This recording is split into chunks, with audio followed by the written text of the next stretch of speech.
beach. The loving English fleet that walked all over us.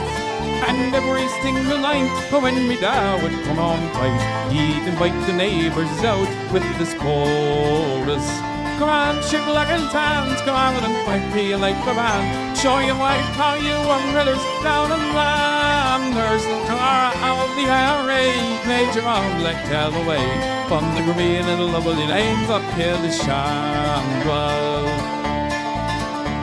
Come let us hear you tell how you slandered great Burnell when you taught them well and truly persecuted. What are the sneers and jeers that you loudly let us hear when our leaders of 16 were executed? Well, shake like a tan, come out and fight me like a man. Show you white how you will medals down the Flanders. How the IRA Major on like hell away from the green and lovely names of Yanis Varoufakis. Come tell us how you slew them owl Arabs 2 by 2. Like the Zulus, they had spears of bow and arrows. But wherever you faced one, with your 16 come gone, and you frightened them damn natives to the marrow. Match him like in hands, come out and fight me like a man. Show you white how you won medals. What's going on, everybody? I hope everyone's having a fantastic evening, a fantastic afternoon, a fantastic pre-noon, no matter where you are in the world. I'm Hasan Piker, and this is the HasanAbi broadcast coming to you live from sunny California, Los Angeles, folks. We're live and alive. And I hope all the boys, girls, and MBs are having a fantastic one, because today is a beautiful day. It's a beautiful day here at the very least, but not necessarily such a beautiful day in the Middle East. It's Sunday, ladies and gentlemen, and normally, while I would do Sunday Fun Day, unfortunately we must cancel Sunday Fun Day to talk about some very serious things that are happening in the world. That's right.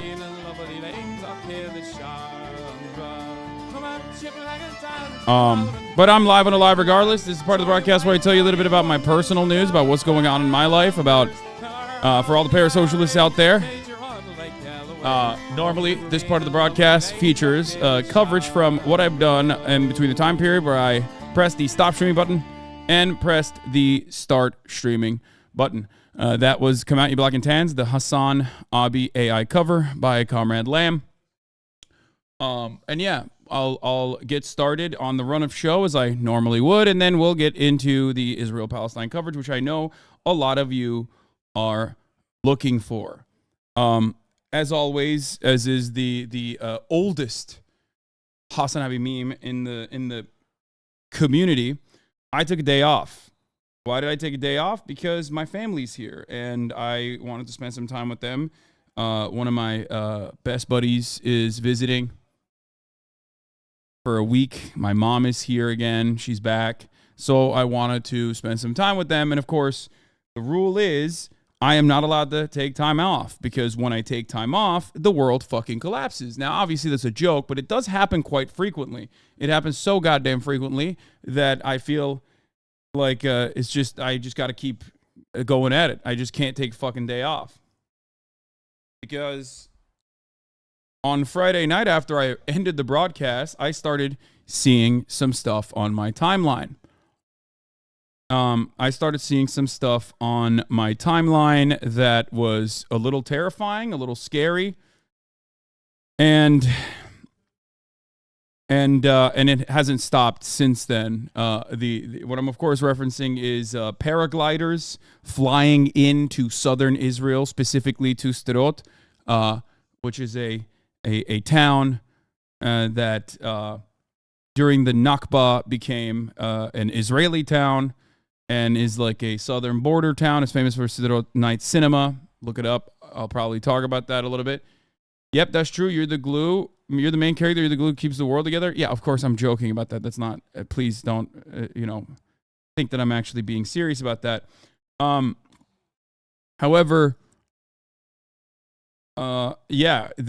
before you knew it, this morning or yesterday in the morning by Los Angeles morning time, the Palestinian militants that are comprised of Hamas and the Popular Front for the Liberation of Palestine and the Democratic Front for the Liberation of Palestine, including other groups, had facilitated one of the most successful strikes that Israel has ever withstood in the past 50 years. As a matter of fact, on the same day, to the day of the former Yom Kippur attacks, which is insane. It's unimaginable. It's unheard of. It is not something that Hamas has ever been able to pull off ever. And there were, of course, a tremendous number of victims, civilians, on the Israeli side. And on top of that, they took hostages. Some of them went back. I'm going to get into that in a brief moment. Actually, you know what? Let's just fucking get into it. So much happened. I spent most of the day hanging out with my family, but also reading as much as I could on what was going on, keeping up as much as I could on what the hell had happened, seeing all of the timeline collapse. I really wish that Twitter was as useful as it used to be. Good short video on the current conflict, including maps, etc. That's really interesting because I've been talking to our boy Cappy. As a matter of fact, I've been DMing him and talking to him about, like, at the very least the military aspect of this, because from a military prowess perspective, when you just completely remove the situation from the human toll, which is, of course, going to be one of the major things that we're going to be talking about today, this is an unimaginable moment. This has never happened before. Like, this is not something that usually happens. And I'm going to try to make sense of how it happened. Obviously, I'm going to be talking about why it happened.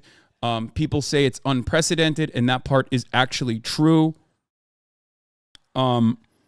It's a very unique historical moment for many different reasons. Okay, for many different reasons. I think complacency plays a big role in it. It is a massive failure on behalf of the settler colonial apartheid state of Israel. The fact that they have a gigantic military apparatus, a gigantic surveillance apparatus, and they completely missed it. And what I'm hearing, at least from internal sources, is that the reason why they may have missed this, or at least kept the southern border the southern border was so penetrable, and part of that reason I am hearing, and I don't know if this is correct or not, but internal messages show that the fuck up actually came from moving some of IDF's resources away from the southern wall and the southern area and into the West Bank to protect the ultra-nationalist sickos in the West Bank that have been partitioning off areas and engaging in an unjustifiable act of settler terrorism. So that was keeping a lot of the IDF's resources. So it seems like the border control was not as severe as it normally should be. Maybe they were over-reliant on their technology. These are really interesting components of the situation beyond the human toll. I have spoken on this already. I've spoken about this on Twitter, obviously. I know that there was some people who were looking to hear what I had to say about the issue, considering my support for Palestine. And of course, I am still in support of Palestine. I believe that the people of Palestine deserve emancipation, just like the people of Ukraine deserve emancipation. This is one of the most unjustifiable and unimaginable and ongoing acts of cruelty. And that cruelty, of course, is going to inevitably have some kind of blowback. This is what Israel and the Israeli citizens are currently experiencing. The unimaginable cruelty, a fraction of it being experienced. And of course, the victims, the toll is taken upon the normal citizens. I am not going to be one of those people that says like, oh, they're settlers. They deserve the violence. They deserve, getting shot in the streets. No, nobody deserves that. That is precisely the reason why I always criticize Israel. Obviously, nobody deserves that. But this is, of course, going to happen. What do you think is going to happen when you have an open air prison that you have been operating for years and years? When you bomb it, when you operate an open air prison that you routinely bomb, that you control the water supply, that you refuse to let concrete into, that you control the fucking water line in general, that you prevent people from fishing in, that you have refused to allow to have desalination plants inside of, when 97% of the water supply is toxic, when the average age is 18. Some of those kids, some of those men, and some of those kids, for the first time, experience something beyond the inner walls of Palestine, the inner walls of Gaza, for the first time ever. That is insane. Okay? I think there's a lot of people out there who are very passionate about what's going on. And I think that some people do not have a good assessment on the situation. And they are, of course, immediately showing that their allegiances or their interest in emancipation for all peoples, freedom for all peoples, is entirely conditional. Okay? And, there are obviously still some incredibly brave people out there. But like I said, this is asymmetrical violence. We are going to learn more about it because I think that people need to understand what that looks like. Here is a good example of an Israeli left-wing Knesset member. Okay? We condemn and oppose any assault on innocent civilians, but in contrast to the Israeli government, that means we must oppose any assault on Palestinian civilians as well. We must analyze those terrible incidents, the attacks in the right context, and that is the ongoing occupation, Kassif said. We have been warning time and time again, everything is going to erupt and everyone is going to pay a price, mainly innocent civilians on both sides. And unfortunately, that is exactly what happened, he said. The Israeli government, which is a fascist government, this is true, supports, encourages, and leads pogroms against the Palestinians. Also true. There is an ethnic cleansing going on. It was obvious the writing was on the wall, written in the blood of the Palestinians, and unfortunately now Israelis as well. If you recall, when Israel was having its own constitutional crisis, one thing that I brought up, as well as many other leftists who are very familiar with Israel, have either lived in Israel or have a lot of experience with Israeli politics, said the exact same thing. They said these kinds of internal struggles, okay, are never going to end because these internal struggles are not born out of mere disagreements between different parties. These internal struggles are happening because this is happening inside an apartheid state. Okay? That's it. This is one of the best answers to the supposedly complex problem of what is going on in Israel. This is Michael Brooks. I am going to mention it. I'm going to show you what Michael Brooks said, and we are going to continue on with our coverage. But obviously, first and foremost, like I said, where is it? Oh, here. I will obviously cover the Michael Brooks thing really quickly. Do we know if the hostages were released? No. I am going to first give the short Michael Brooks clip on it. Rest in power to Michael Jamal Brooks, on the Israeli apartheid. I think this is probably a really good framework for a lot of people who have no way of comprehending the situation to understand a role reversal, if you will. Not a complex issue. That's the big thing. It's super simple. There's one group that has enormous power. It's the most powerful country in the Middle East. It's backed by the United States. It acts on another population of people with total impunity and is never held accountable for anything. So there's no symmetry in the relationship, period. And just as like a thought experiment, IDW people, if we know that if somehow a population of Jewish refugees ended up in Westbank and Gaza, and an Arabic government in Jerusalem and Tel Aviv had an open-air prison in what, Jewish Gaza, which they bombed with white phosphorus, they killed civilians indiscriminately, and they had no provisions for medicine. They had an embargo that blocked food, that electricity wasn't running, that there was an over 48% unemployment rate, life expectancy and malnutrition statistics were horrifying. One of the major policymakers in this hypothetical Arabic Palestinian state said, we need to put those Jews on a diet. In the West Bank, there was another Jewish area where there was a little bit more autonomy, but there was regular Arabic settlements where they pulled up the Jewish farmers' foods, they terrorized them with rocks, the security forces broke children's bones, and they couldn't drive on their own roads. We'd all have no problem understanding what that was. So there's nothing complex about it. The second part of your question, it's a pure asymmetry relationship. It's not complex. He's absolutely correct. Michael Brooks passed away in 2020 due to a pulmonary embolism, unfortunately. Okay? It's not that complex if you are aware of the situation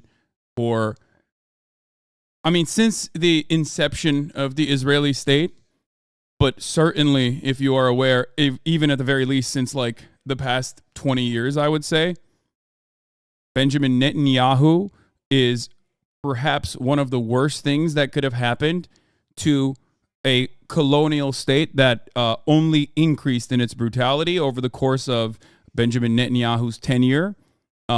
This is something that even Israelis inside of Israel, despite how much anger they feel towards Palestinians, also recognize.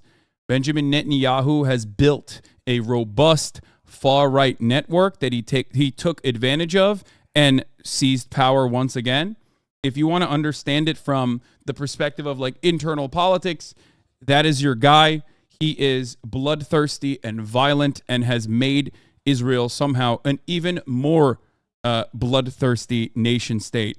And now he has right-wing figures to his right, like Ben Gvir, who are causing actual collapses internally inside of Israel. However, yes, Kahanas perverts. If you're an Israeli person, if you're an Israeli citizen, if you are living in Israel and you do not recognize that those internal rifts are happening only because Israel is also an apartheid state, the spiritual damage that it causes to everyday existence, I don't know what to tell you. Said it time and time again. It's just like how white supremacy kills white people as well. Okay?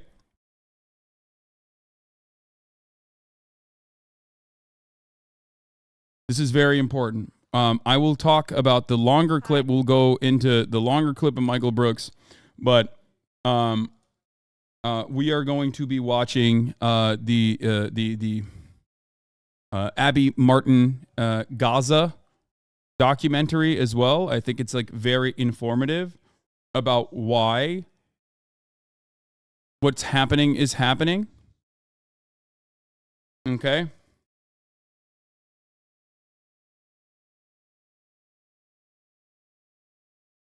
And yeah.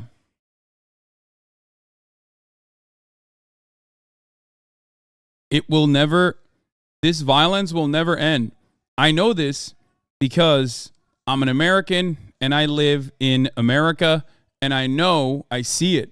Israel, obviously, due to its proximity to the violence itself, due to its closeness to the apartheid that it's currently facilitating, cannot see it. America rests on top of indigenous genocide and slavery, and yet there are racial wounds that have yet to be healed. That is the reason why We are constantly fucking ourselves, okay? Israel, in its inception and at this stage, is also going through that tumultuous period. So, can you explain why people like Trudeau are supporting Israel? I'm scared. What do you mean? The Western world has always been in support of Israel and will always be in support of Israel. If you want to understand the divide inside of the divide on the planet, yes, the global South, for the most part, will always, global South or colonized people will oftentimes support Palestine and Palestinian liberation and developed nation states that have engaged in colonial violence throughout their history and still continue to engage in neo-colonial violence to this day that benefit from the unequal exchange within the global South will always support Israel, both financially, with military support, and yeah, that's it. Except for India. India is the one place, which I'm sure you guys have seen, India and Indian Twitter turned into, it created some of the most interesting political dynamics I've ever seen. We will, of course, talk about that as well. Like, you literally have dudes with Adolf Hitler avatars being like, my name is Adolf Hitler, I love Adolf Hitler, and also I am supporting Israel unconditionally. Kill these Muslim Palestinian dogs. This is literally what I've seen time and time again on Indian Twitter. It's the most insane thing I have ever seen in my entire life. And for some reason, like, there was a right-wing India account that basically said we should nuke Palestine, which, you know, is interesting because it's like, I don't know if you know this, but like, if you nuked Palestine, Israel would also be nuked. There is no way to nuke Gaza without nuking Israel. So, you know, that's something that they need to understand. Of course, the Indian-Israeli relationship is a one-sided one. It is not a relationship that has any kind of it's not a relationship that is reciprocated. So, American geography takes, lol, are you new to politics? Yeah. So that's an interesting perspective to also consider. So yeah. My perspective on the matter before we get to the Yanis Varoufakis, and I will you know, I'm gonna blast off right now. I forgot to do that. Okay.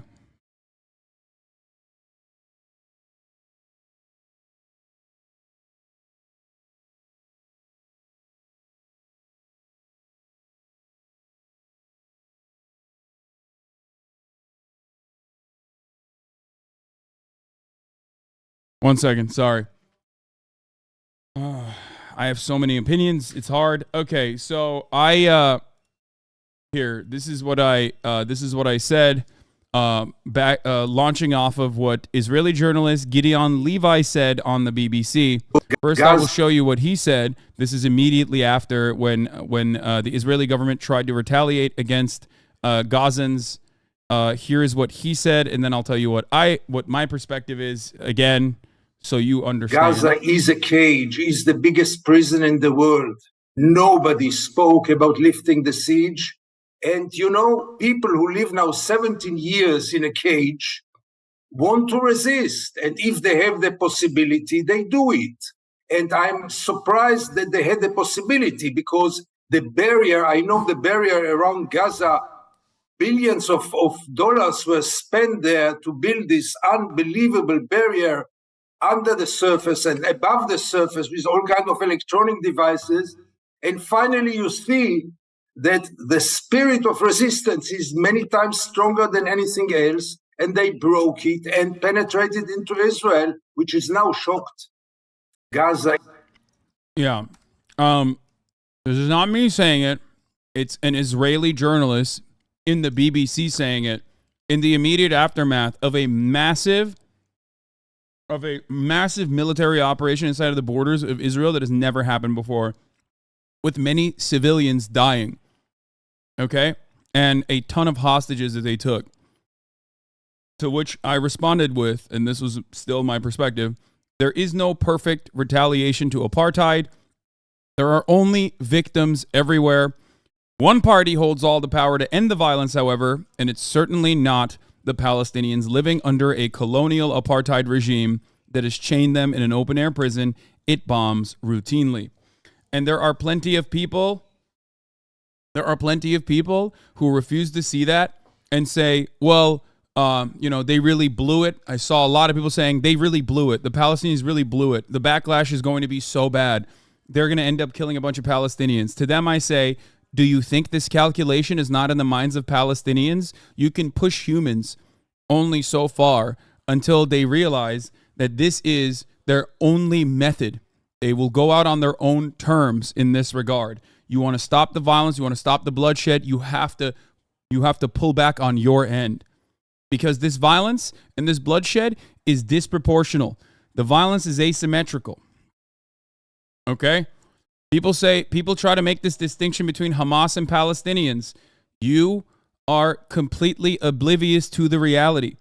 Hamas is a Muslim Brotherhood fundamentalist cutout. It also happens to be the only popular form of governance amongst Palestinians. Do you want to know why that is the case? Do you want to examine the reason as to why Palestinians, who are comprised of incredibly diverse backgrounds, are now looking at a fundamentalist group of Islamists, for the most part, as their only savior?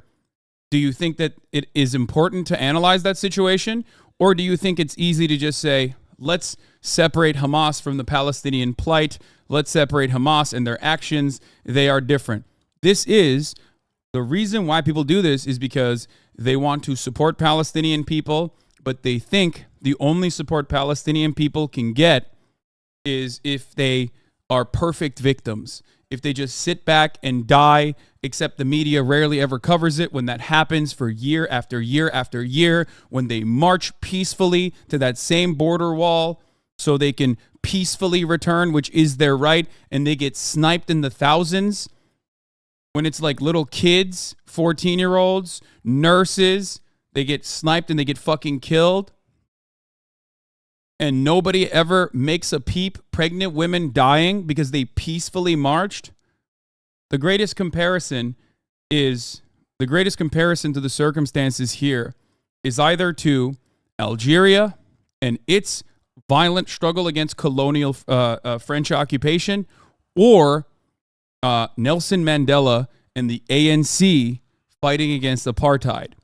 So today, I also want to cover the often forgotten, often whitewashed history of the struggle against South African apartheid.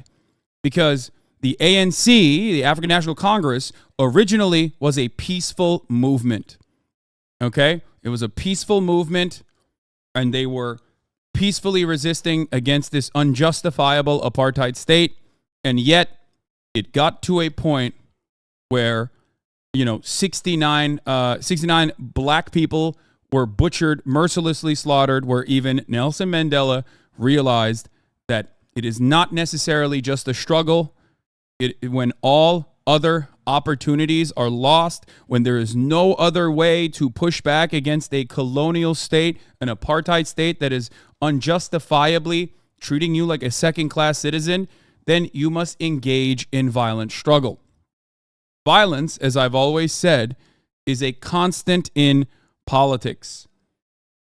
It's a constant in politics. It's unchanging.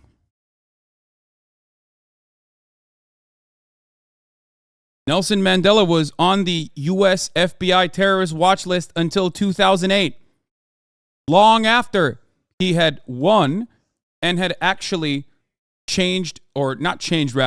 moved to immediately facilitate peace in South Africa. 2008. He was democratically elected as a leader in 1994, and until 2008, he was still considered a terrorist. Nelson Mandela was offered freedom after being jailed, I believe, in 1967, after he went to Algeria and Ethiopia and learned about the violent struggle against colonial occupation, and came back and said the people deserve, the people demand emancipation, and they are willing to take matters into their own hands, and there is no other way to do this. Okay? We have debated for far too long. There's no more room for debate. There's no more room for civil disobedience. This does not work. And they jailed him. They jailed him while his supporters still continued their acts of violence. Now, let me tell you something. The world branded them terrorists. The world branded Nelson Mandela as a terrorist. He was on the terrorist watch list until 2008. Remember that. Okay? In that entire process, there were moments where there was also a lot of, especially in the aftermath of the dissolution of the USSR, where people were realizing that there was no longer the threat of communism. People wanted change in South Africa, and there was a robust boycott, divestment, and sanction movement, a peaceful movement to boycott, divest, and sanction the state of South Africa as long as it continues its apartheid. This movement actually took hold, and it applied external pressure. Foreign capital chose to pull out of South Africa. So both of these factors, violence on the ground and external pressure, caused an ally of the United States, an ally of the West, in a deeply anti-communist state that engaged in a never-ending continued violent military apparatus that forcibly oppressed black people, treated them as second-class citizens. It finally ended. But throughout that duration, Nelson Mandela was told on not one, but two different occasions, 10 years apart, if you condemn the violence, we will let you go free. The ANC at the time was still banned, the African National Congress. Okay? The ANC at the time was banned. Nelson Mandela the first time said, how can you negotiate with me when I am still chained in prison? I will not concede. Once again, I believe in 1985, the last time they went to Nelson Mandela and said, we will free you if you denounce Marxism, if you denounce communism, and if you denounce the violence that your supporters are engaging in. And he said, through his daughter, no, I will not denounce Marxism, I will not denounce communism, and I will not denounce the violent actions that people are engaging in as long as the apartheid continues, as long as we are not able to participate in political action. I will stay in prison. And they had to concede at the end. They had to release him from prison, and he became the president. This is very important to understand because anti-colonial struggle is not pretty. Anti-colonial struggle is going to have a lot of unnecessary and horrifying acts of violence. Okay? Mandela was not a tanky LMFAO is something you can say now, just like Martin Luther King was a revisionist. Why can you say that? Because we have whitewashed his history. Most people do not know the history of Nelson Mandela because they only know Nelson Mandela as the guy who went up and played nice with the same prosecutor who fucking threw him in jail and wanted to give him the death penalty.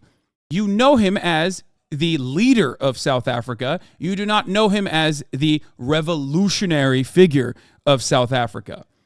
That is by design, because if you knew him as a revolutionary figure, by the way, I love being like Nelson Mandela is not a tanky, because if you use the terminology tanky, then yes, Nelson Mandela would fit that 100,000%, just so you know. Okay? What do you mean he's not a tanky? He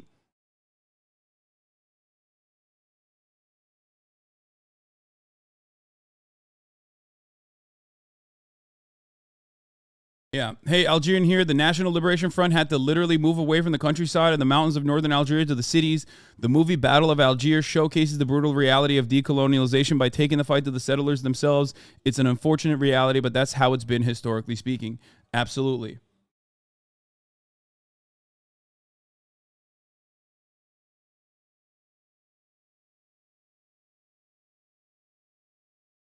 We're going to get to all of it in a second.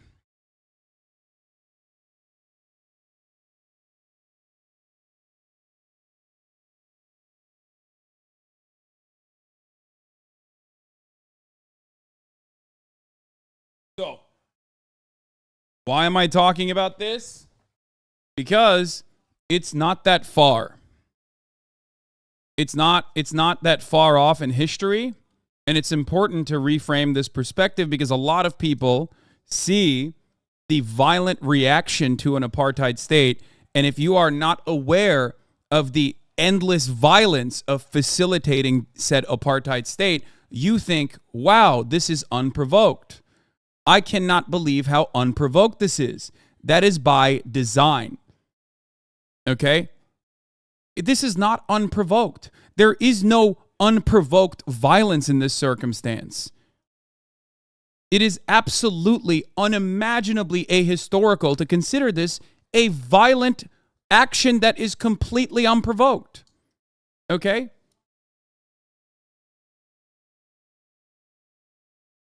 The only reason why you can get away with saying that is if you are completely oblivious to the reality. Okay? I'm going to run the 3-minute ad break right now, and we're going to continue. This was interesting. I mean, this is a good take. When Palestinian resistance groups adopted Marxism in support of the USSR, the Western media said they are fanatic agents of communism. Okay? Which was, of course, a terrifying prospect for them and for Israel as well. So they decided there's a better counterbalance there. Islamist fundamentalists. When Arab resistance groups adopted the Islamic ideology and received support from Iran, the same media said they are religious fanatical agents of Iran. The reality is they're always going to be religious and they're always going to be considered fanatical because to push back against an apartheid state requires fanaticism. Okay?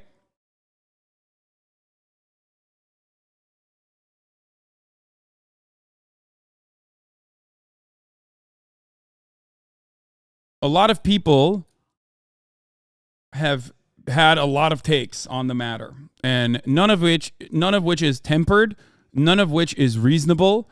It's understandable that it's not reasonable if you are living in fucking Israel, obviously. Okay? Not that it's correct, because there are still plenty of people living in Israel, living outside of Israel that do have the tempered, reasonable perspective that recognizes the reality of the colonial violence that has caused this circumstance. Okay? Oh, this town hall is incredible as well. I remember this. I think, is this the one where they tell him, why do you support Yasser Arafat? Why do you support Fidel Castro? Fidel Castro was incredibly formative in Nelson Mandela's like political development. They say like, why do you fucking support these people? And he goes, why do you think your enemies are supposed to be my enemies? Said that the government perceives itself in South Africa as being part of the anti-apartheid struggle. Do you really think Hamas is fighting for Palestinian people? I am not Palestinian. Okay? I don't know if you know this. My name is Hasan.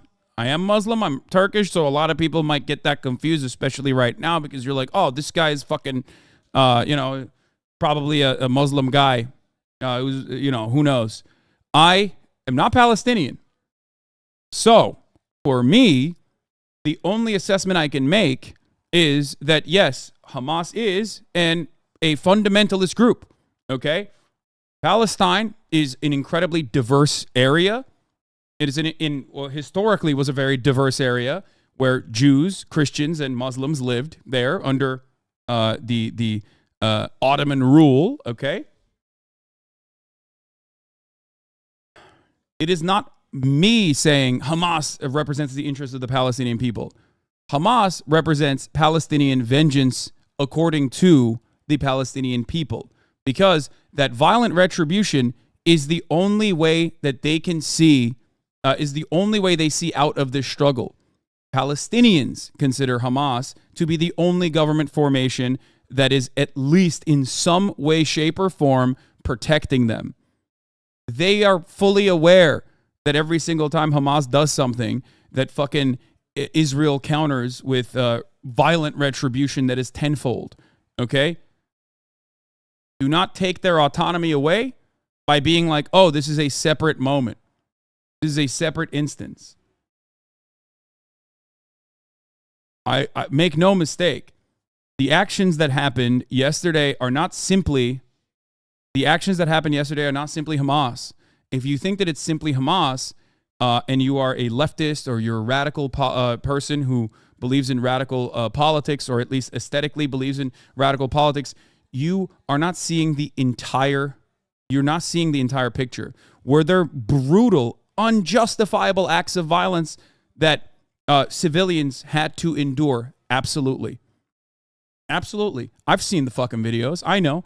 I saw the girl with the dreads in the back of the pickup truck. That shit is completely unacceptable. Okay? That might not represent the interests of the Palestinians, but that is violent retribution that was an inevitability. Okay? Violence is unstoppable in that situation. If all you know is violence, if all you have withstood is violence, if every single moment of your life is violent, okay, some fucking douchebags are going to behave in that regard, whereas during a military operation, they don't even have a decent standing military. They don't have anything. They have no rules of engagement. They don't have fucking a standing military. They literally built these little tin cans, okay, that they strapped a fucking parachute to so they could fly over the Israeli smart border. You think those motherfuckers have any you think those guys have like a decent understanding of how to make sure that a lot of white Western leftists will be able to continue defending them PR-wise? Of course not. They're angry. They're reacting to the violence that is their constant lives, okay? They have nothing. They have nothing left. I've said this already. It's religion making them think that they can actually win. They're truly delusional. Yeah, dude, totally. It's definitely religion. Yeah.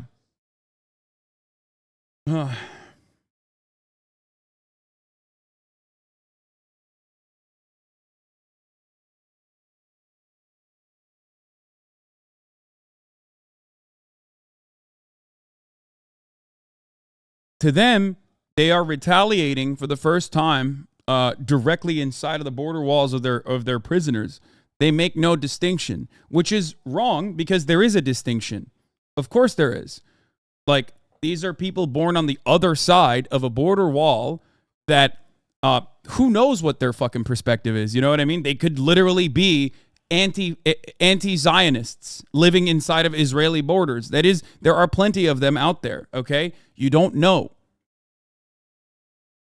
You can look for nuance in this situation, but I need you to understand that wasn't a peace festival. That was just like a regular festival, by the way. Like that is just like massaging the narrative, which is still unacceptable. 250 people dying in a fucking in a festival is ridiculous. It's awful. It was just a music festival. You just heard people say it's a peace festival because every little minutia counts. Okay, here. This is another thing I wrote on Discord. I'll read it. I said, because many people were saying like, oh, you know, Israel is going to retaliate. Israel is going to retaliate. Two things I said were, remember, Palestinians have nothing, no control over their supplies of water or electricity. Their peaceful coexistence project in the West Bank has led to a tremendous amount of bloodshed and displacement. Because there's the other side of this. Everyone says, oh, they lost the PR battle. They lost the PR battle. There is no PR battle in this circumstance. I hope you understand that. In their perspective, in their eyes, they are living in hell every single fucking day. So there is no PR battle. They don't give a shit about what our perspective is out here. You need to understand that. You want to know why?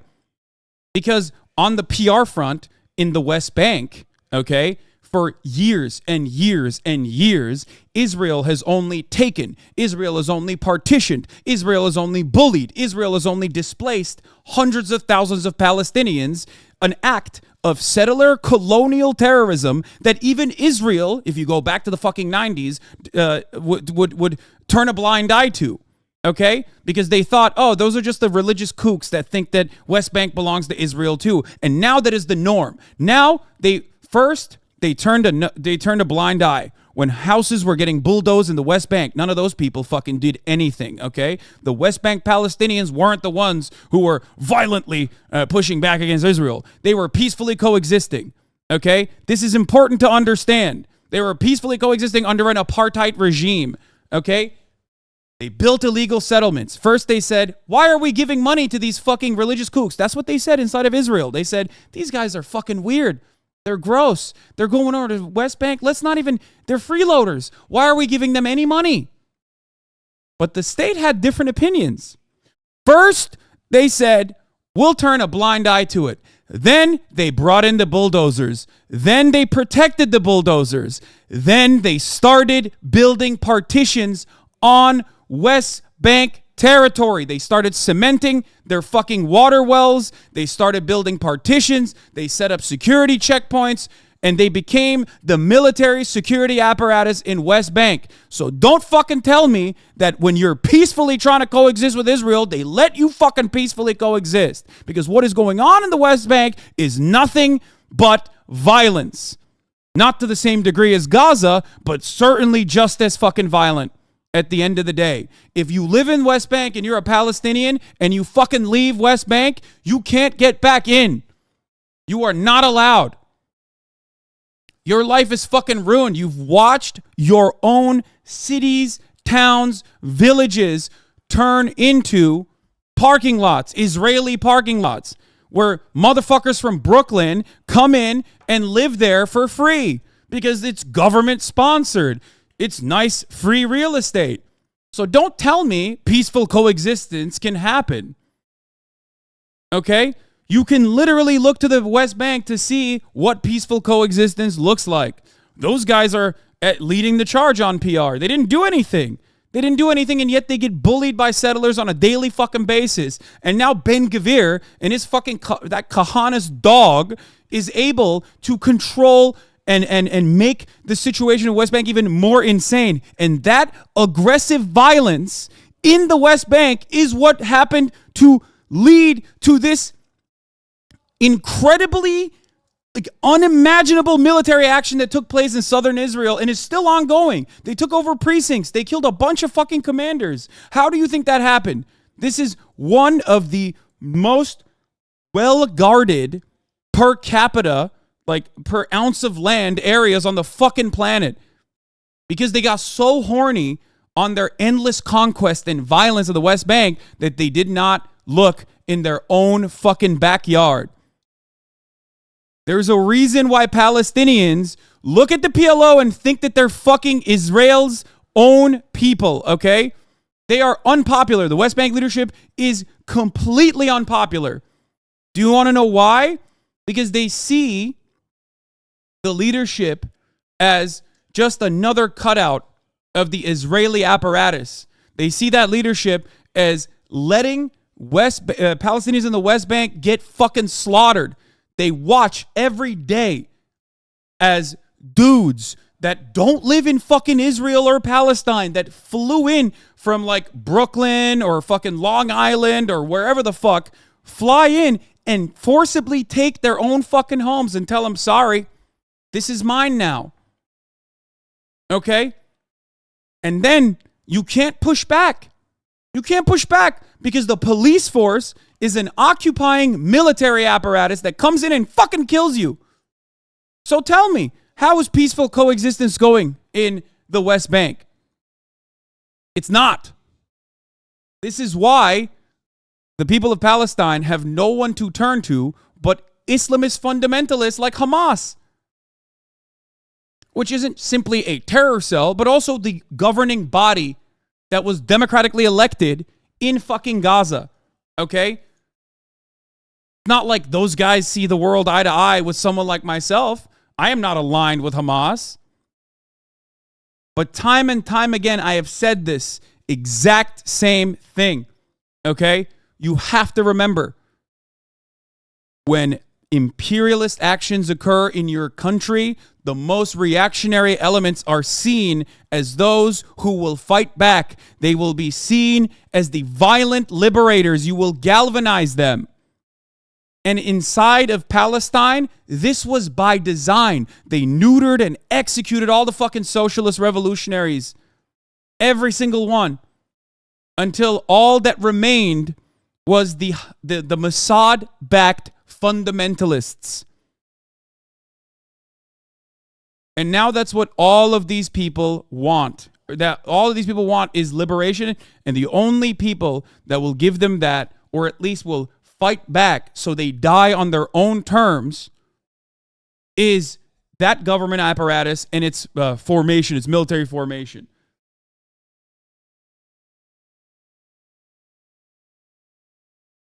So remember that. Like I said, there's so much bloodshed and displacement occurring in the supposedly peaceful side of things, where Israel is objectively, like, by the rest of the world, in the wrong 100%. Okay? When you're backed into a corner with all your socialist revolutionaries purged, with no allies in foreign nations, the Palestinian people have no one other than a violent Muslim Brotherhood cutout fundamentalist organization that is now being seen as liberators. Okay? They have nothing. They have nothing. They've done peaceful protests. They get killed. They get arrested. This is before we consider like the violent existence. I mean, here, this is an example I've shown you before. Okay, here you go. Here is the PR. Okay, here is the PR that you see. Here is the daily life of a Palestinian living in the fucking West Bank. Stealing my house.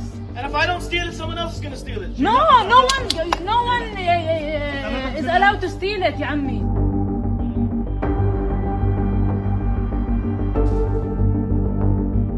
Jacob, you know this is not your house. Yes, but if I go, you don't go back. So what's the problem? Why are you yelling at me? I didn't do this. I didn't do this. But It's easy to yell at me, but I didn't do this. You are stealing my house.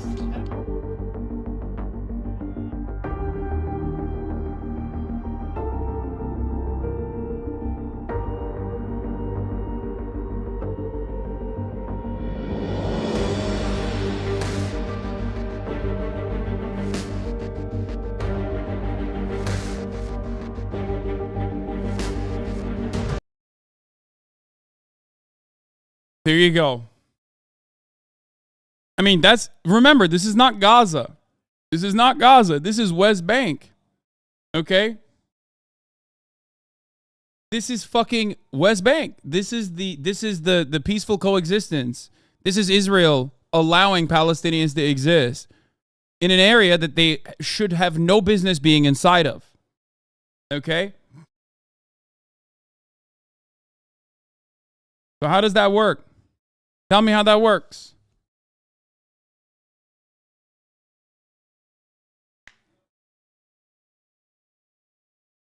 And let me tell you, you want to know something? There you go. Thousands of Israelis are seen headed to the Ben Gurion airport as they prepare to escape. Because they can do that. When Gaza gets bombed, and Benjamin Netanyahu says, move inside of Gaza because we're going to bomb certain areas, we're going to do military operations, Palestinians have nowhere to go. This is their home. This is where they've been pushed into. They can't just fucking fly out of Gaza. There's no flying out of Palestine, especially because if you're in the fucking West Bank and you are Palestinian and you fly out of the West Bank, you can't come back in. They will, because their goal is to displace you. Okay? But yeah, if you are Israeli and living in the West Bank in territory that you do not own inside of someone else's home that you bulldozed and built your own on top of, you can comfortably leave in an airplane, in an AC airplane, okay, with air conditioning. You can go back to fucking Europe. You can go back to Brooklyn. You can go back to Long Island. You can go back because it's a vacation. No, dude, that's it. You've lost me now. What? What is happening?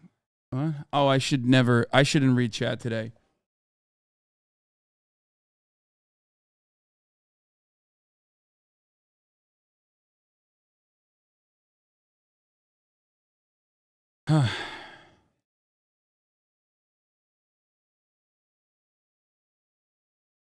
Yeah. This isn't even Gaza. We're talking about West Bank now.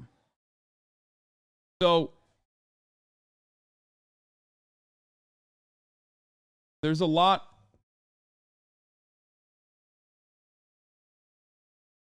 What?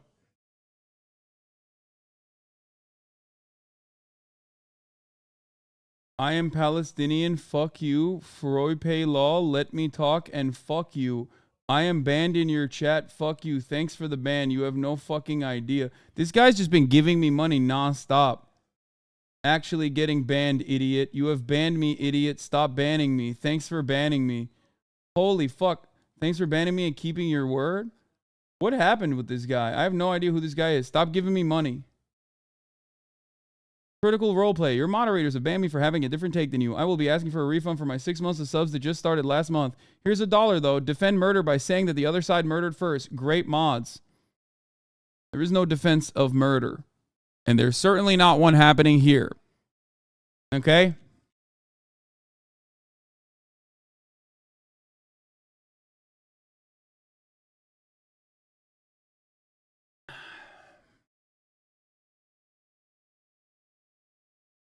All right, let's continue. I should have never looked at chat as my biggest mistake today. Okay.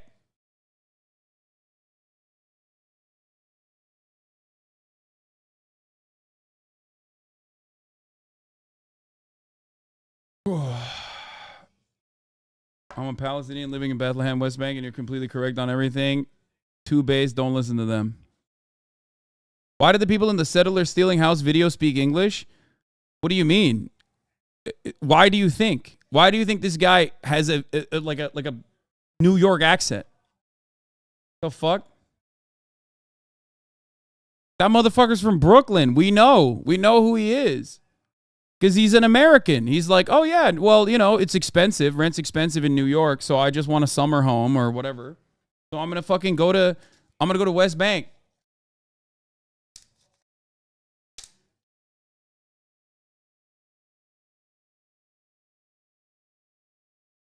You immigrated and reside on stolen native land. This is actually 100% true. You are correct. Okay? The difference is there wasn't someone living here, okay, when I came here. At this point, that's what happens when you do fucking colonial violence like the United States did. He was living on fucking the aftermath of indigenous genocide in America. But I guess that wasn't enough, that he wanted to do his own in fucking West Bank against people who can't defend themselves.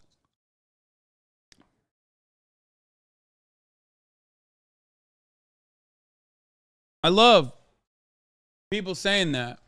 Yeah, I displaced native New Jerseyans. Let me explain another. I want to show you another video because I think it perfectly captures like something that Americans or people living in the imperial core, people living in the West don't fully understand. They can't fully grasp. That is like a normal existence, a part of like everyday existence for Palestinians. Okay, under occupied West Bank. Hold on. Where's the fucking? Can you guys send me that video of the checkpoint?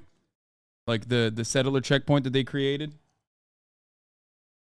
How can you look at an Israeli mom and a 2-year-old kid being captive in Gaza and justify it? Did I say that? Did I say that that's justifiable? I did not. You heard that because that's the only fucking way you can defend violent colonial apparatus every single day, brutalizing many fucking children many times over on the Palestinian side, which you turn a blind eye to. I never justified it. Shut the fuck up. You said that because you can't defend it. You can't defend that unless you fucking say, so condemn it. I did. That violence is completely unjustifiable. Okay? But guess what? it's also inevitable. And if Israeli leftists, even inside of the Knesset, can understand that, you, living in America, should be able to comprehend it too.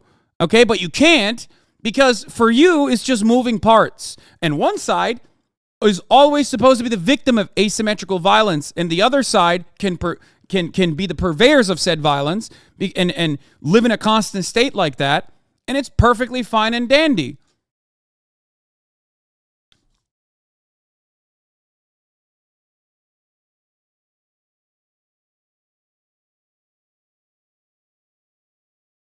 Anyway.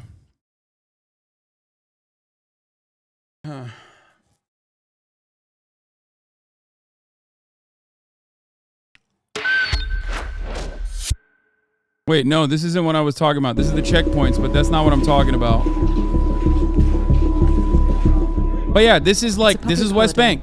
This is West Bank. This is the peaceful coexistence. But not for these Palestinian workers at Israeli settlements. Look at the workers, look at their faces. No one is happy. All of them are in debt. Here they line up single file to be filtered through checkpoints and authorized entry to work in land that they consider as occupied by Israel. عملوا الجدار أخذوا أراضينا وأخذوا كل حاجة وإحنا الآن يعني في شعب في العالم. Is there anyone in the world who commutes to work at 3:30 a.m.? الصبح الساعة 3:30. For most here, there is little choice but to work for their occupiers. بصحى الساعة 1:30 بالليل. الساعة 2:10 بطلع من جنين باجي هون على المعبر. لحد الوقت هاي ساعتين على المعبر ساعة ونص على الوقت بس بوقف عشان نوقف الدور. يعني لو فتحوا لنا ربع ساعة أقدر بنحل كل المشكلة.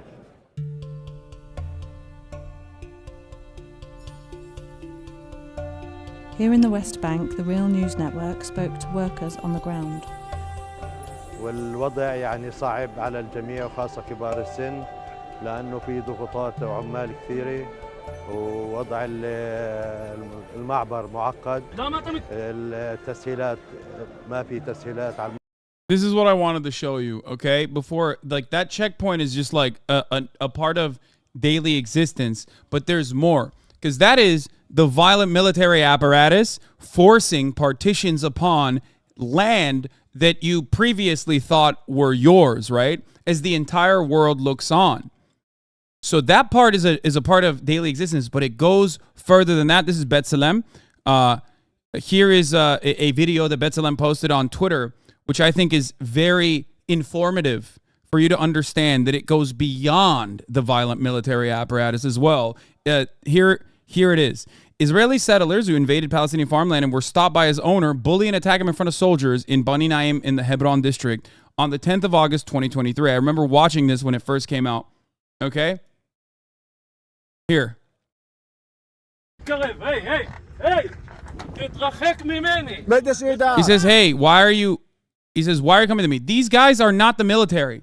These guys are militarized settlers. Okay? And Ben Gvir has made this so fucking normal. Okay? I need you to understand. This shit is too extreme for even Israelis living in Israel. What they're doing right now is considered completely unjustifiable, even by motherfucking Israelis who are currently baying for blood. Okay? Just remember that. Like, imagine your entire nation state was designed by imperial partitioned land, okay?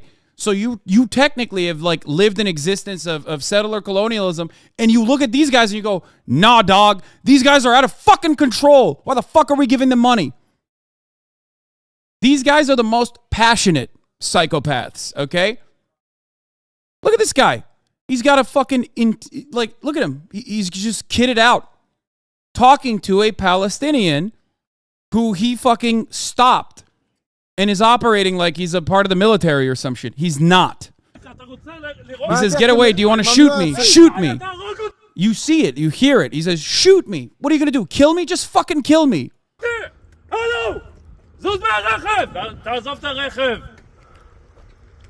They're just going through his shit. Opening his car. He said, this is my land. Don't come here anymore. Do you understand? We didn't do anything that's not allowed. احنا ما غلطنا. انا ساكن في الخليل، وين بدك كنت ساكن؟ هون ارضنا اشتريناها. لا مالنا يا حبيبي ارض. He says we bought this land. He goes, nah, you didn't. I don't give a shit. Look at his fucking face. اشتريناها، مالنا حقنا دفعنا على جبيننا يا حبيبي. He says we worked on this land with our sweat and brow. الو قاعدين مدخلين لعصات بعيات مع أناشيم. So this guy has no other like, can you imagine? This is not a cop, bro. This is not a fucking cop. Your takes are so brain dead, please ban me so I never have to chat in this shithole again. No, don't worry. We won't ban you until you are either like deeply anti-Semitic, which many people get from time to time, or if you are deeply Islamophobic, or don't worry. We won't ban you until you're genocidal in either direction. So you can stay. I don't know why you have to like write stuff like that in the chat. You could just also do something that's healthy for you, where you just click away. You know what I mean? But yeah, if you look at the situation and you defend this existence, this is every fucking day, okay? This is every goddamn day. It's not just a violent military apparatus. It's literally just these motherfuckers just like taking matters in their own hands. بيسووا مشاكل قاعدين. تتدخل مالي تتدخلش فيه. احكي شو بدك. ما تمد ايدك. انت جاي تمد ايدك ما إلك. هاي الشرطة جاية، هاي بتشوف كل.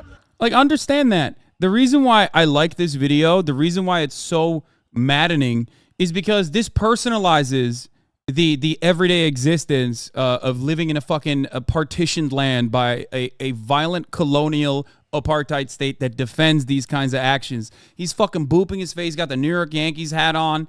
You know what I mean? It's just, look at that. Look at how fucking disrespectful it is, because to him, that guy is not a human being. He's just a plaything in that moment. Okay? You can just do whatever you want to him. You want to know why? Because when he calls the fucking cops, it's the motherfucking IDF. It is an occupying force that's going to come in and defend them. They are there to defend this guy. Okay? They're not there to issue justice. They're there to defend him, and in most cases, literally arrest the Palestinian every single fucking time. No, these aren't military people. These are regular settler terrorists, okay? He said he's forbidden. He's not a police officer. He's not a soldier. Why are you searching my car? You know why he's searching his car? Because he has a fucking AR-15. That's why he gets to do what he's doing. And there's nothing you can do. He can just shoot you and kill you right there. And many have. That's the other part of it. Settlers fucking kill Palestinians all the goddamn time. You want to know what happens to them? Nothing. Rarely do they ever actually go to prison for that. Rarely. Think about that. Think about that existence, dude. Think about living and your neighbor just like fucking came here and took your cousin's apartment, okay? And now he could just come over and like fuck you up.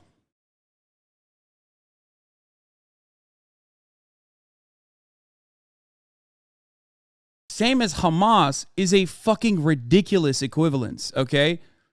Hamas does not have the firepower, the manpower, the military apparatus. Hamas has nothing, okay?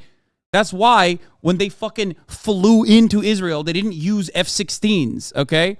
And this is not even Gaza. You're looking at Westbank. You're looking at settler violence in an area that everybody understands Israel should have no business being inside of, and yet it is. This is what peaceful coexistence looks like. These are the people that don't do anything. They just get fucking bullied, ritualistically humiliated, okay, and killed in a lot of instances and displaced.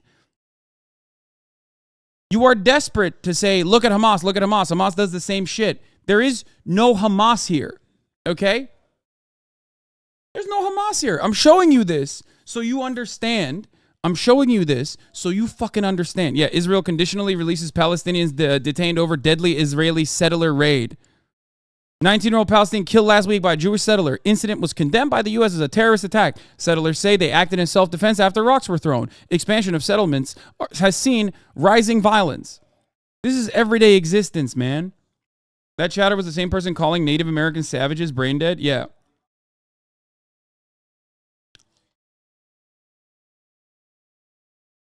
Huh.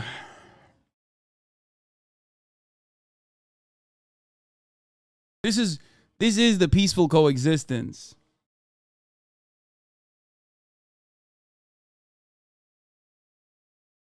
Why is there no pressure on Sisi from Arab leaders to open up the border near Gaza so the majority of Gazan families could escape? Can't imagine most of them would want to stay. At least half would want to leave, especially now. Yeah, I wonder why. Because every single North African country's leadership, on top of every single Gulf nation state, is in the pocket of the United States of America.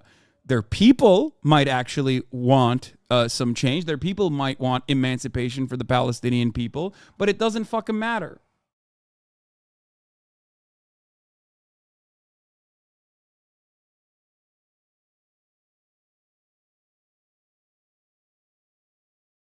The leadership wants a fleet or new weapons.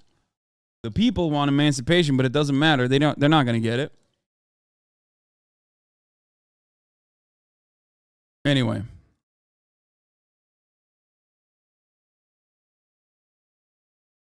Hamas doesn't care about the people of Gaza, and the IDF don't care about the people of Gaza. Yeah, dude, you keep saying that. I know. Yes, I know. It's a way for you to have some consciousness in the West where you can sit there and say, yeah, no, it's just like these guys are bad. Yeah, everybody knows that already. Of course it's bad. It's understandable. But to say that and leave it at that completely removes the nuance of the situation. So what are you going to do when someone in Israel turns around and says, oh, yeah, you think Hamas is separate from the Palestinian cause? Then why is it that there's over 50% approval for Hamas and no approval whatsoever at this point for the leadership in West Bank? What do you have to say to that? What do you do in that situation? Now, are you cooked? What happens when someone who is defending Israel and its violent actions turns around and tells you that actually people see Hamas as their only fucking salvation? What do you do in that situation? Because I don't agree with Hamas either. I think they're Islamist, fundamentalist weirdos for the most part. It's not like we see eye to eye. But there's one cause that they are seen as engaging in, the only people that are engaging in said cause, which is fighting back and dying on their own fucking terms. If that is the case, why are people saying this is to deter relations between Saudi Arabia and Israel?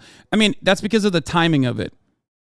But like, which by the way, which is odd because I guess Jared Kushner was doing a pogger's job, considering that, that is the Trump era foreign policy that the Biden administration is continuing with, which is literally what, the Jerusalem Accords and what Jared Kushner did. So I guess Biden loves Jared Kushner. Biden loves Donald Trump when it comes to foreign policy. Or maybe, both parties do not have any fucking interest beyond whatever the bipartisan State Department interest is in a particular area. Now, explain. I need to keep explaining things, okay? Because there's more to talk about here. Because we did not even talk about the actual actions that took place. Seen all the videos. They are terrifying and they are awful, okay? They're awful. Absolutely.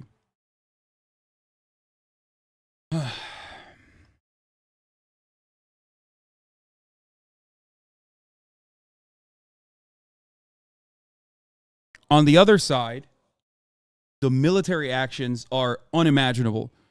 As we speak, there are still Palestinians deep inside of southern Israel positions that have taken over military checkpoints, that have taken over police precincts. Okay? This has not happened before. This is so unimaginable. Israel and the Israeli authorities never thought that it could happen. Now, I've talked to some people about this to understand, like to get a better perspective of how this happened, how this could have possibly happened. And for the most part, including, you know, Chris Cappy, who from Task and Purpose, and many, like, you know, a diverse background of people with military experience, people with experience in Palestine, people with experience in Israel. And the the overwhelming narrative is that after years and years of occupation, and heavily relying on tech, the Israeli forces got too arrogant and never expected this. They got so arrogant and they just did not expect this at all. Where they got complacent, they got arrogant, they moved their military apparatus to the Westbank to do the shit that I'm showing you right now, to defend that. Okay? To defend these kinds of actions, because there's a lot more happening there that is like, that needs additional military support. So the supposed greatest counterinsurgency, the greatest counterinsurgency military apparatus turned into a violent Gestapo force internally. So when you get too comfortable doing that, you forget basic border protection and things of that nature. That is yet another instance of living under a violent colonial rule in an apartheid state. Okay? That is where the fascist the fascist convergence creates problems with respect to internal security. Okay? Do you get it? That's because of how fucking far right the Israeli government has become. That it does not offer basic securities to its own citizens because they're too fucking horny to keep doing more blood and soil conquest in the West Bank.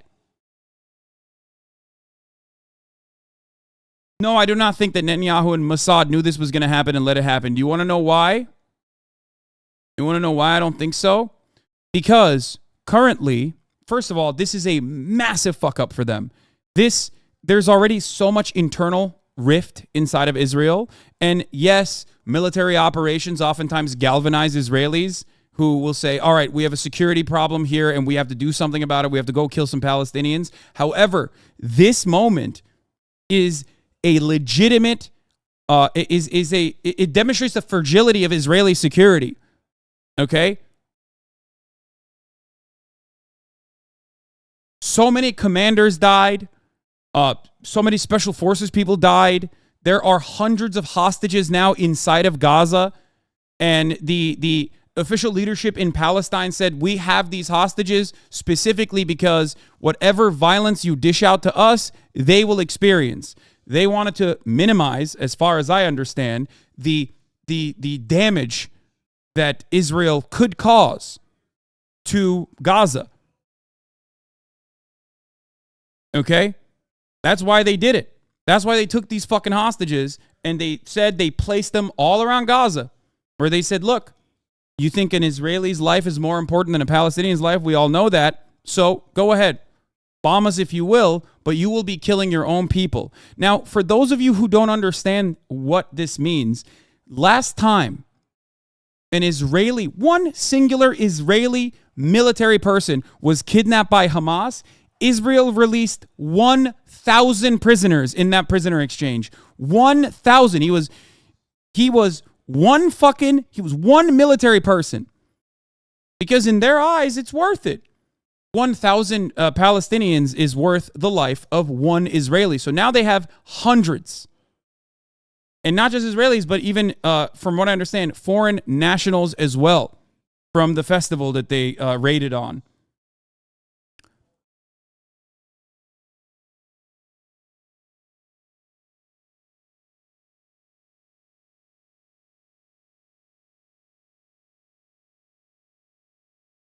So that is something to consider. There are forces inside of Israel that are now saying things like this: when genocide is permissible, judging by the numbers of casualties on both sides, it's almost a 1 month old war.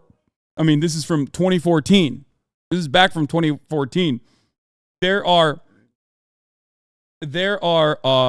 is not the only person. There's another dude in the Knesset who said, we are going to do the Nakba again, and it's going to be much more violent than the former Nakba. Okay?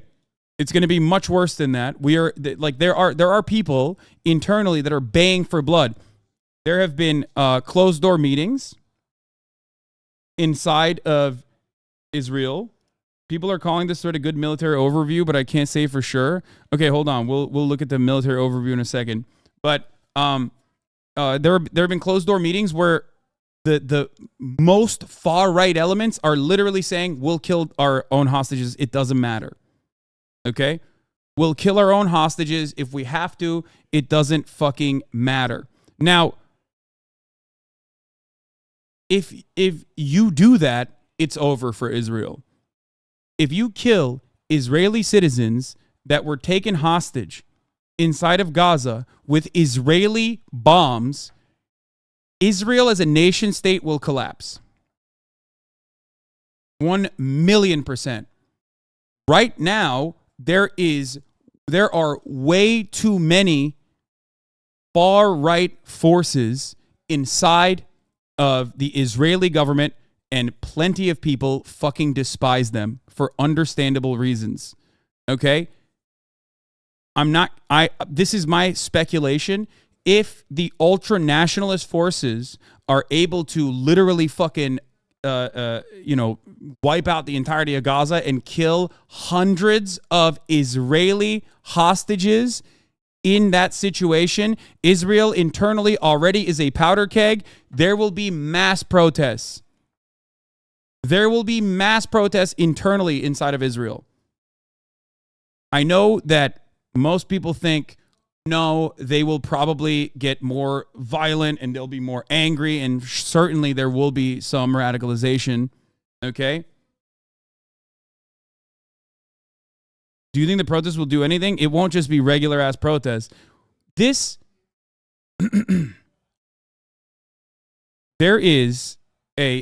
are so many interesting dynamics that occur in Israeli existence on a daily basis, some of which is very funny, some of which is incredibly violent.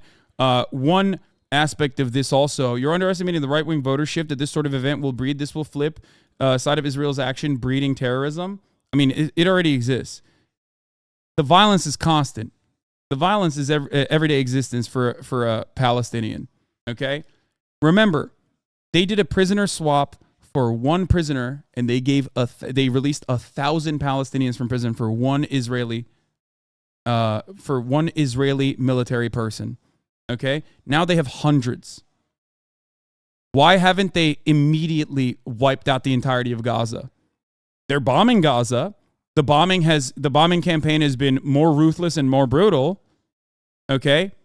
The bombing campaign has been more ruthless and more brutal than in prior years. However, it's not new. If you're in Gaza, they fucking bomb you all day, every day. Think about that. They haven't leveled Gaza. Without hostages, they would have leveled Gaza 100%. They are gearing up for a ground operation instead of leveling Gaza. Do you want to know why? Because they have hostages. That's the reason why they are gearing up for a ground operation, so they can be more targeted. You're blind if you don't see how different this is.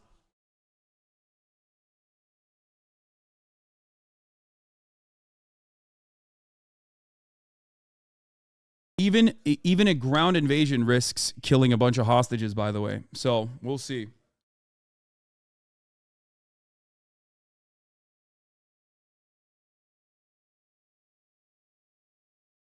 Yeah, it must be emphasized that armed struggle by Palestinian resistance against the occupier is legal under international law. This is from the UN General Assembly, Resolution 3743, adopted in 1982. There is no ambiguity about it.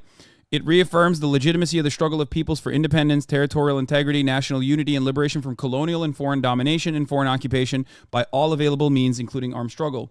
This is why the Human Rights Watch calling Israel openly an apartheid state is actually legitimately terrifying for Israel, and that's precisely why they've been doing counter-propaganda against it non-fucking stop.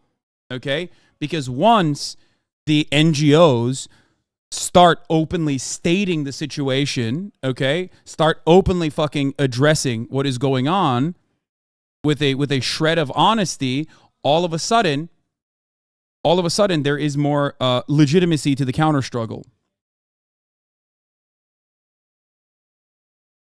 Yeah, think about it. The Human Rights Watch, Amnesty, calling Israel an apartheid state. That is genuinely important. It's genuinely important because that all of a sudden reframes every single violent retaliation in a way that has never been reframed in the Western media. The UN still won't do shit? Yeah, of course, UN is feckless, but even if you are an institutionalist, there is literally legal legitimacy to these actions. Okay? Do you think taking foreign hostages and killing foreign civilians was a smart move by Hamas and beneficial for them in the long run? No, of course not. I think taking hostages from a purely military perspective is in an effort to not let Israel fucking level Gaza. I don't know. I like my morality in this situation and my immediate perspective is very different than like my completely like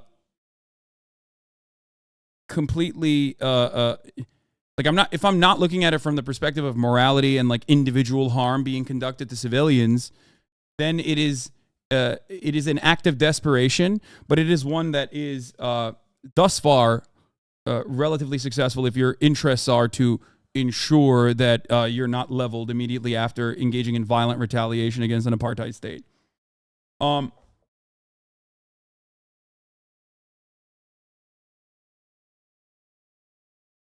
Stop saying settlers and those who support them are not civilians, dude. This is fucking nuts. Like, listen, I know it's easy to fucking say that, but, you know, there is also real humans there. Come on.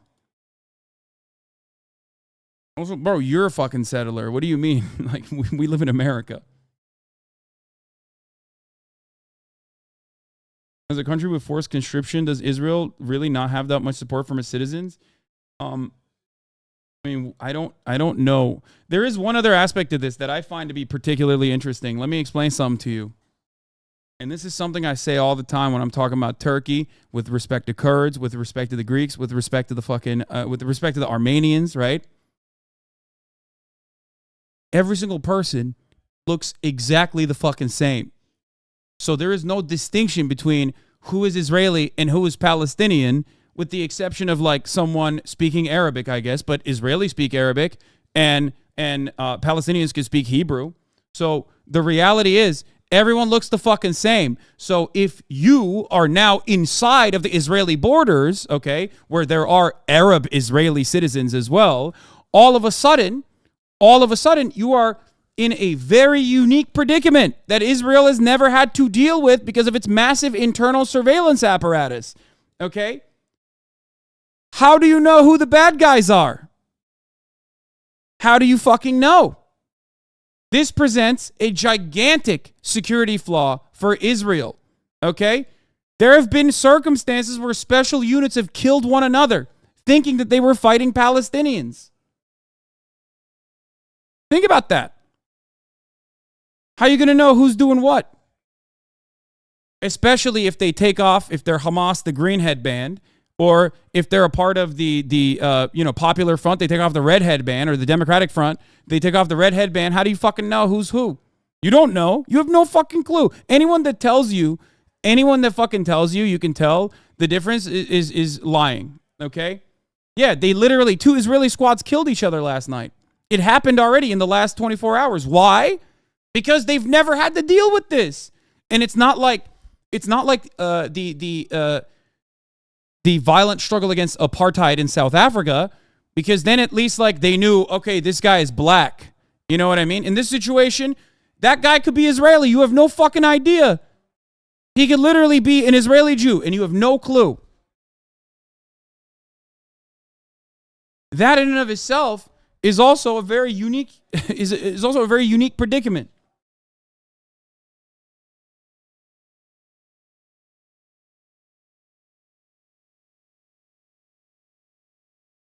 Internet leftists will twist themselves in knots debating the morality of militant decolonization, forgetting the material reality that colonized people have to go through if taking a hostage that you don't hurt is a way to keep Gaza from being bombed. Yeah, I mean, there's also areas, listen, there's also videos out there that are just truly fucking horrific, okay? Everybody understands that those videos are horrific and abhorrent, okay? What is necessary in the circumstance is how we got here. Okay? It's to understand how we got here. Like, everybody fucking understands is evil. Okay? Everybody understands is evil. It's a military apparatus with no, like, clear direction. They've never been able to get this level of, yeah, I know, Elent News. They did hurt people. I know. I didn't say that they didn't hurt people. I'm literally explaining they did. They fucking hurt me. They killed people. They killed so many fucking people. But what you must recognize is that everybody understands dead civilians is bad. I of course, okay? But what is important to recognize here is how we got here. The historical reasons as to why this is happening, okay? Because many people look at that situation and go, oh, it's because they're like anti-Semitic. They're anti-Semitic. They just want to kill all the Jews. They want to kill all the Jews. And there's certainly people in Hamas that want that 100%. Okay? Absolutely. Except the reality of the situation is that that is not the only reason, and not even a major reason in this point, because they are living under colonial rule. This is an open-air prison. Okay? It does not make it right. Sure, but you're fucking ridiculous if you don't understand how that's happening or why that's happening.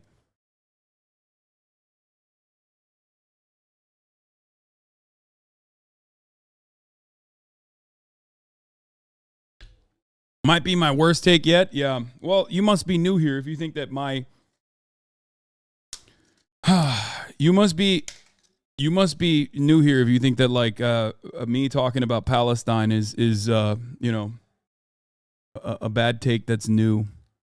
No, this is my worst take since the jump, I think.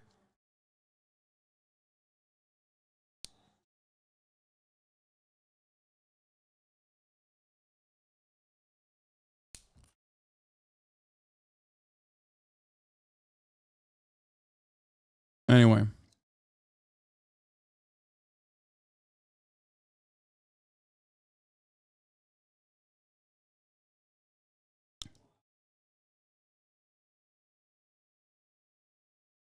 The reason why I showed you guys this video specifically, okay, the reason why I showed you this video, let me see if I can pull up what I wrote about it yesterday. 1 second.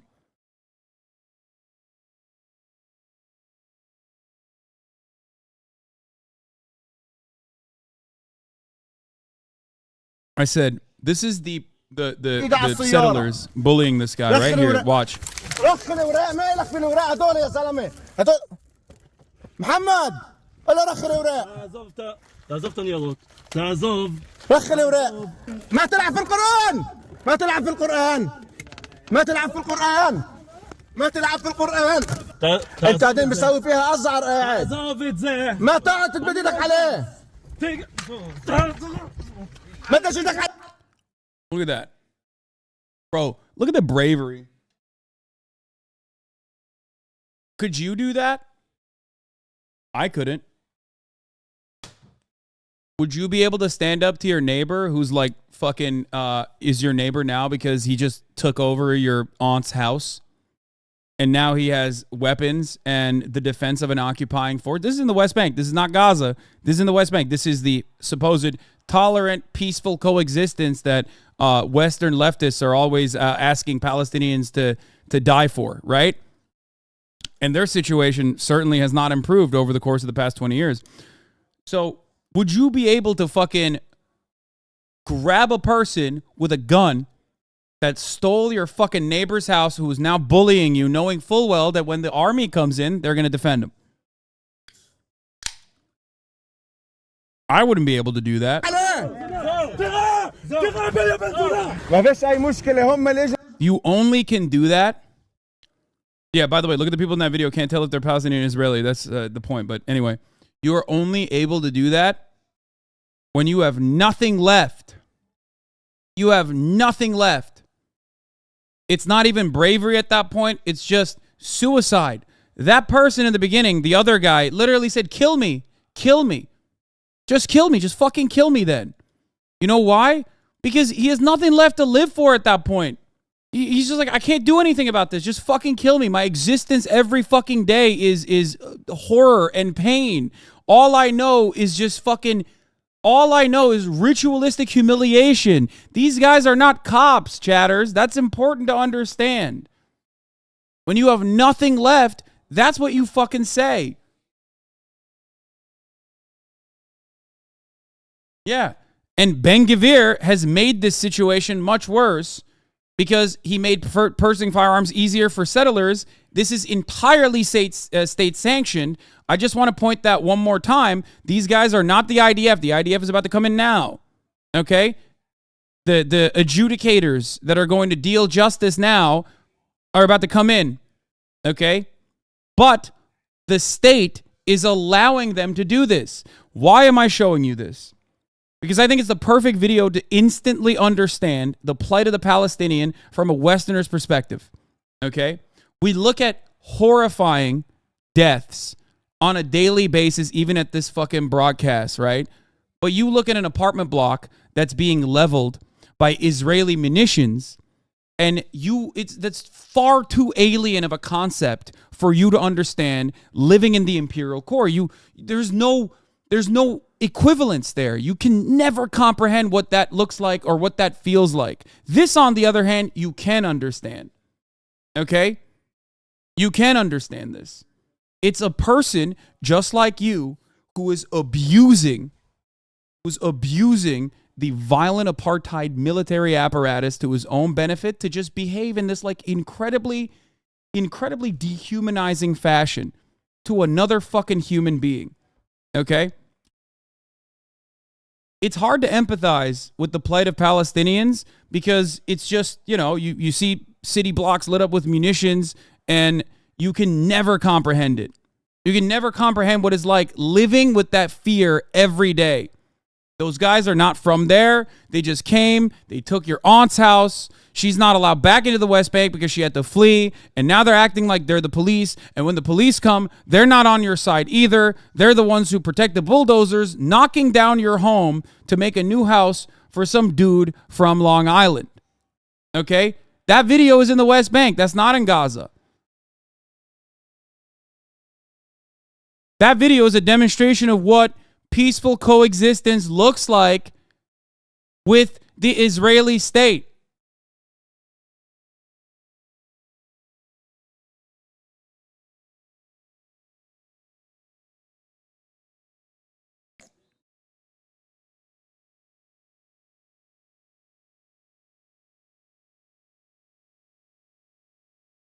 Just to put it in perspective, Ehud Barak is a former prime minister of Israel, seen as a war criminal outside of Israel for his military service. And he says, hey, guys, this is kind of an apartheid. Yeah, Ehud Barak, friend to Jeffrey Epstein, by the way.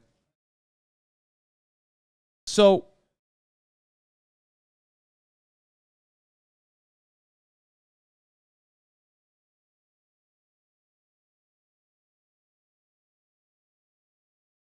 the media has dehumanized Arabs so much there is no empathy given in any situation. Yeah, 100%. 100%. All matter of media in the United States of America churns out content that straight up dehumanizes and also participates in the humiliation of Palestinian people. We turn a blind eye to their fucking everyday existence. We turn a blind eye to the oppression that they have to withstand on a daily fucking basis. But this is a real human interaction. Okay? This is something that you can see or at least empathize with. Unlike the city, the apartment complex being reduced to rubble by Israeli munitions, which can never happen in America, right? This is something that you can empathize with. You know? ما فيش أي مشكلة هم اللي اجوا اعتدوا علينا. Look at them. They're walking alongside the IDF. He says everything is good. They go, get back, get back. Soldiers come in.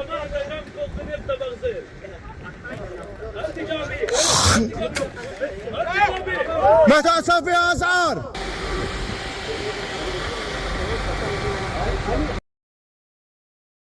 Yeah.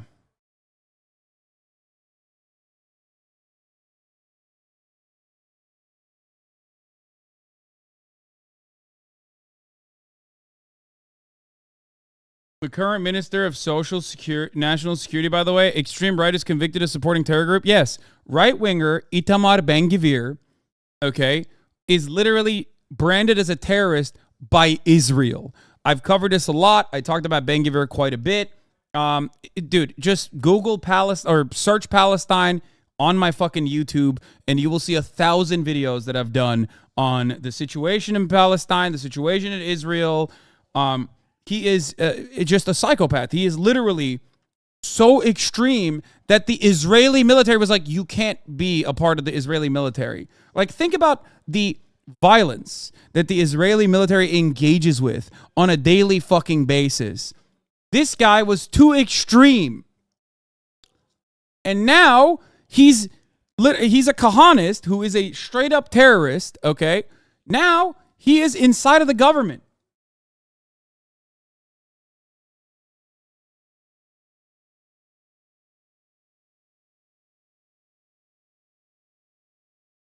A chatter might have the clip, but I'm like 100% sure not long ago you said that the shit Ben-Gvir was doing or talked about doing was going to lead to exactly what happened over the weekend. I don't know. If you guys can find an older clip of mine where I'm talking about like the situation in Israel and what's going to inevitably happen as a consequence of like, trying to justify and keep this like never-ending oppression, never-ending apartheid structure, if you find it, link it, and we'll talk about it. Yeah. Israeli lawmaker blames pogroms against Palestinians for the terrible attacks. By the way, this is Ofer Kasif. He is he's a progressive member of the Israeli Knesset. He's on the left in the country, and he quite literally says exactly what I said.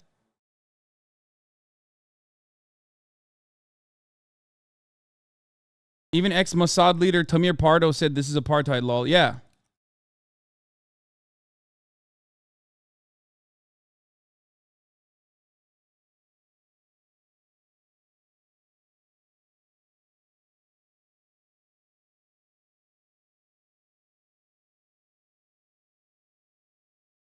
Lahava explicitly an anti-miscegenation coalition as members in the Knesset. Yes, it's gotten more and more radical inside of the Knesset over the course of the past couple of decades, and you have no one but Bibi Netanyahu to thank for that. He is almost single-handedly responsible for this, okay? Obviously, he's not the only person who did the apartheid, but he is the one who made it much, much worse. They had an opportunity at a certain point to, like, dial this shit back, but instead, they kept fucking pushing. And when you keep squeezing, when you keep pushing people into a fucking corner, inevitably they are going to fight back when they realize that they have no other opportunity, when they have nothing and they're going to die anyway. So they say, we might as well die on our own terms. Here is the map of events in the Gaza Strip. In this thread, main points and some developments from an OSIN analyst. Hamas attacked on a wide front, quickly overran the Israeli border defenses in multiple areas. They advanced into multiple border towns. They engaged in a barrage of missile fire. And while the missiles were landing inside of Israel, they also literally fucking paraglid over the fence, over the supposed smart fencing system that they have on this entire area. Okay? Fighting in Sderot, where Sderot Night Cinema exists, by the way. For those of you who don't know, they used to have on the hilltops of Sderot, they would put up fucking chairs and watch Gaza get bombed. They call it Siderot Cinema. So just that's another thing to remember. No, the paragliding was fake. No, it wasn't. What the fuck are you talking about? What do you mean that was fake? There's literally actual video, like multiple videos, both from Hamas groups on Telegram, and also both from Hamas groups on Telegram, but also from fucking what do you call it? But from Israelis inside of Israel. 5 years ago, One of the greatest injustices. the double standards of brutality in Palestine. I mean, this is more than 5 years ago. This is 2018. May 15, 2018. I guess it is 5 years ago. But this is a re-upload. There's footage from the fucking festival. Anyway, listen. The same mentality in Gaza was experienced by the young teenage Jewish groups inside of Warsaw Ghetto, which launched the Warsaw Uprising. They knew there was no hope left and they were going to be killed. The point of the uprising wasn't to live, but it was to re-grasp a bit of freedom and dignity in order to choose how they would die instead of letting that fate be chosen for them. Yeah. They were paramotors, so they had big fans propelling them. Exactly. So they came in. They immediately took over military checkpoints.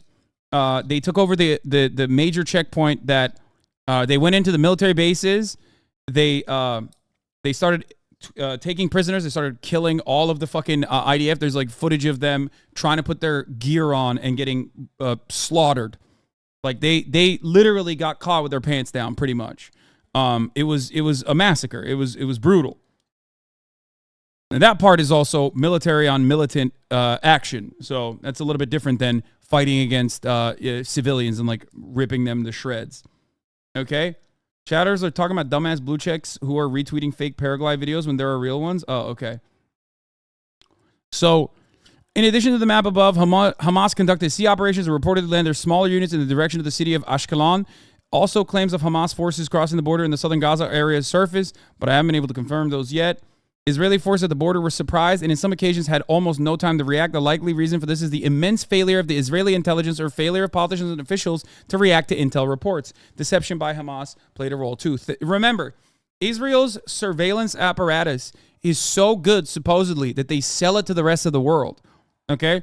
It's so good that the FBI and CIA have told Israel time and time again, hey, this is too good. You can't use this anymore. It's kind of fucked up. So they have like insane spyware that they're selling everywhere, and they fucking forgot to use it on their own backyard, I guess, or somehow it was completely fucking avoided. Harder than the top of the hour ad break, which comes at the top of every hour. If you no longer want to see those ads, all you need to do is subscribe. Here's the 3-minute ad break now. Sorry, before I forget, I'm doing it in the middle of the hour, but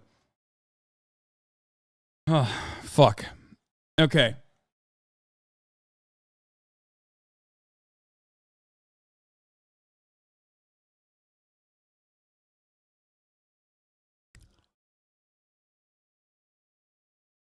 Israeli forces on the border were surprised and on some occasions had almost no time to react. A likely reason for this is the immense failure of Israeli intelligence or a failure of politicians and officials. One thing that I heard was, oh, thank you, Derp State Inc. for the 5, get the subs. One thing that I heard was that, fuck.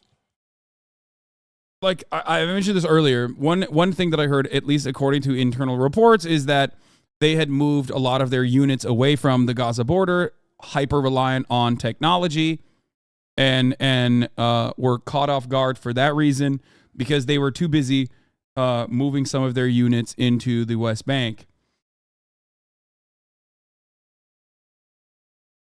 Israel's Air Force and Navy were capable of starting countermeasures already in the first hours of the attack. Israel's ground forces seem to have been comparatively slower in their response. However, according to the latest reports, they've started a series of counterattacks.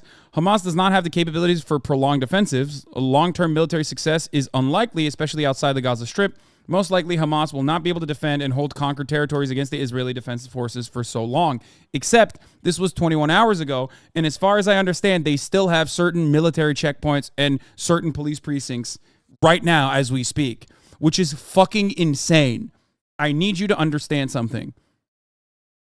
inside of Gaza, every single item that goes into Gaza is controlled by Israel. This does not mean that there is obviously still explosive ordnance and things of that nature that sneak in, but you have to understand that like Israel has complete control of what the fuck is going on in Gaza. Okay, there's only two ways to get into Gaza. One on the Israeli side and one on the Egyptian side. Neither side is controlled by the Palestinians. Israel even controls Gaza's electricity, which they've shut down, which is, by the way, another violation of human rights because there's 2 million people living on this strip of land, 2 million Palestinians. Israel also controls Gaza's water supply. 97% of the water in Gaza is toxic. Okay? 97% of the water is toxic. Many of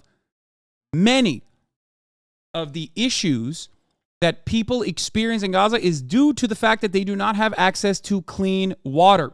Israel controls 2/3 of the electricity. Palestinians have one singular power plant, and that power plant, as far as I can understand it, can power the entire strip for 2 million people. Remember, this is like medical equipment. You know what I mean? Like, this is hospitals. Like, they all need power.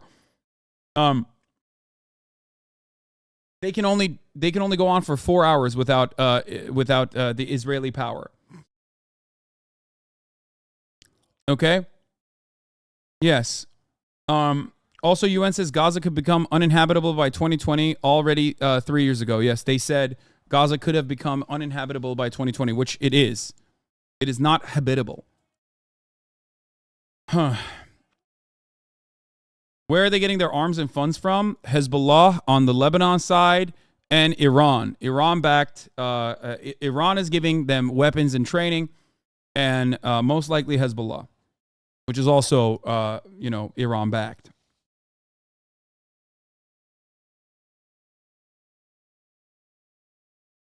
The average age in Gaza is 18. Okay?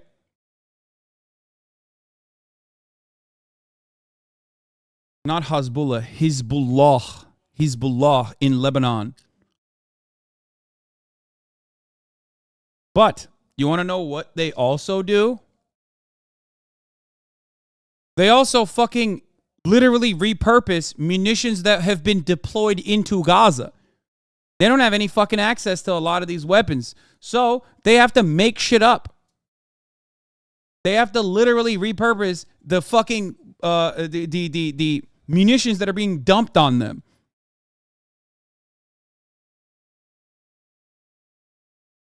Have you heard about Ukraine sending some weapons over? Or was that bullshit? No, I saw that there was what do you call it?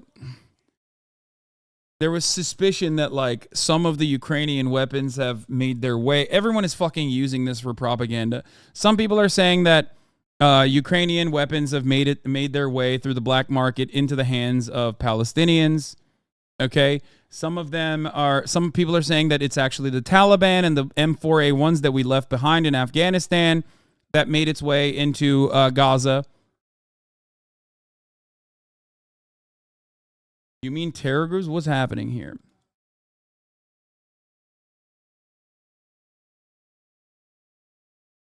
The drones they learned how to make by the Tunisian engineer Zohrari, who was killed in his hometown in Tunisia years ago. They even named them after him.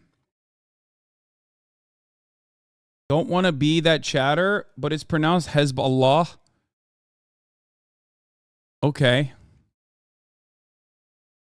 In Turkish, you say Hizbullah. Okay? Shut the fuck up. You are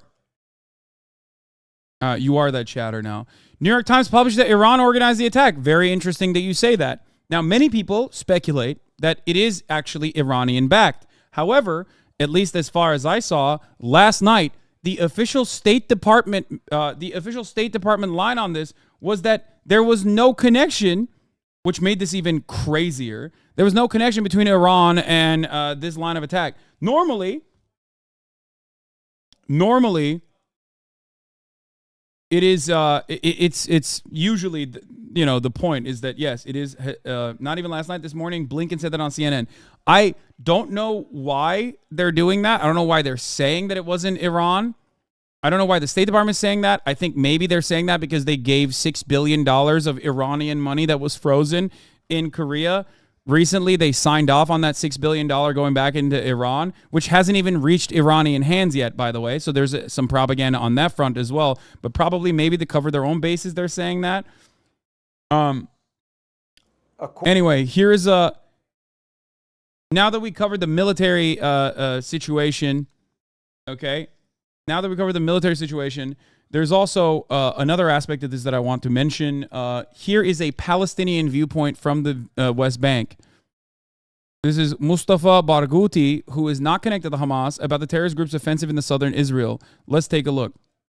This is one of the first times that CNN has even thought about mentioning the Palestinian side on this. According to reporting by Al Jazeera, the leader of Hamas has said the group is on the verge of a great victory after its incursion into Israeli territory. One thing that's really interesting about this is that a lot of people don't understand, right? A lot of people don't understand this, but Hamas is not just a terror cell. It also is the governing body in Gaza. Hamas also is comprised of many different individuals at this point, but they run the fucking hospitals, they run the ministries. Okay, so it is elected government. So when people say oh, dude, these guys are totally separate, I think a lot of people, of course, the last election was in 2006. Okay, sure, but it's not there are surveys conducted on the matter, and the popularity for Hamas has only grown in recent years. Hamas, in and of itself, was literally its creation was backed by the Israeli government. Okay? The problem here is that most people don't recognize that there's also a governing body in this situation. Okay? Most people don't recognize that. And most people in the West don't understand because they are extremists, okay? Of course they are. They are extremists, they're fundamentalists, they're Islamists, certainly. Okay? But most people don't fucking comprehend that they are also seen as the only thing that Palestinians have in terms of at least having autonomy over how they die. Okay? That's it. Which is precisely the reason why their popularity has grown.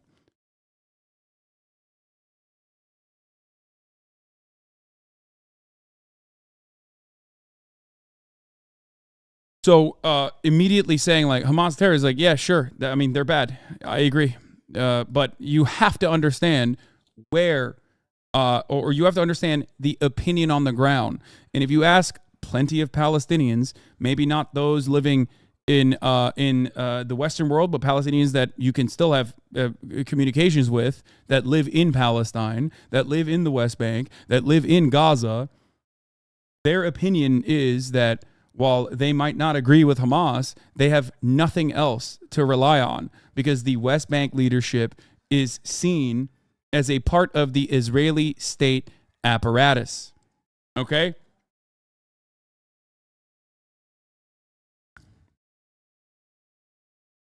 Political leader Ismail Haniyeh has blamed the violence squarely on Israel's occupation of Palestinian land. For another Palestinian viewpoint, I wanted to bring in Dr. Mustafa Barghouti. He is a former information minister for the Palestinian government, which is in control of parts of the West Bank, but does not control Gaza.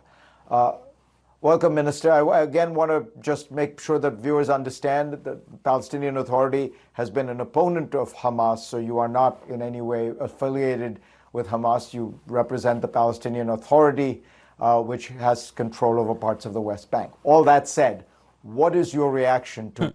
Dude, what was the point of them attacking the music festival? I'm pro-Palestine, but that's going to make them lose a lot of support internationally. Brother,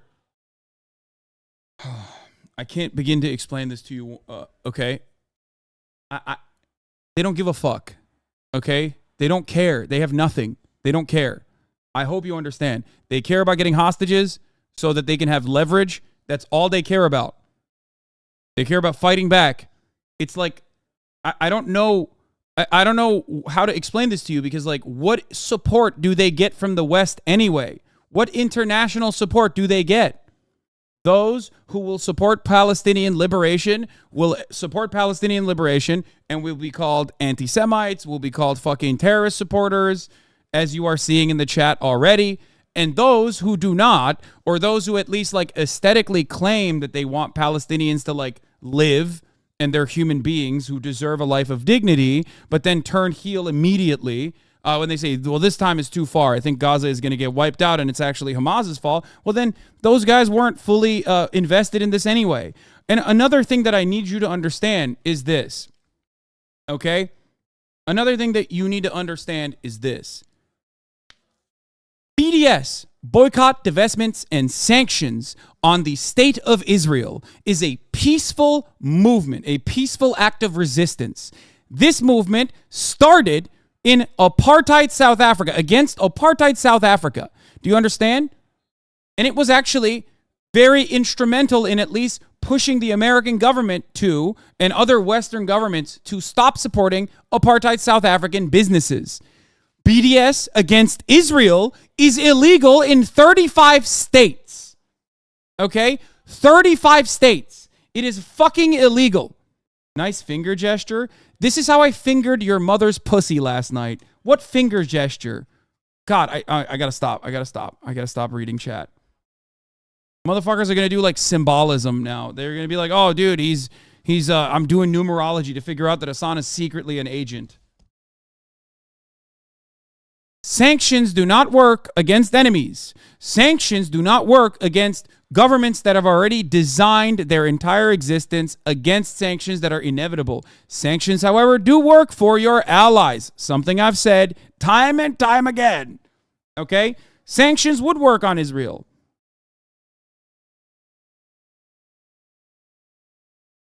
Liberals have been fighting for optics for so long, they forgot about literally anything else. Exactly.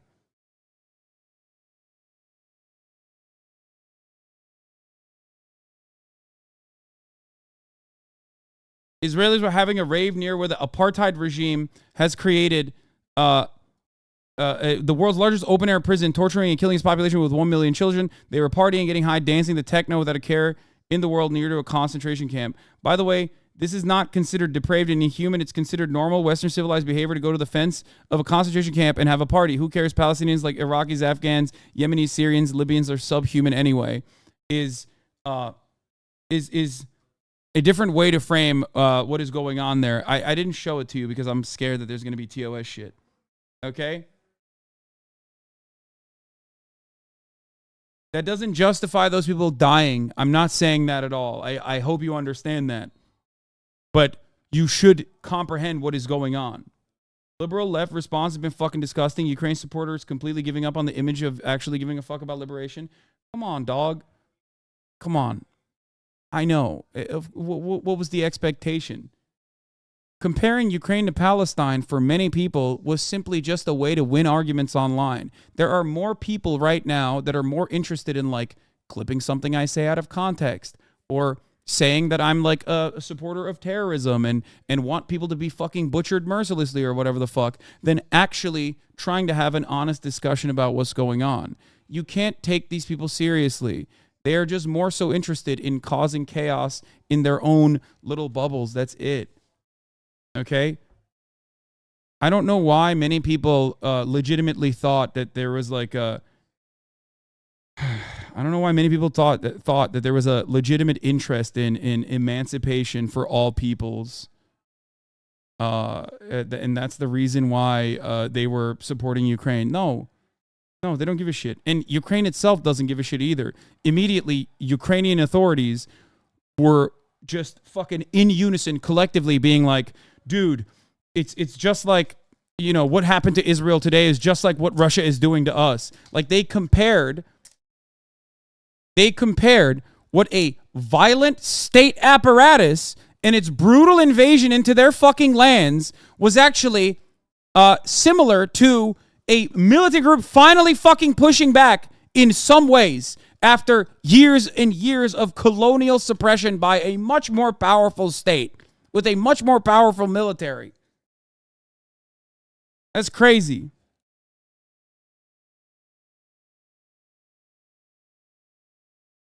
Someone said China is fascist. What does China have to do with anything here? China is also a supporter of Israel, dog. Okay, don't worry. Don't worry. China is also aligned on the same boundaries as like Ukraine and everyone else.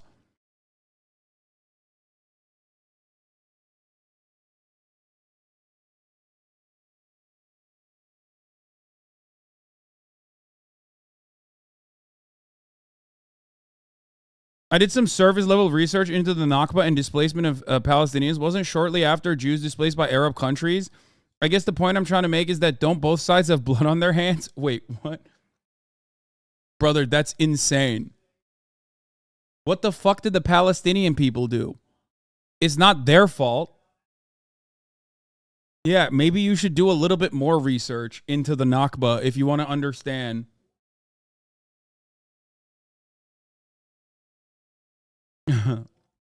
Why are you reading all the good questions? Can you explain why Israel originally backed Hamas if they are extremists? Did they not start out that way? I don't know. Maybe they got a fucking maybe they got a lot of info and a lot of help and a lot of support from the United States of America and did United States of America shit, which is very commonplace. You always back the Islamist fundamentalists because the Islamist fundamentalists are much better to deal with than actual revolutionary socialist formations, because revolutionary socialist formations, if one, you're splitting the groups. So you're creating internal turmoil, okay? But two, you also no longer have a face to the movement that can get global support. The face of the movement is infinitely easier if it's an Islamist fundamentalist group. They can only get help from Iran or anywhere else, and they're automatically in the terrorist. They're automatically seen as like the terrorists. It's going to be very difficult for you to get international support. It's going to be very difficult for you to get international support beyond America's adversaries.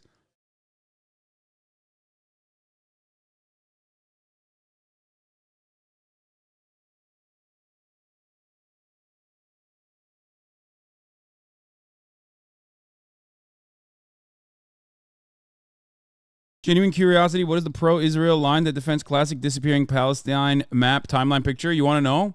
It's maddening.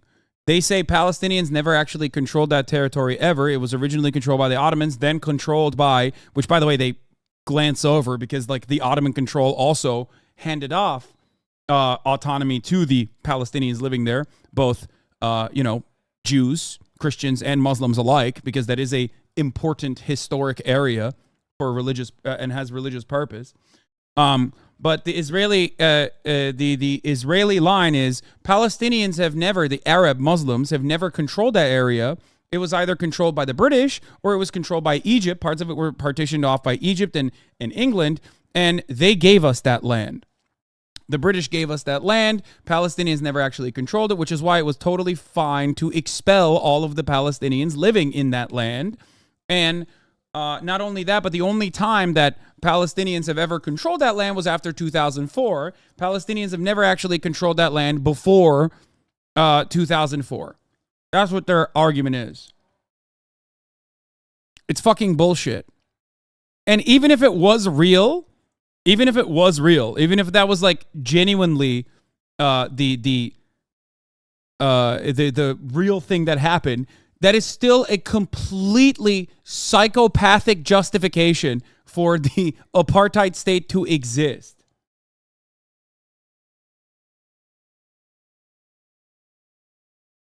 Israel always understood that its secular opponents were its most dangerous and spent decades assassinating them accordingly. Hamas is the direct result of the successful policy of molding and shaping resistance forces.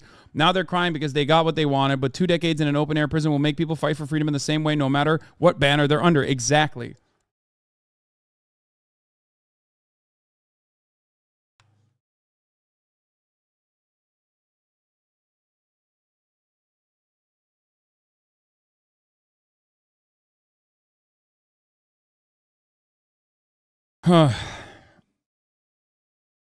So,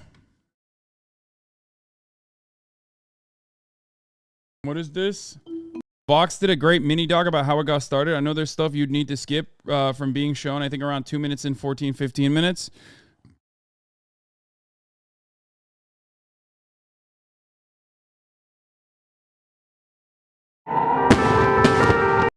Blowback, how Israel helped create Hamas. Yeah, except Mehdi Hasan has had like some shit takes because he has to be in mainstream media on this particular issue.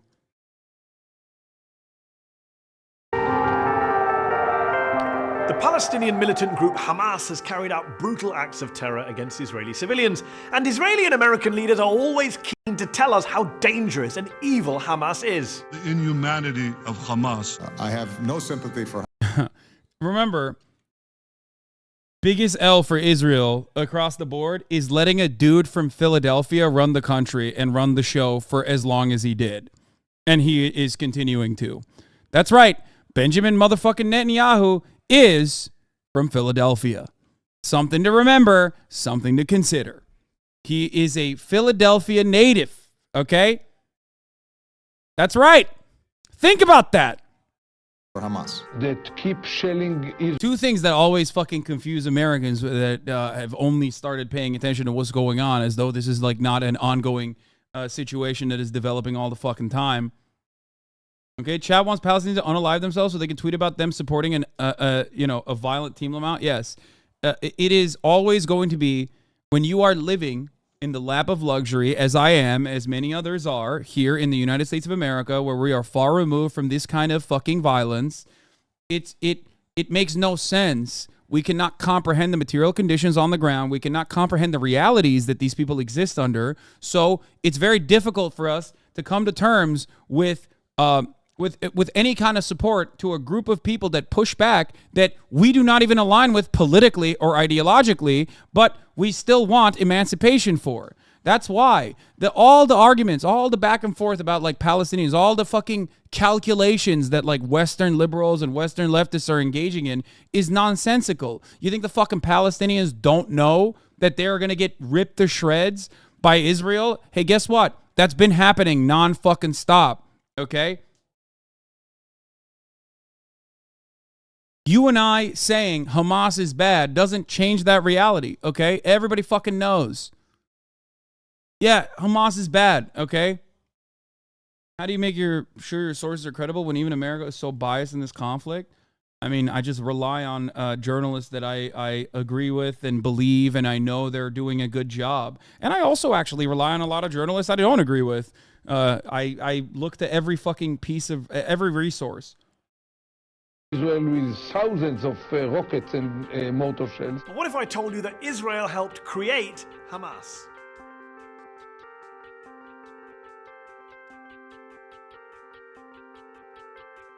Officially, Hamas, which is the acronym for an Arabic phrase meaning Islamic Resistance Movement, was founded in 1987, at the start of the first Palestinian Intifada, or uprising, against the Israeli occupation. But its roots were planted much earlier. The Hamas founder, Sheikh Ahmed Yassin, was a half-blind, disabled Palestinian cleric and member of the Muslim Brotherhood. The Brotherhood had been repressed by the Egyptians in Gaza prior to 1967, but once the Israelis invaded and occupied the Strip, they didn't just turn a blind eye to these Islamists, they encouraged them. See, the Israelis, especially right-wing Israelis, wanted to undermine the power of the dominant Palestinian political force at that time, the nationalist PLO, at the heart of which was the secular Fatah party of Yasser Arafat. Yeah, they wanted to cause division internally, okay? They wanted to cause division, and they wanted to create an apt counterbalance, which is, of course, which was successful, but also one thing to consider, it's constant. Every single fucking Middle Eastern country that did not become lapdogs for America like Turkey did got fucking ripped to shreds with the same fucking playbook. Okay?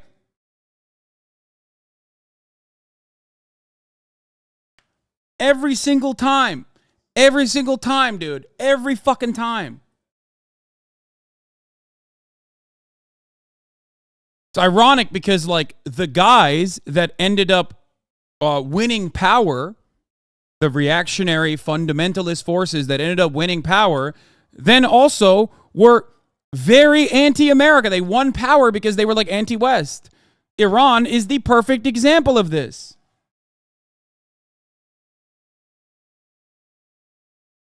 Bête noire. لقد جئتكم يا سيادة الرئيس بغصن الزيتون في يدي وببندقية الثائر في يدي. By empowering Sheikh Yassin and the Muslim Brotherhood, Israeli leaders thought they could divide and rule the occupied Palestinians, play them off against each other, secular nationalists against religious Islamists. So in 1978, when Yassin wanted to officially register his Islamic Association, which was basically the precursor to Hamas, the Israelis were only too keen to help. Yassin built and grew a network of Islamist social institutions across Gaza, including schools and clubs and mosques, and Israel helped fund some of those projects. Most American politicians have no clue about any of this, although the former Republican Congressman Ron Paul once made this point on the floor of the House. Hamas was encouraged and really started by Israel because they wanted Hamas to counteract Yasser Arafat. Arafat himself told an Italian newspaper, quote, Hamas is a creature of Israel. He even claimed that former Israeli Prime Minister Yitzhak Rabin admitted as much to him, calling it a fatal error. Now, you might be wondering, why should I believe mad Ron Paul or the famously shady Yasser Arafat? Well, you don't have to. You can believe top Israeli and US officials who've basically owned up to all this. Brigadier Yitzhak Segev, for example, who was the Israeli military governor in Gaza and later told a New York Times reporter that he helped finance the Islamic movement. The Israeli government gave me a budget, he said. As a counterweight to the PLO and the communists, the Israeli government gave me a budget and the military government gives to the mosques, he said. And the military government gives to the mosques. Colonel David Hakam, who worked in Gaza. That early funding helped nourish the seeds of Hamas and other Muslim movements that used terrorism to undermine the Israeli-Palestinian peace process. In 1980, when fundamentalist protesters set fire to the office of the Red Crescent Society. Said, and the military government gives to the mosques. Colonel David Hakam, who worked in... How do you think the libs are going to handle this PR-wise in the States? I'm very cynical, so I don't want to... It's hard for me to not say some shit that's going to like piss people off, but I think a lot of liberal Zionists were like waiting for this opportunity so they could fucking go back to baying and demanding blood. For the past couple of years now, the tide has shifted as far as seeing Palestinians as human beings. And that actually presented a really shitty situation for a lot of liberal Zionists who could not simply say what they actually wanted, which is, of course, the evisceration of the Palestinian state. So this gives them a perfect opportunity to go back to demanding blood and saying, well, we got to do it. We got to do it. There's nothing else we can do.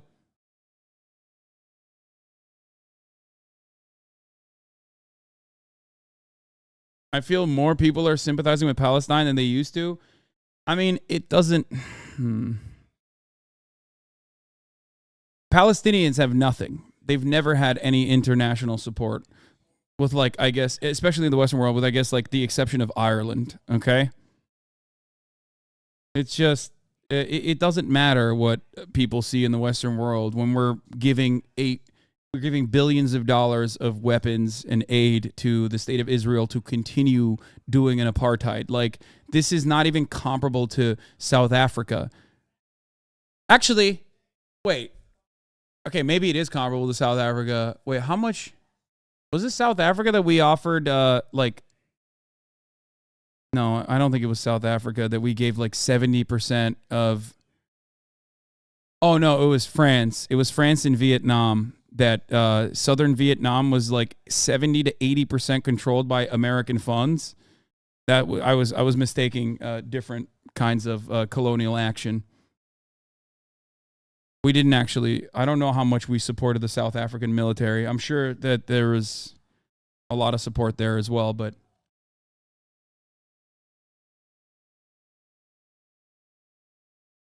I've seen standard liberal voters post about this in the apartheid. There has genuinely been a shift, not as much as it was a year ago, but way more than 5 years ago. Liberal Zionist groups were in action before yesterday. Jewish groups sue California district. A coalition of groups representing the Jewish community have filed a lawsuit against the Santa Ana Unified School District alleging the school board adopted anti-Semitic curriculum and did so without allowing for adequate input. Plaintiffs in the 86-page suit, which is announced on Monday, including the ADL, American Jewish Community, Louis D. Brandeis Center for Human Rights Under Law. The suit claims that the SAUSD violated the Brown Act, California's open meetings law, and demands the court block the controversial curriculum. What is the curriculum?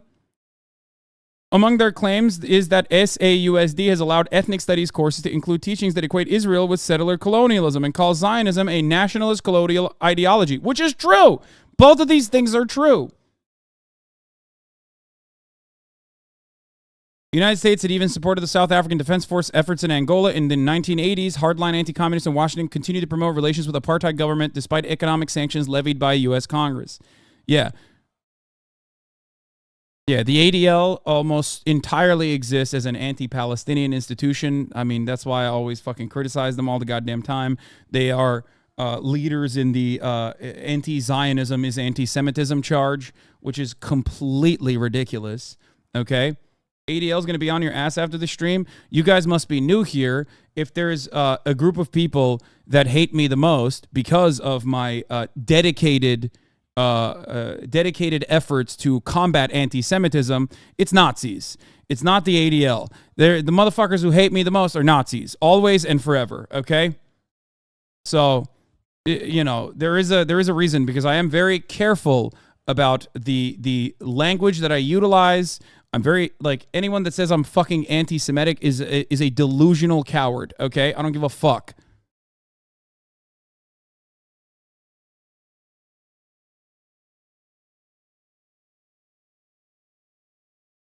I have been covering Palestine and Palestinian liberation for a very long time. This is not new. And the reason why I think, in spite of my coverage on anti-Zionism, it's not a last night thing at all.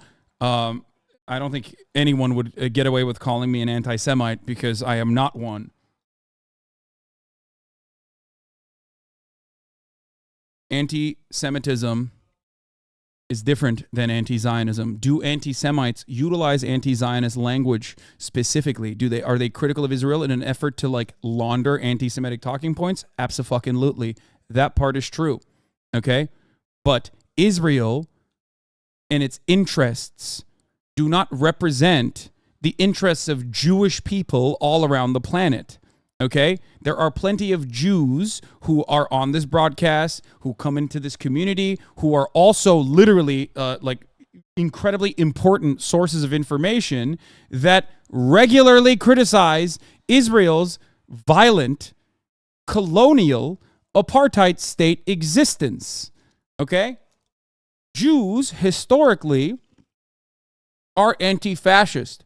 Jewish people have a long history of fighting against pogroms. Jewish people have a long history of fighting for emancipation. Okay?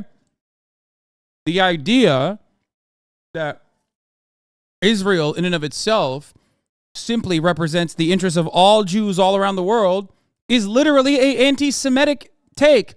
One that the Israeli state adopts on a regular basis while simultaneously using it as a weapon against those who criticize it.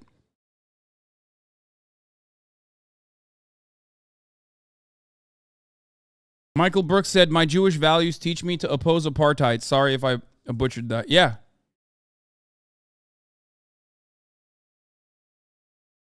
If you said what you said in the UK mainstream Jewish orgs would condemn you the exact way they condemn Corbyn, yeah, the mainstream Jewish orgs in the UK can suck my nut. They are, like, inherently anti-communist, anti-socialist. They're fucking ridiculous.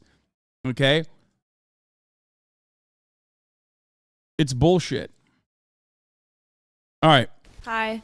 Once we're done with this, with the Hamas thing, I'm going to go to Michael Brooks talking about Israel. Gaza in the late 1980s, as an Arab affairs expert in the Israeli military, has admitted that the original sin was Israeli support for Yasin in the late 70s. But at the time, he has argued, nobody thought about the possible results. Well, Avner Cohen did. Cohen was the Israeli official who was responsible for religious affairs in Gaza for more than 2 decades, and who now says, quote, Hamas, to my great regret, is Israel's creation. Yeah, Cohen's words. He actually wrote an official report to his superiors in the mid-1980s, warning them not to play divide and rule in the occupied territories and calling on Israel to, quote, break up this monster before this reality jumps in our face. But no one else on the Israeli side really took the possibility of blowback seriously at that time. They never do they? Hamas has since killed far more Israeli civilians than any secular Palestinian militant group, and its leaders have been pretty viciously anti-Israeli and even anti-Semitic in their rhetoric. لن نعترف بإسرائيل. لا مكان لكم بيننا ولا مستقبل لكم بين الأمم. إنكم إلى زوال. Sheikh Yasin would eventually be assassinated by an Israeli airstrike in Gaza. Sheikh Yasin and its organization, the Hamas, are responsible to the killings of more than 400 Israelis. So the question shouldn't be why now. I think it should be why not before. Why not before? Well, because before, Israel was actually nudging and winking at Yasin and co., building them up as a rival to Arafat's Fatah. The die was cast for Blowback. Blowback, incidentally, that they decided to double down on when they assassinated Yasin. You can hear the crowds chanting for Hamas, and any idea that this operation would actually suppress or...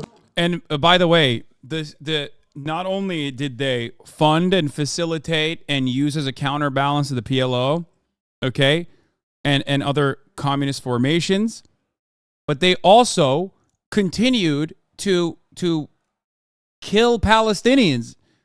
The fuck are people going to do in that situation? If you're living in an open air prison and like the motherfuckers who are like, no, this sucks, dog, we have to fight back, are like Islamist fundamentalists, like eventually you're going to be like, well, okay, I guess there's no one else. You know what I mean? I said this exact same thing when Russia invaded Ukraine. Okay? Someone pulled the tweet, please. The day that Russia invaded Ukraine, I tweeted exactly this because it's a leading principle that I have seen in the Middle East, okay? Growing up. When your country is invaded,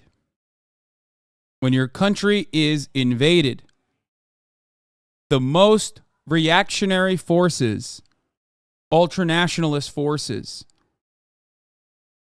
will be seen as liberators. They will be seen as the only people that is fighting back for your emancipation. Okay? Every time an imperialist or irredentist power decides to encroach upon a smaller nation, the most right-wing nationalist elements are seen as emancipatory forces willing to do violence necessary for liberation, a dangerous prospect for Ukraine stuck between the West and Russia.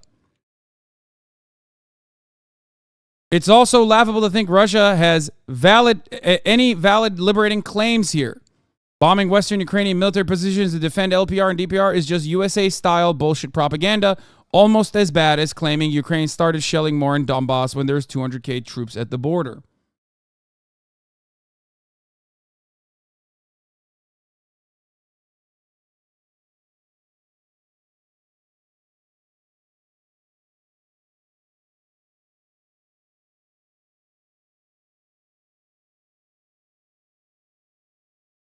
There's probably an anti-Semitic guy who supports Israel because he hates Muslims even more. This is more or less the entire basis of evangelical Christian Zionism. Yes, are you kidding me? The fuck are you talking about? Israel's greatest supporters in the United States of America, they give it the most amount of money, are not Jews, okay? They're not American Jews. It's American evangelical Protestant Christians. Hello? Go to Texas. You'll see a motherfucker with a Blue Lives Matter in a lifted pickup truck in a King Rancher with a Blue Lives Matter sticker next to the, like, we stand with Israel sticker. And if you ask him about Jews, he thinks Jews have horns, okay? But he's like, but they're the chosen sons of God. They need to take over Israel so that the rapture can happen. Megiddo. Jesus Christ going to come back to earth and fight the devil, Shaitan, in Megiddo. Megadoodoo. Evangelicals are psychotic. They literally fucking believe that from the river did it say Israel will be given to the chosen sons and daughters of God so that Jesus Christ can come back and fight in Megiddo and the rapture will happen. And my fat ass will get sucked into the heavens. You know what happens to the Jews in the end of that, by the way? They fucking burn in hell in eternal damnation. So these guys aren't on your side if you think that they are.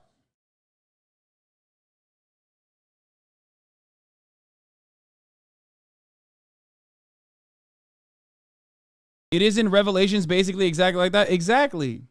Diminish that organization seems to be ill-judged. The inconvenient truth is that Hamas is in part a creature of Israel's own making, an enemy that Israel spent more than 20 years helping to build up, and then spent the next 20 years, the past 20 years that is, trying to bomb, besiege, and blockade out of existence. Yeah, that's it. That's the major component The 3 Gaza wars fought by Israel against Hamas since 2008 killed around 2,000 Palestinian civilians and a dozen Israeli Remember, this is from literally 5 years ago, okay? Civilians. Gone way worse. That's the real human cost of blowback. David Long, a former Middle East expert at the US State Department under Ronald Reagan, told journalist Robert Dreyfus, "I thought the Israelis were playing with fire. I didn't realize they'd end up creating a monster. But I don't think you ought to mess around with potential fanatics. It's a lesson both the Israelis and the Americans never seem to learn, though. And as usual, innocent people, in this case Palestinians and Israelis, continue to lose their lives as a result." I mean, yeah, if this is your daily fucking existence, like, you know, what are you supposed to do? What do you have? You have no options, okay? Yeah, I mean, here, chart of total deaths since 2008. We've covered this before. I've shown you this before. The total deaths on the Palestinian side are, and by conservative estimates from 2008 to 2020, is 5,590. On the Israeli side is 251. This is asymmetrical and disproportionate violence from an apartheid state that is heavily militarized, going against a group of people that have no way to even fight back. Nah, you are wrong. What do you mean?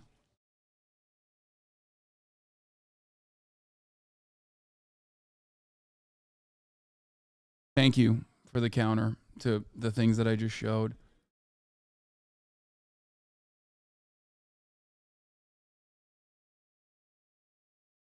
Nelson Mandela. Nelson Mandela realized that there was nothing that the ANC could do that would end the apartheid in South Africa. Okay? There was a point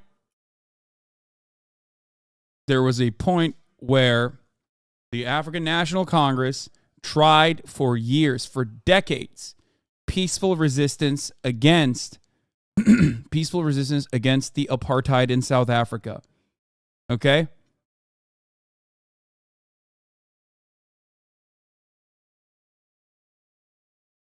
They tried everything. They got violently suppressed. 69 supporters were murdered by the police. That was seen as a pivotal turning point for Nelson Mandela in recognizing that when all else fails, when all peaceful forms of violence fails, and the apartheid state has to exist and continue destroying the lives of millions of... Wait, what? You're saying this exact same thing here? The fuck? This is from... It's actually so fucking bad, it makes me feel sick. It's insane that evangelicals are more pro-Israel than American Jews, me, and that Netanyahu is still in power. Oh, yeah. Oh, absolutely. Absolutely. American... Okay, well, why am I rehashing a thing that I've said, okay?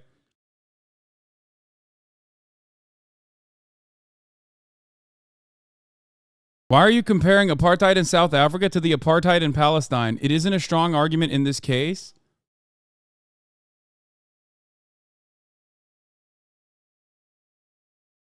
It's a joke. You're joking, right?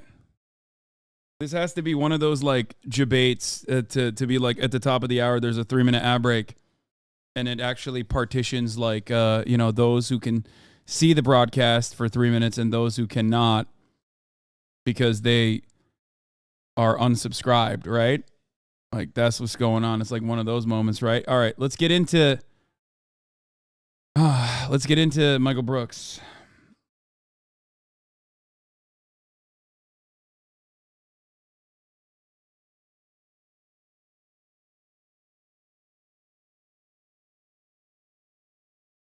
Here's the 3-minute ad break now, by the way, which you can avoid for $5 or for free or by getting gifted a sub. Hi. So my first question, it says on your Twitter that you're Jewish. Am I getting this right? No. Is it the right Twitter? On my Twitter bio, it says I'm Jewish? No, but like in your tweets. I don't want to be wrong. I have Jewish background. I'm just trying to think of... Okay, so as someone with a Jewish background, yes. How do you feel about Bernie's plan for Israel, especially as someone concerned with foreign policy? I love it. It's absolutely necessary. My Jewish values teach me to oppose apartheid. He's right. Remember Halsey tweeting this video last year, I think when she showed support for Palestine and some smarmy asshole tried to bitch at her, gave me whiplash in the best way possible? Okay. Could you elaborate, please? I mean, there really isn't that much to elaborate on. I mean, has anybody ever been not only to Israel but also to the? Have you been to? Have you been to the West Bank? Have you been to Gaza? Yep. You went to Gaza. I went to the border. Oh, okay, but not to Gaza. You can't be in Gaza. Well, I know people who've gone to Gaza. You could definitely go to Gaza. So for me, my politics are built on a base of, economic justice and actually really like anti-racism, as in some ways as distinct from some of this sort of woke stuff in a way. But when I was already, I grew up, I was pretty connected to left politics, so I always knew growing up about the travesty that was the human rights situation there. And I knew that people I admired, like Nelson Mandela said, South Africa is going to not be properly free until the Palestinians are free. In 2006, I believe, I read a piece by a guy named Tony Judt in the New York Review of Books, who was a really important... Yeah, every single person that has either successfully or unsuccessfully fought and in some instances died to liberate people that you look at in your fucking history books have recognized the oppression that Palestinian people have faced historically. Something to consider. Maybe your history book and the analysis missed that part. That is by design, of course, but you have to... But that is the truth. Okay? My Jewish values teach me to oppose apartheid too. How could we suffer so much as people then perpetuate violence against other minority groups is horrible. Well, that is actually the truth. That's why there are plenty of still anti-fascist Jewish organizations. There are plenty of Jewish organizations against the settler colonial terror of apartheid in Israel. That's right. That's right. It's not. This is not a Jewish Voice for Peace. There are plenty of examples of this. It's just like ridiculous to say like, no, Jewish people unconditionally support Israel. It's stupid as fuck. Bro, there's Israelis that don't fucking unconditionally support Israel. I mean, they're marginal, tiny, but come on. A Jewish scholar.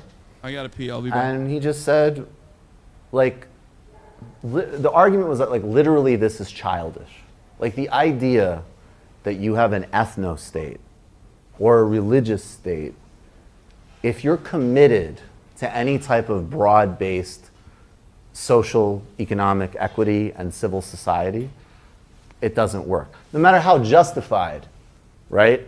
Of course there's justification because of Jewish history for Israel. There's justification for Kurdistan because of Kurdish reality. There's justification for Pakistan. It's notable that Israel and Pakistan are both disasters. Israel not in the sense of, look, if you're a European Jewish background, you have a nice life there. If you're not, you are, even inside 67 borders, not a fully equal citizen. And the situation in the West Bank is, it is literally Jim Crow-like, and Gaza is, it's just an atrocity. So that's not something that anybody could reasonably ask me to support. And I understand, there's some actions from some Palestinian groups that, we can condemn. In fact, those have not even really been in any way seriously in play since like 2003. And when we talk about, look, and the apartheid word specifically is both used by people who were crucial in ending apartheid in South Africa, like Desmond Tutu or Ronnie Kasrils, who served as intelligence minister under Mbeki, who I've interviewed. And the other main people who use the apartheid word are Ehud Olmert and Ehud Barak. So it is what it is. And I don't support second-class citizenship and occupation and sieges for anybody, no matter who they are.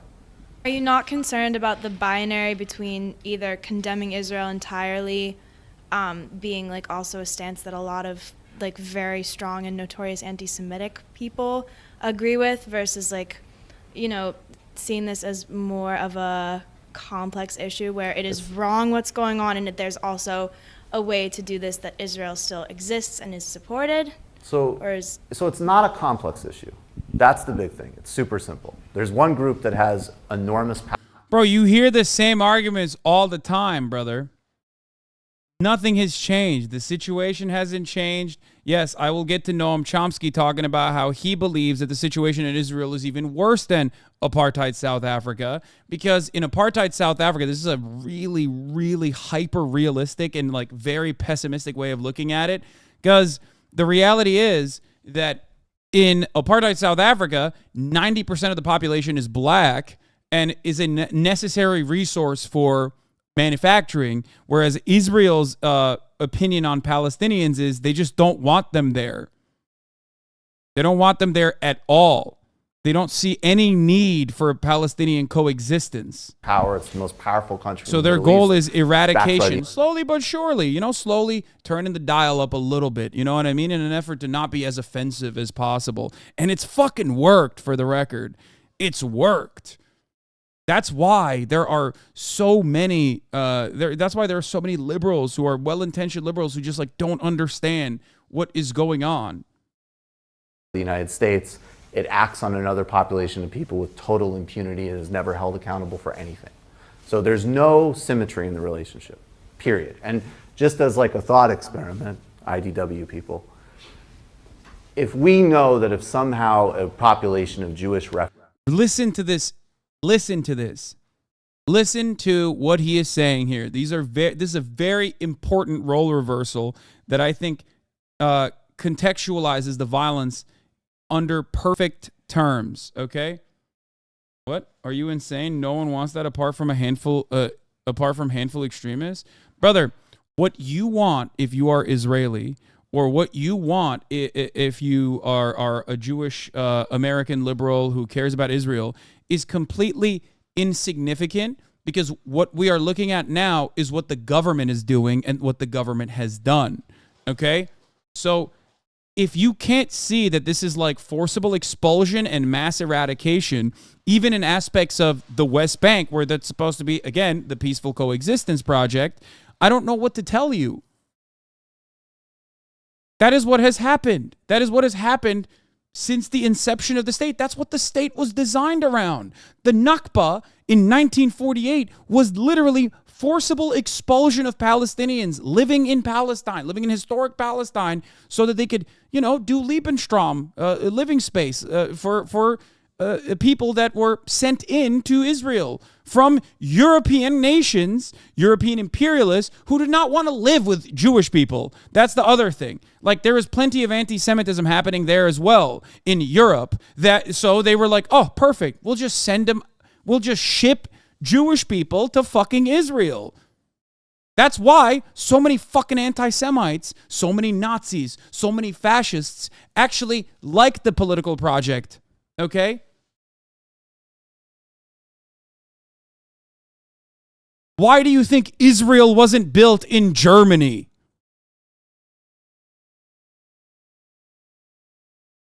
That would have been just. Plenty of Jews lived there. Plenty of Jews lived in Europe. Why the fuck did they ship them to the Middle East? I know that there is also, Theodore Herzl and like historic land, Judea, all this stuff, but it's like thousands of years of history. It would have been infinitely better for Jewish people if they just, if they built Israel in fucking Germany. Why didn't they do that?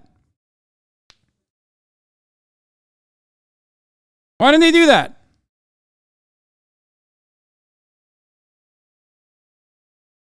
Refugees ended up in Westbank and Gaza, and an Arabic government in Jerusalem and Tel Aviv had an open-air prison in Jewish Gaza, which they bombed with white phosphorus. They killed civilians indiscriminately, and they had no provisions for medicine. They had an embargo that blocked food, that electricity wasn't running, that there was an over 48% unemployment rate, life expectancy and malnutrition statistics were horrifying. One of the major policymakers in this hypothetical Arabic Palestinian state said, we need to put those Jews on a diet. In the West Bank, there was another Jewish area where there was a little bit more autonomy, but there was regular Arabic settlements where they pulled up the Jewish farmers' foods, they terrorized them with rocks, the security forces broke children's bones, and they couldn't drive on their own roads. We'd all have no problem understanding what that was. So there's nothing complex about it. The second part of your question, it's a pure asymmetry relationship. And the question is rights or not. So that's it. It's not complicated. The second part of your question, at this point, there's always going to be crackpots who are anti. To be fair, Zionism predates the Holocaust by a lot, 1890s, and had already settled on Palestine. No, I know. Theodore Herzl originally went to the Ottoman Empire to ask for historic Palestine as a nation state for Jews. I know. That doesn't change anything.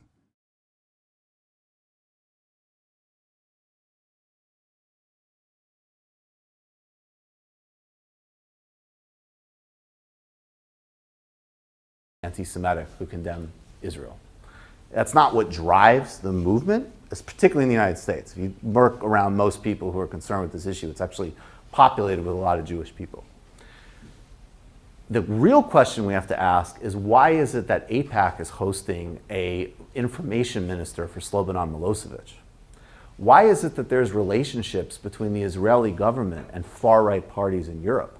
Why is it that Benjamin Netanyahu's son is posting borderline alt-right memes? No, it was straight up. He was straight up posting Nazi shit. Benjamin Netanyahu is also literally a Holocaust revisionist. He is a Holocaust revisionist. 100%. Another fun fact about Benjamin Netanyahu that shocks people whenever I mention it. Benjamin Netanyahu is a Holocaust revisionist, okay? How crazy is that shit? Think about that.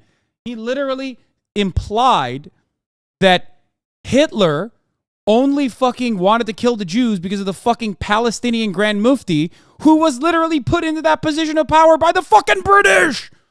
Fuck!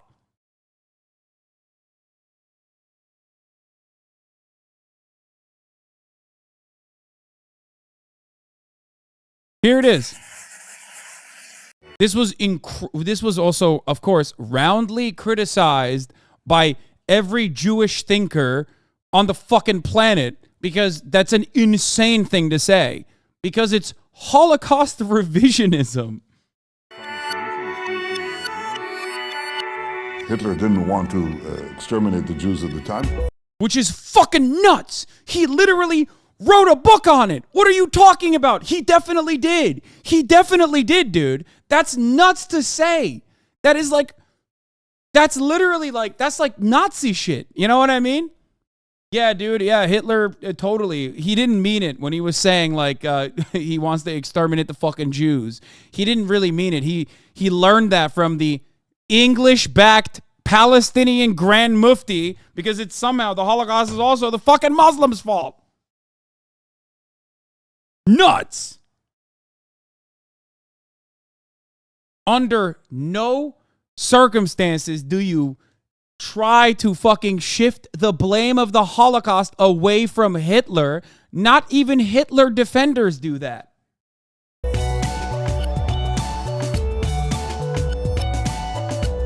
The Mufti of Jerusalem, Hajj Amin al-Husseini, who was later sought for war crimes in the Nuremberg trials because he had a central role in fomenting the final solution. He flew to Berlin. Hitler didn't want to exterminate the Jews at the time. He wanted to expel the Jews. That's crazy. That's so crazy. Hitler was like, damn, this mufti's got some good ideas, dude. That's what happened? What a fucking psycho, dude. No, he didn't get tricked, by the way. He's just a giant fucking piece of shit. That's why they collaborate all the fucking time with like fascist anti-Semites all around the fucking world, okay? It's not a... He's a fascist too, so he doesn't give a shit.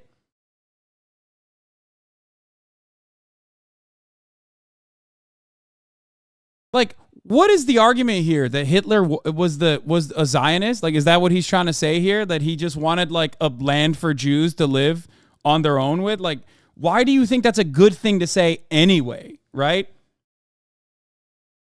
Like, is that the argument that you really want to go with? Like, oh, yeah, Hitler wanted to create Israel, but then the Mufti said, like, don't do it. Kill them instead. And that's why he did it?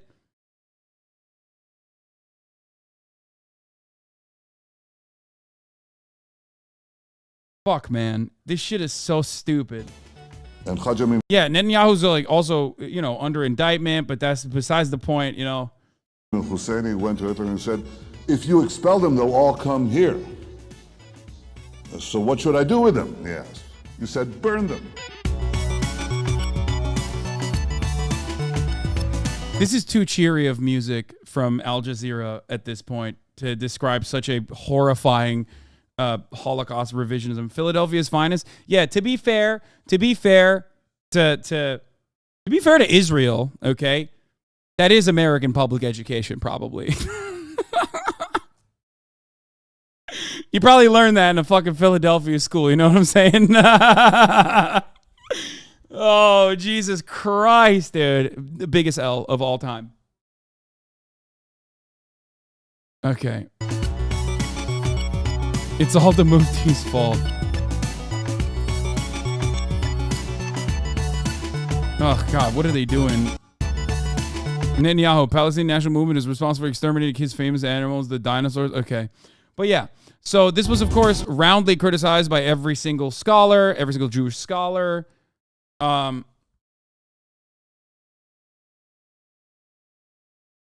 So, yeah. The UK anti-Zionism is considered by most people to be anti-Semitism. Many who consider themselves to be progressive think Israel needs to exist, and as such, an apartheid is necessary or good to maintain a Jewish majority. And apartheid is unfortunate, but the cost of doing business, yeah.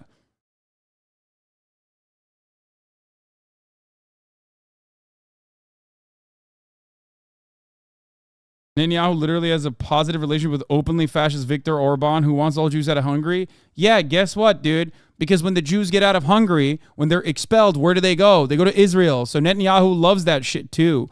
It's like a two-parter. That's the whole point.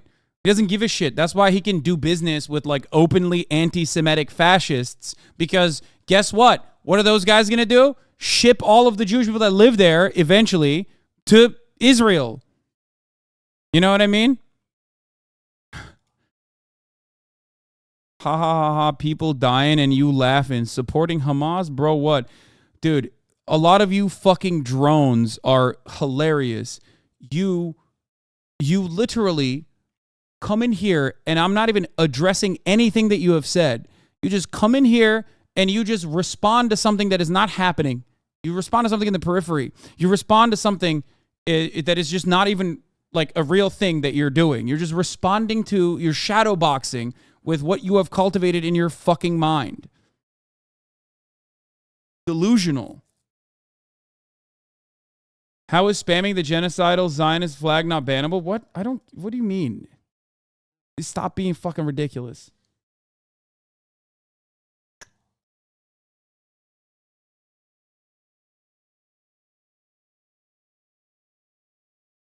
Anyway.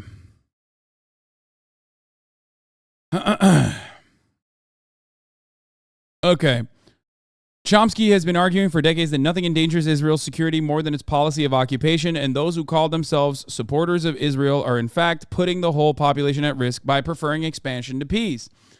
Noam Chomsky, the United States is carrying out constant actions which are dangerous to Israel very seriously, namely supporting Israeli policy. For the last 40 years, the greatest threat to Israel has been its own policies. Noam Chomsky has been very consistent on this matter. Okay? Yet another, of course, anti-Semitic Jewish guy. Classic. Okay? Where Israel is crumbling internally due to its bloodthirsty attitude towards Palestinians. Okay? If you look back to 40 years, say to the 1970s, Israel is one of the most respected and admired countries in the world. There were lots of favorable attitudes to it. Now it's one of the most disliked and feared countries in the world. In the early 70s, Israel made a decision. They had a choice, and they made a decision to prefer expansion to security, and that it carries with it dangerous consequences. Consequences which were obvious at the time. I wrote about them, and other people did. If you prefer expansion to security, it is going to lead to internal degeneration, anger, opposition, isolation, and possibly ultimate destruction. And by supporting those policies, the United States is contributing to the threats that Israel faces.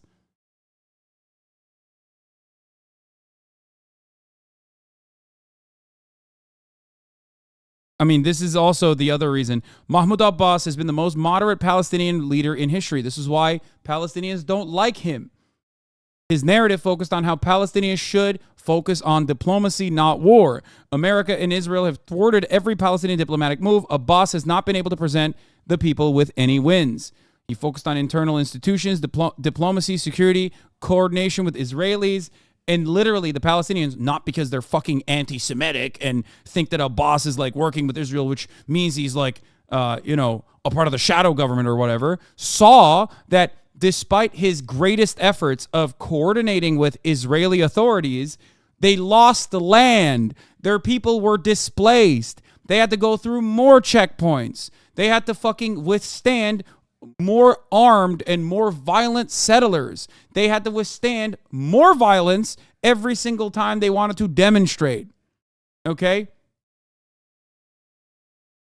So please, whenever you say, oh my God, dude, oh my God, what the fuck are you talking about? We got to do diplomacy. We got to do diplomacy. That's the diplomatic outlook.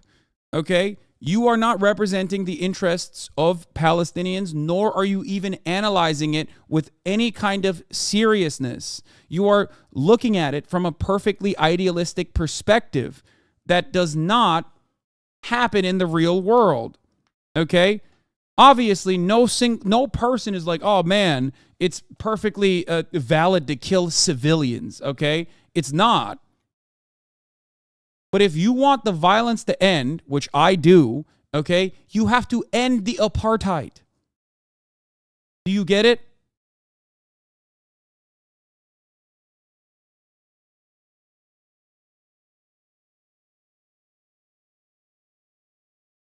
At a certain point, you have to recognize that you cannot collaborate with the violent apartheid state. Okay? You just can't. What is this? This guy deleted the post, I think. What does it say about the Israeli far right when its figures share around videos of Bashar al-Assad bombing Syrian towns, claiming it as their own, and then pretending it's good now because it's ostensibly happening to Gaza in this lie they're telling? That's one aspect of it. Here's another one. By the way, the Palestinian, the asymmetry of violence that the Palestinian withstands on a fucking daily basis is never more apparent than whenever people try to defend Israel, okay? And they literally use Israel's actions against Palestinians as agitative propaganda to say, look, this is what the Palestinians are doing to Israelis right now. Here it is. Orthodox Kanana says, alleged footage of Hamas keeping children in cages. Why? What purpose does this serve? Are they Israeli hostages? Correction. They are Palestinian children being held in cages by Israeli law enforcement and army officials. Same thing happened with Jamie Lee Curtis, who, again, this is, and by the way, there are some people who are like not psychotic, bloodthirsty fascists who just want to fucking wipe out genuinely wipe out the entire Palestinian population. But here it is. Jamie Lee Curtis, obsessed with Jamie Lee Curtis posting a photo of Palestinian children in Gaza being terrorized by Israel as a way to show support for Israel. Y'all can't even be wrong right. Jamie Lee Curtis goes, terror from the skies.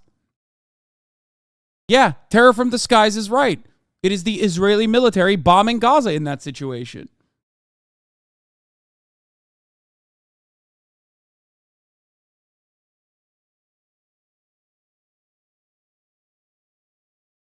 This too has 18K likes.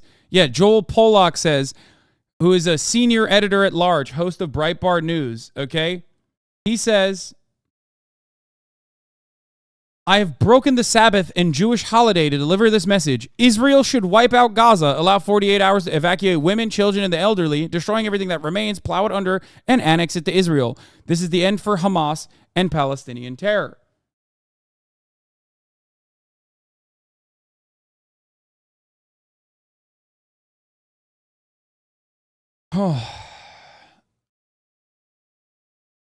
Here is breaking the silence. Hamas's attack. This is breaking the silence of the Israeli Veterans Organization aimed at raising awareness to the dire consequences of prolonged military occupation. Hamas's attacks and the events unfolding since yesterday are unspeakable. We could talk about their cruel and criminal actions or focus on how our Jewish supremacist government brought us to this point. So remember whose voices get highlighted in this circumstance. Okay?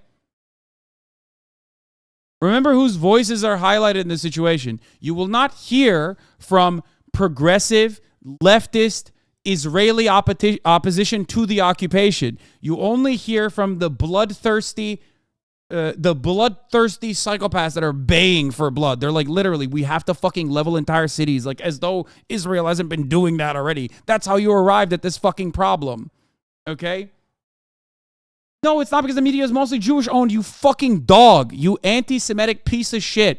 Don't ever try that shit here, okay? Oh, the media is Jewish owned. No, motherfucker, it's owned by WASPs, okay? If you want a fucking conspiracy, look to the white Anglo-Saxon Protestants. Like immediately, it's like, oh yeah, let's try to fucking sneak this in there. But it doesn't matter. You know what the media is owned by? You know who they're owned by? The real shadowy group of individuals? Capital owners, capitalists, okay? And they exist in every country. And they are unified by a common goal. Endless profit extraction off of your backs. Dumbass. Immediately, you have to do this like anti-materialist, nonsensical, spiritual bullshit. Like fucking Jewish people are somehow lizards that have a united agenda that every single one of them works alongside. Like, get the fuck out of here, stupid.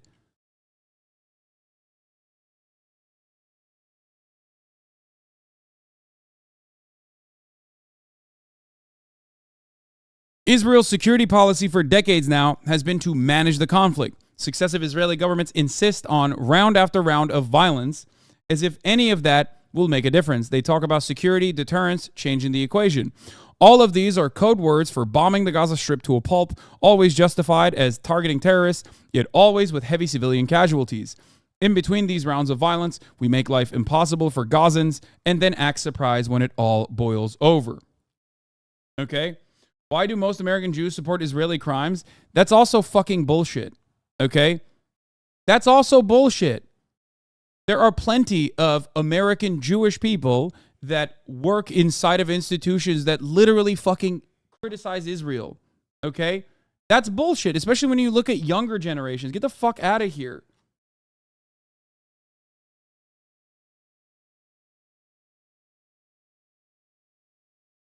Younger generations across the board. Oh, dude, you know what's really fucking indecent? That's anti-Semitic. You want to know why that's anti-Semitic? Because the American Jewish population and its support for fucking Israel is literally aligned with similar percentage with the American demographic by age breakdown, okay? Younger Jews across the board are significantly more critical, okay? Just like younger people across the board are not in support and uncritically defenders of Israel. Americans are, however. Yes, this is true. Have you heard about cannery mission? Yes. They're insane.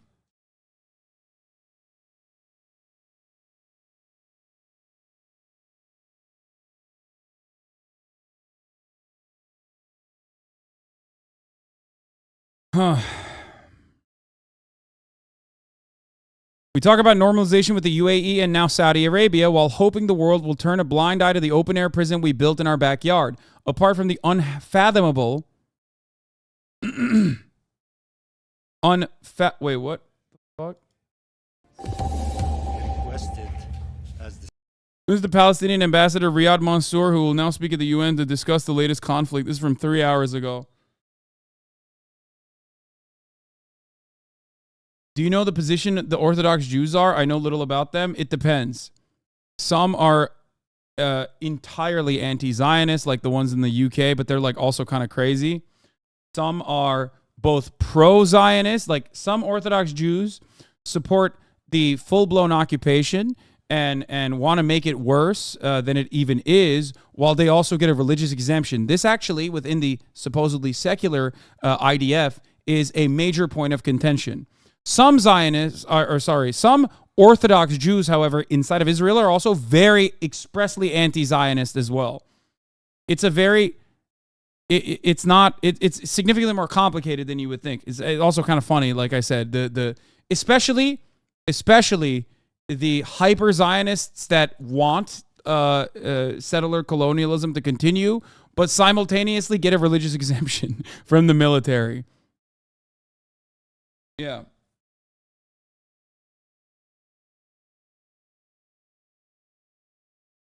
Cutie. Hello. I do not know anything about the current topic, but I would like you to know that I'd like to record the 6 p.m. or Aiden and Nick. Let's do Aiden and Nick at 7:30.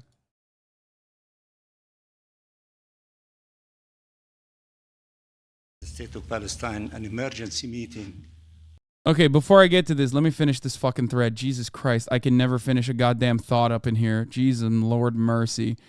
Okay? Fuck me. It's so hard. And we still haven't talked about this guy as well. Let me close some of these fucking tabs.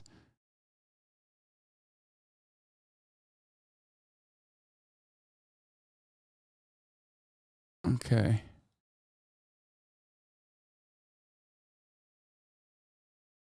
Same video again. Not a complex topic. Holy shit, I opened that 3 times, dude.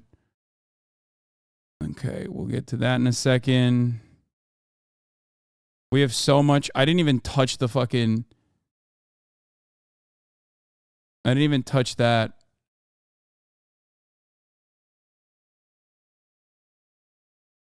All right.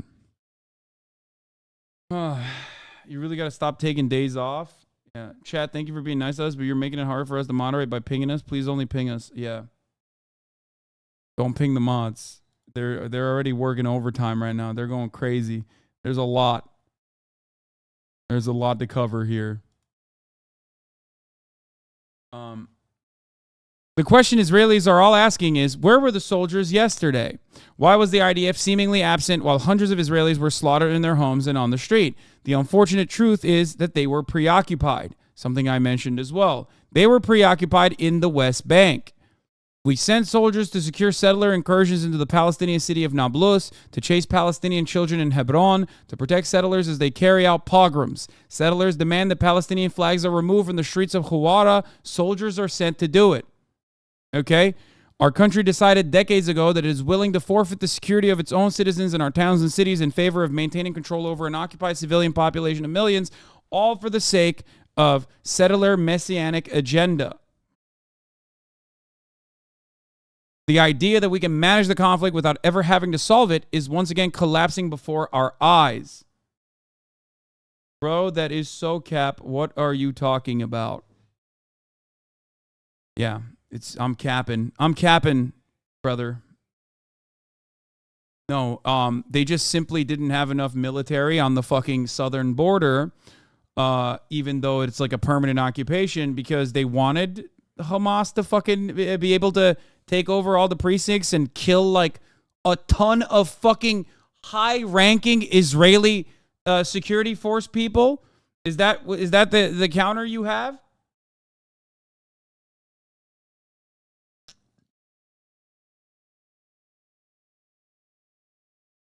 Do you think this is furthering the Palestinian cause? I am not Palestinian. Okay? My analysis on the situation can only be one that has empathy for people that are suffering, that only looks at it from the outside. Okay? As someone from the outside, we shall see. So no opinion then? No, I think it's insane to just look at the actions of individuals that are disorganized in general too, that are violently breaking out of their actual shackles, okay? Violently breaking out of an open air prison. Like, it's insane for me to turn around and be like, well, you know, this is really bad PR, Sweaty, because me and my actual leftist coalition, we're having a really hard time defending liberation for Palestinians from a colonial apartheid settler terrorist state. That's nuts, okay? It's so deeply unserious. It is so ridiculous, especially because, like, obviously in that disorganized and violent retaliation to said unjustifiable apartheid state, there were so many fucking casualties, okay? Because they're not super organized. Like, they're not. This isn't a defense of Palestinians in general. This isn't a defense of Hamas or its actions. This is more so to tell you that our optics and our PR is completely irrelevant in the point of contention, okay? Because the reality is that every single thing that happened yesterday has happened 10 fucking fold to Palestinians literally since the inception of Israel. So it's like, what are we doing here?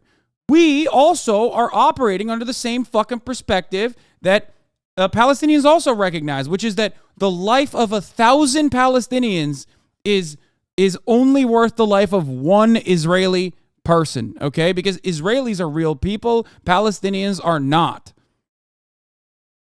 That's it. That's the way we see it. Like, it's insane.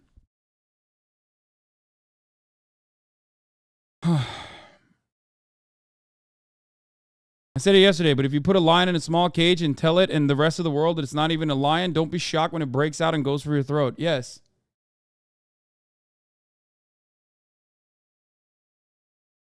Yeah, at least 33 Palestinian children have been killed in Gaza since Saturday morning. Defense for Children International Palestine, a nonprofit based in Palestinian territory, said on social media. The other part of it is that you can't even get fucking access. You can't even give money to Palestinian NGOs because they claim that it's all going to Hamas for weapons. It's so disgusting. There are very few Palestinian, especially in Gaza, there are very few Palestinian organizations that you can give money to. It's so fucked up. So for you to say, well, you know, from a PR point, like, what do you think? These guys, I feel like they're not doing their best, Sweaty. It's like, yeah, man, I know. They're not, but they don't care. There is no care or consideration for the rest of the world. You know what I mean? What is this? What? A 3-state solution is the only viable future for Israel and the Palestinians? Yeah, we should partition further. What's going on with you, dude? Noah Smith says, ethnic cleansing is off the table and non-contagious states just don't work. Wish I could remember the name of the Israeli pundit who once proposed, I believe, a 6-state solution with the West Bank sectioned into 4 because he believed there were too many cultural differences between different Palestinians there and the state was infeasible. Dude, you got worms for brains, dude. 1 state.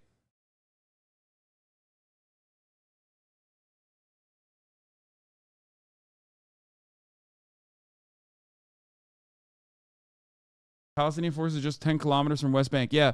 While we're having this conversation, you know, the joint coalition of Palestinian forces, and it's not just Hamas, are pushing into different parts of Israel, which is crazy.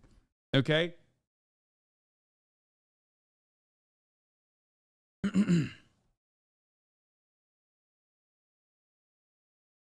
What does Gunther think? Oh God, I don't even want to know. Anyway, there was also the member of the Israeli Knesset who was saying some fucking bloodthirsty shit. Here it is. Turn off the enemy now. This day is our Pearl Harbor. We will still learn the lessons. Right now, one goal, Nakba. A Nakba that will overshadow the Nakba of 48. Now remember, Nakba is the ethnic displacement of Palestinians, which is the inception of the Israeli state. Depending on which kind of liberal you're talking to, okay, liberal Zionists will refuse to recognize the violence of Nakba in and of itself, okay? This guy is not a liberal Zionist. He is a fucking far-right psychopathic reactionary. So, for him, he's like, it was an ethnic cleansing and genocide, and I liked it. And we want more of it. That's what he's saying. A Nakba in Gaza and Nakba to anyone who dares to join. Their Nakba, which is like, he's using it as in the correct term, technically. It's synonymous with ethnic cleansing. Okay? Like then in 1948, the alternative is clear because there's no turning back. There's no other way. There is no nation that will withdraw from the pits of its life. May God protect the security forces. Netzah, Israel will not lie. Yeah, every week Israeli right-wing politicians have to decide if the Nakba didn't happen or if the Nakba needs to happen again, but worse.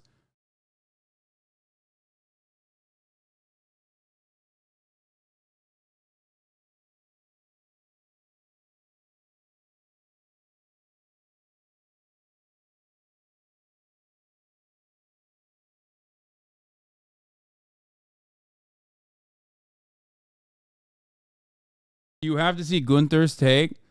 Putin wants Israel to attack Gaza and more Arabs die by Israel. Revenge and more Arab blood is spilled. The better for Putin, he will blame us for it. We must contain Israel. Revenge, however justified it may seem now. Israel, stay out of Gaza. Send UNO in. Dude. I love that Felix says this is like what Hitler would be if Hitler existed right now.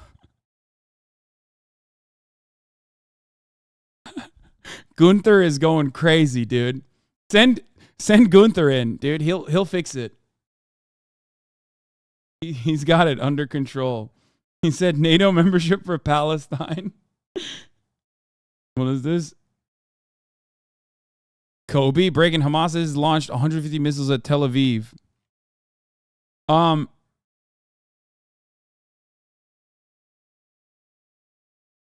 Oh, this was, I saw this and I don't know what happened here. So they took hostages, right? Like a lot of hostages, some of which were, violently seized and taken into custody. What the fuck is this? Where is this from? Is this actually from yesterday? Because I don't understand what is happening here. It feels like it's an old video or something, right? There's no shot. Yeah.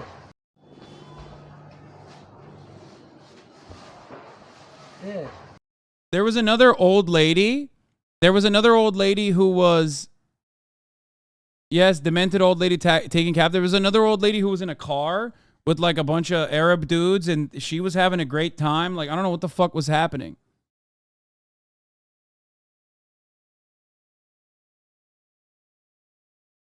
The ambassador of Israel, the UK, showed this as a kidnapping.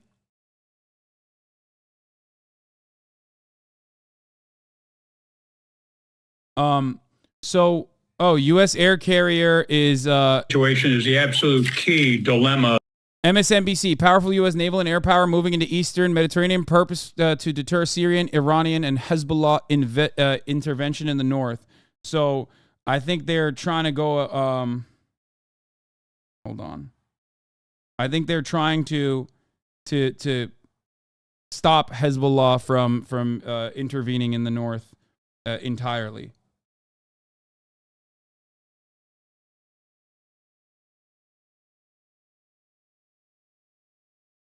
Haaretz editorial putting the blame on Bibi's far-right policy of annexation. There's an understanding by some Israelis that the occupation is not only unsustainable but dangerous to Israel. Yes, this is a real fucking change of attitude, I think. I mean, Haaretz is own editorial, Haaretz's own editorial hitting this line is huge. This is why I said, if Netanyahu leans in to the more psychopathic, bloodthirsty elements within his coalition right now and literally starts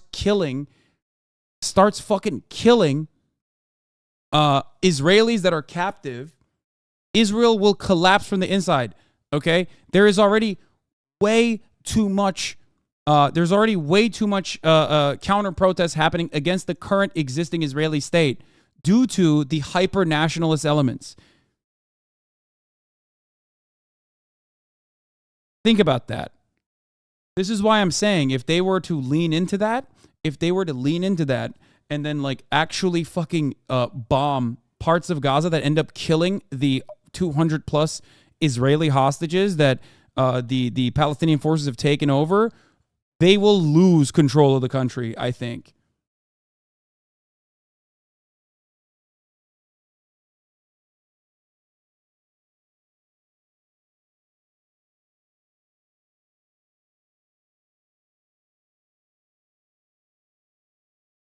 Born and raised Palestinian in the Westbank here. The past few days have shown me the liberal reaction has fueled me with rage. I'm so thankful for folks like you spreading the word. I mean, you're not going to get... I mean, liberals don't give a shit. They care more about their own personal PR. One of the viral video captives from yesterday is already being shown by Hamas as unharmed. Oh, this is the lady that they fucking seized alongside her, I think, fiance, right? Yeah, so... The goal, according to the Palestinian the Palestinian military action, was to take captive as many people as they possibly can, which they literally took captive like children as well, which is insane. The goal was to basically, or at least according to them, make it so that if Israel bombs Gaza, then what you are doing to us, your own people will also face. That is what they said. They also took tanks and many officers. Yes, 3/4 of all of the casualties were directly military. For the record, like this is not my assessment. This is the Israeli numbers that are coming out of Israel. Is that 3/4 of the people that have died are military, IDF. You're not wrong. If the government did do such a thing, there would be an open revolt by both civilians and probably a lot of soldiers. That would be absolute collapse of the state and various cities refusing to be part of the same government. Yeah. I think that the tensions internally in Israel have gotten out of control because there is the elephant in the room that nobody wants to address, which is colonial violence, apartheid, like, and the maintenance of said apartheid state. That takes a tremendous amount of resources, and it like spiritually breaks you, and you can't keep it up. You can't keep it up. You can have bloodlust. You're saying you're underestimating the power of bloodlust, but like, I think people recognize that this horniness to like fucking destroy the Western Bank, the West Bank, has gotten so out of control, and offering power to Kahanist terrorist dogs like Ben Gvir is not seen as favorable by people in Israel that have like more liberal perspectives. You have people who are literally anti-miscegenation and shit in the Knesset. It's too much. It's too much violence, and the maintenance of said oppressive apparatus takes all of the resources away from people who still have material interests in survival.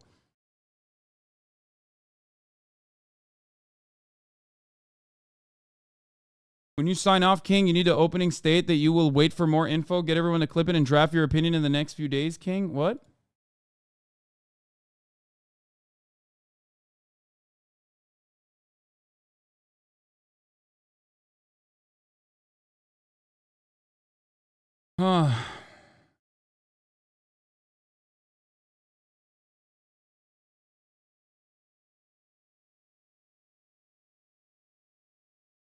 before this happened, I would have never believed that, but the population seems shocked to do anything at the moment. Yes, this is like, you know what this is like? This is like when your car gets broken into, and your the security theater that has like helped you comfortably exist your entire life is shattered. Okay, if you live in Israel, you hear about the chaos in the news on fucking on the West Bank and in Gaza, and maybe you have some perspectives on it, but what you have to realize, is like, yeah, sure, there's some every now and then they send like Molotov cocktails via kites right over the border, or maybe they throw some rockets into Israel, but usually it's like it's all kept together by a defensive posture that protects you. All of a sudden, that security blanket that you had is shattered. Okay? People living in Israel have never experienced something like this. This is the first time when they're like, holy fuck, they're here. They are ironically experiencing at least a fraction of the brutality that their state has created upon and has necessitated for the continuation of the apartheid on Palestinian people.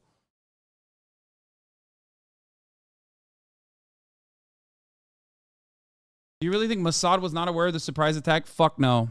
No shot, dude. You're out of your fucking mind. The casualties are far too great. It literally spiritually breaks a lot of people in Israel to see their, like I said, their security completely shattering. No shot would this be allowed. No fucking shot. Especially because, Chatter, do you really think the Israeli state needs more Hamas involvement to be brutal? Hello? Come on. They would never allow high-ranking officials in the Israeli military to fucking die like this by the numbers that they've died. No shot.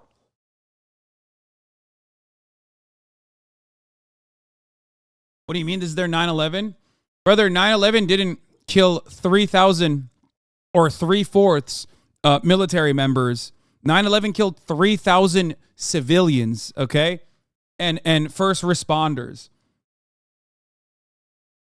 9/11 wasn't a military operation that was overwhelmingly trying to fucking kill military members. That's nuts. You think Israel doesn't have the capability of like allowing certain members of Hamas to like conduct an explosive, conduct some kind of operation that exclusively kills civilians that is at least like completely, completely fucking contained? That's crazy. No shot. People are speculating because, like I said, it's like this is not something that has ever happened. You have a group of individuals who have nothing going up against an entire state that is seemingly the most secure fucking state, surrounded by its enemies. You know what I mean? It's a surveillance apparatus that is like so good that they're selling it to other people. Like this is a massive gut punch.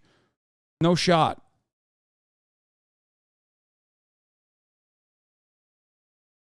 No shot.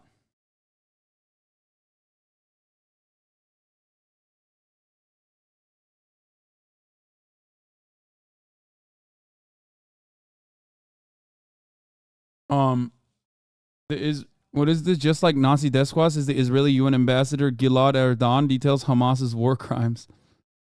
I don't have the heart or stomach to hear about these things. I force myself to stay informed. I will never understand how people can look at others and do this to them and not see their own family, friends, or not care about their family and friends as well.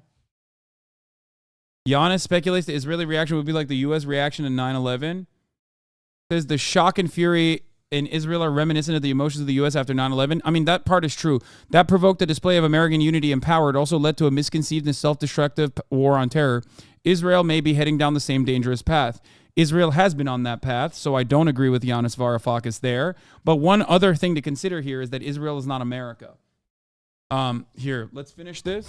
I got to go pee while we finish this and get my food. Why is it that Israel is an alt-right state, even though it is from the descendants of the victims of one of the greatest crimes in history? That's a serious question, and that's inseparable from the racism of the project, which goes back to the first part that we have to solve.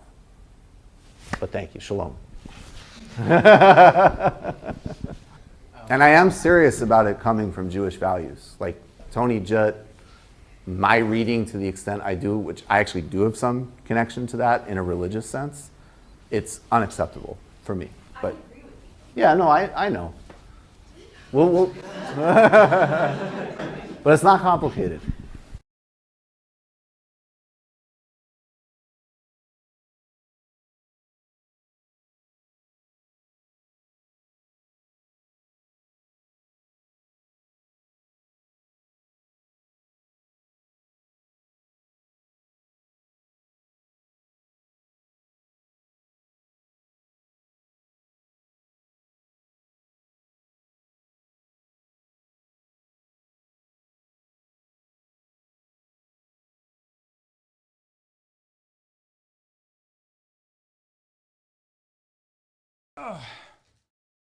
Okay, I'm back.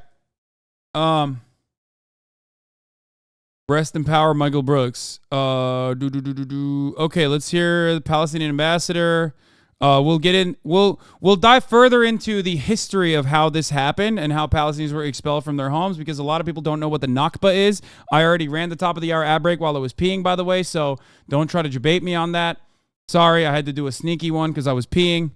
Let's watch this Palestinian talk from the perspective of Palestinians on their existence in Israel, something that is oftentimes missing from the commentary and the coverage. Shocking to hear this on CNN. What you have seen so far. Well, first of all, I am not part of the Palestinian Authority. As a matter of fact, I represent a democratic Palestinian movement called Palestinian National Initiative, which is non-Fatah and non-Hamas. And we're of course, I am not affiliated with Hamas.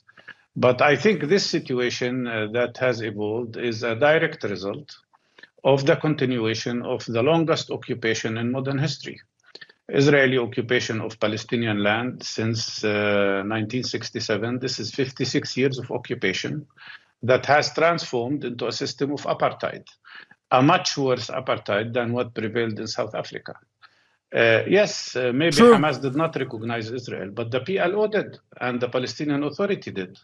What did they get? Nothing.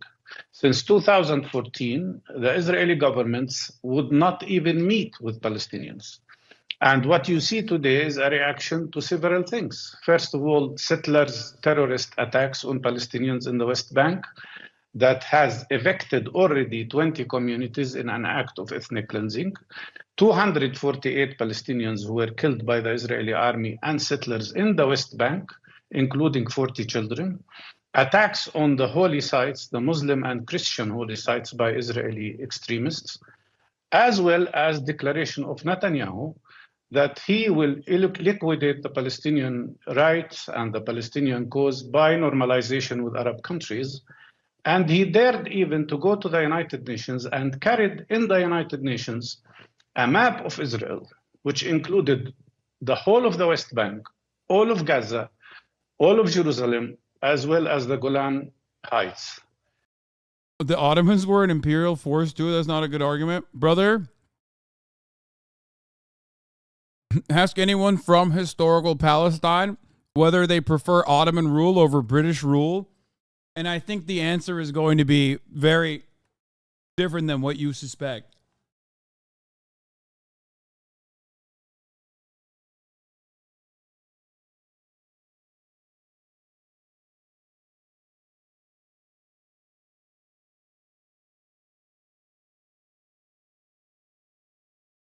He declared the annexation of the occupied territories. So, of course, Palestinians turn to resistance because they see that this is the only way for them to get their rights. The question here is not about dehumanizing Palestinians as is happening and calling them terrorists. It's about asking the question, why the United States supports Ukraine in fighting what they call occupation, while here they are supporting the occupier who continues to occupy us. But let me ask you, if that is the analogy you wish to draw, what Hamas is doing is they're targeting Israeli civilians, women, children, grandmothers. No, they are not. Is that not a classic terror? Isn't that classic terrorism? They're not fighting the Israeli government. They're fighting ordinary people. That's one way of putting it, but it's not true.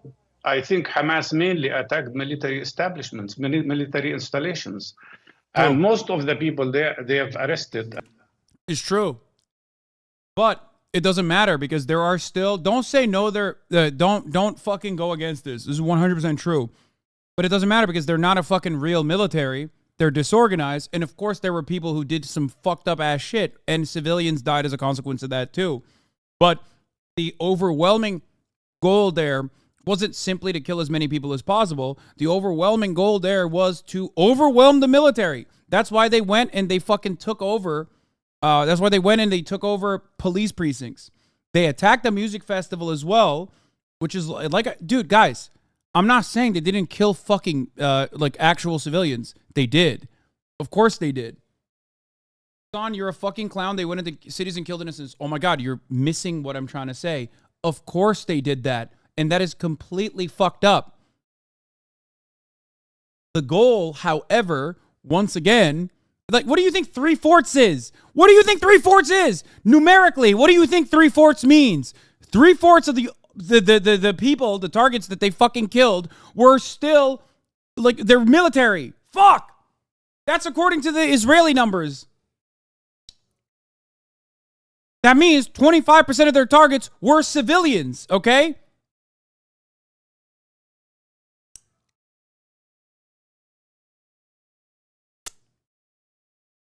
I'm not fucking sitting here and being like, "Oh, that's totally justifiable. That happens." I am much more interested in how that happens, why that has happened, how do we stop it?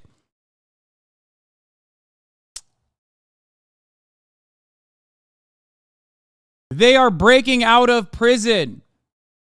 A prison that they're inside of, not because they fucking believe bad things or whatever the fuck you dumbass liberals think. They're in prison because they happen to be born inside of that prison. An open air prison. Okay?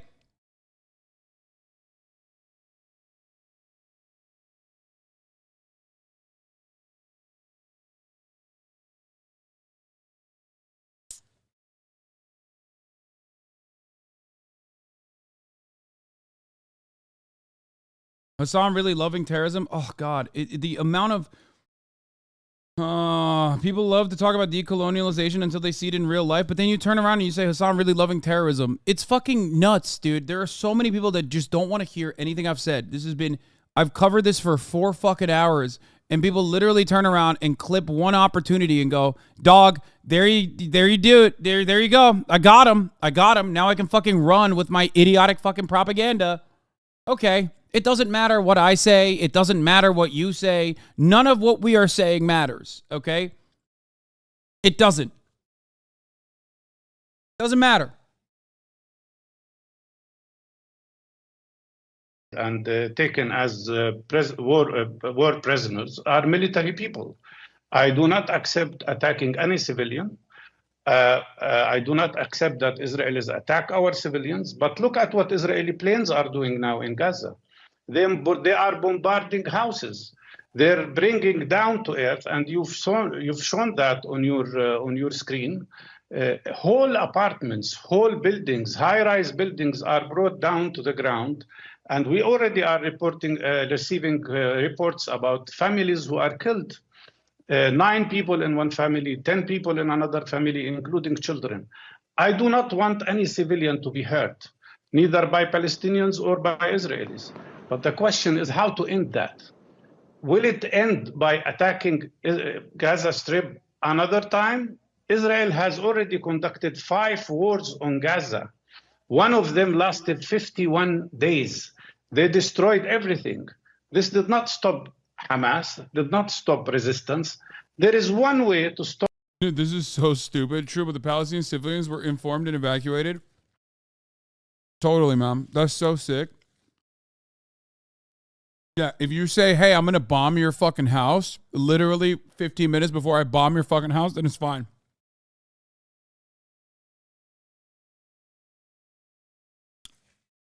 Also, evacuated to where? You can't leave the country. You can't leave the area. It's an open-air prison. How does that work? That what you want to talk about? That's your most moral army? Stop any violence. And that is to end the Israeli occupation. And that is for the United States to be fair. They cannot say that Israel has the right to defend itself, but we, the Palestinians, don't have the right to defend ourselves. Let me remind you the case of Shirin Abu Akleh, who was not only Palestinian, but also an American, a very peaceful journalist. Yeah. She was shot to death by an Israeli sniper. Was anybody indicted? Was anybody taken to court? No. 52. They lied. They lied and tried to fucking claim that it was actually Palestinians that fucking killed her. They lied. She had body armor on, chat.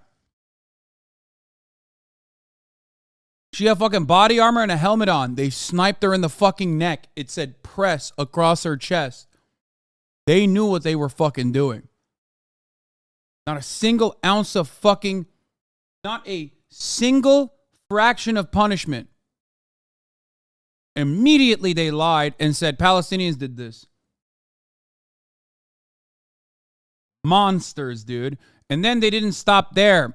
When this beloved journalist had a funeral, the IDF dogs, the Israeli occupying force dogs, went into the funeral and beat the shit out of people that were trying to carry her fucking casket.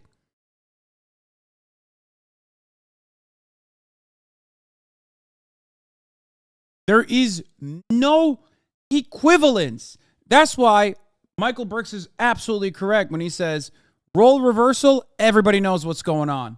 Role reversal, Nazi Germany. You know? Jews live in an area, all of a sudden, the British government decides, hey, guess what, Jews? We're going to fucking kick you out of your home, and we're going to put Muslims here. Muslims that we brought in from other countries. And then those guys built like one of the most powerful fucking military apparatuses that's like purposely partitioning areas where Jews live, turning them into fucking Jewish ghettos, putting them on a diet, as Michael Brooks has also correctly pointed out. Putting them on a diet is official Israeli policy in Gaza. We control their food. We put them on a diet. Imagine if a Muslim government is saying that about Jewish people. Okay? You know exactly what that is. You're like, oh, that's Holocaust. That's like literally what's going on. That's fucking bullshit. Okay? This happened. If the Israeli government is, or let's say the Muslim government, the Muslim Israel, is now, they have created an open-air prison in Gaza where all the Jews live, okay? You put them on a diet. They're all unemployed. The average age is 18 years old for the Jews living in Gaza. 18 years old. 2 million of those Jews live in Gaza. Okay?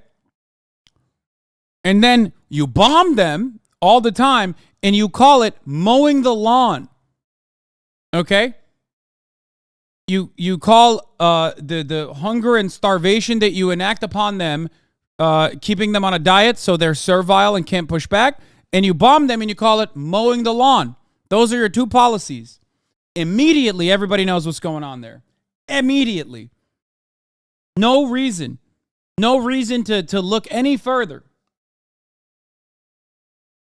Okay? 2 other journalists were also killed. Our first aid providers are shot at. Our doctors are shot at. This should stop. And the only way to stop it is to tell Israel, you have to respect international law, you have to end this illegal occupation, and accept Palestinians as equal human beings. Let me ask you about the practical reality of what's going to happen here, which you know because you've lived through this, which is this is going to strengthen right-wing forces in Israel. It is going to strengthen the forces that say, have no mercy, have a, This is what the Israeli government was, this is what liberals were saying about the Israeli government this year? Yeah. Yeah, Israel's new right-wing government is even more extreme than protests would have you think. Yeah. They're letting that shit happen, too. A huge military response. Presumably, the life of Palestinians in the West Bank will get harder, more checkpoints. Imagine telling a Palestinian in the West Bank, bro, life is going to get harder. Like, bro, do you know what life is like? Have you read a book? Have you, like, watched anything that isn't, like, pure Zionist copium propaganda? Hello? Oh, man, life is going to get harder? Shit, dude. I didn't realize life wasn't hard enough when I was going through 11 fucking military checkpoints, hoping that a settler doesn't look in my direction and choose to bully me, and if I ever fight back, I'm going to prison. Oh, fuck, dude. Can't believe that. Life is going to get harder? No way. How hard is it going to get? These people are begging to be killed, okay? They're literally like, you fuck my life up so hard, just kill me. Fuck it. And guess what? When they do get killed, their killers don't go to prison. More searches. Isn't the practical effect here of all this going to be much worse for the average Palestinian? Yeah, this is the classic, like, see, Hamas actually fucked up. It's just Hamas. It's not like a coalition of other forces. Come on, just say it's bad. And also, just remember that, like, you know, things are going to get much worse. It's like, I addressed this as well. Like, Israel is not a fucking natural phenomena, okay? Israel is not a tornado. It's not a tsunami. It is a government, an apartheid government, that is comprised of individuals who can think for themselves, okay? The idea that, like, well, you just motivated Israel to be more violent when, like, you are routinely avoiding the actual violence of the maintenance of this apartheid state is fucking ridiculous. It's ridiculous. They're not RoboCop, man. They're fucking humans. So why don't you ask a better question? Why don't you ask, like, why is Israel so violent? Why do they not actually scale it back a little bit? It's so stupid. Unfortunately, Farid, what you have described is exactly what we already have. Today, the whole West Bank is paralyzed by 560 military Israeli checkpoints. And these checkpoints were there during the last 30 years. We are suffering from a wall that is built on our land. The whole West Bank has been divided in 224 small ghettos, separated from each other. And the settlers are everywhere attacking Palestinians. You speak about right-wing government in Israel. Already Israel is a right-wing government. Israel is already having fascists in its government. Smotrich described himself. Like, Israel's fascists are so fucking aggro that, like, Israelis are railing against it. Like, think about that. What do you think is going to happen? As a fascist homophobe. And that man, Smotrich, who is also a settler, said that Palestinians have one of three options only, either to immigrate or accept a life of subjugation to Israelis or die. This is the Israeli Minister of Finance. Netanyahu never negated these statements. And both Smotrich and Ben-Gvir said... Like, look at this guy. You know what shouldn't happen? Killing 260 people at a music festival. No, you're right, man. That just happened on its own because, like, bad guys wanted to do bad things. You're right.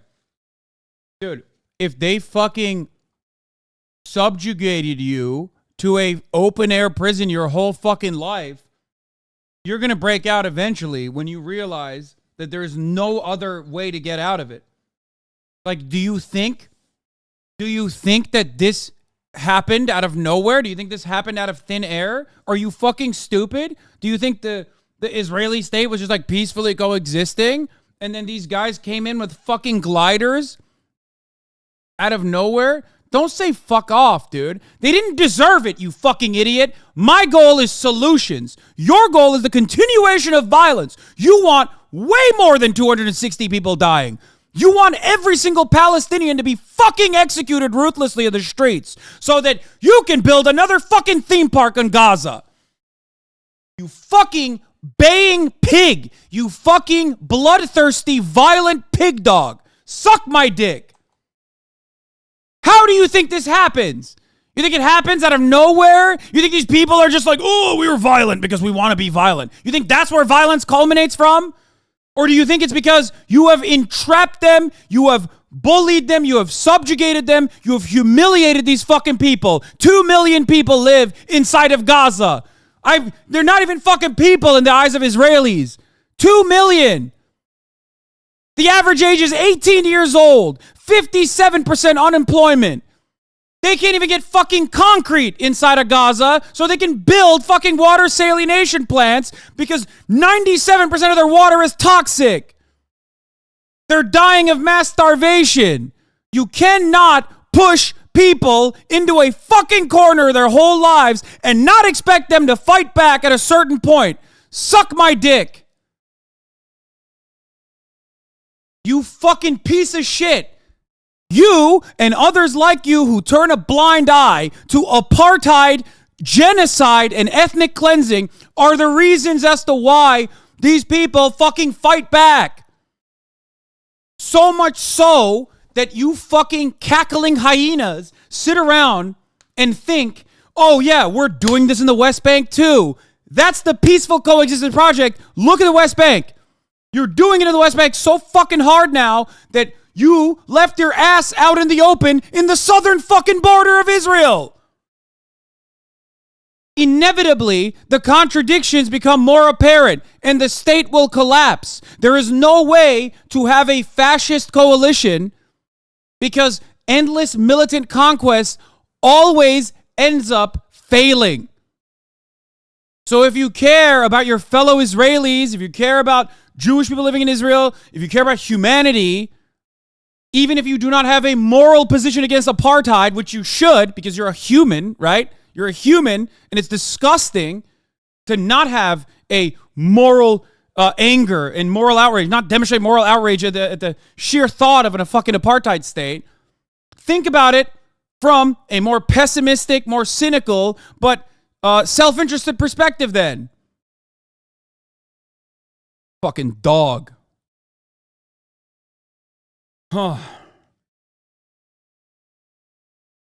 At the end of the day, as Hakim also correctly pointed out, if you are not from there, you can get on a fucking plane and go back to Europe or go back to America, okay? But you know who remains? The motherfuckers that are from there.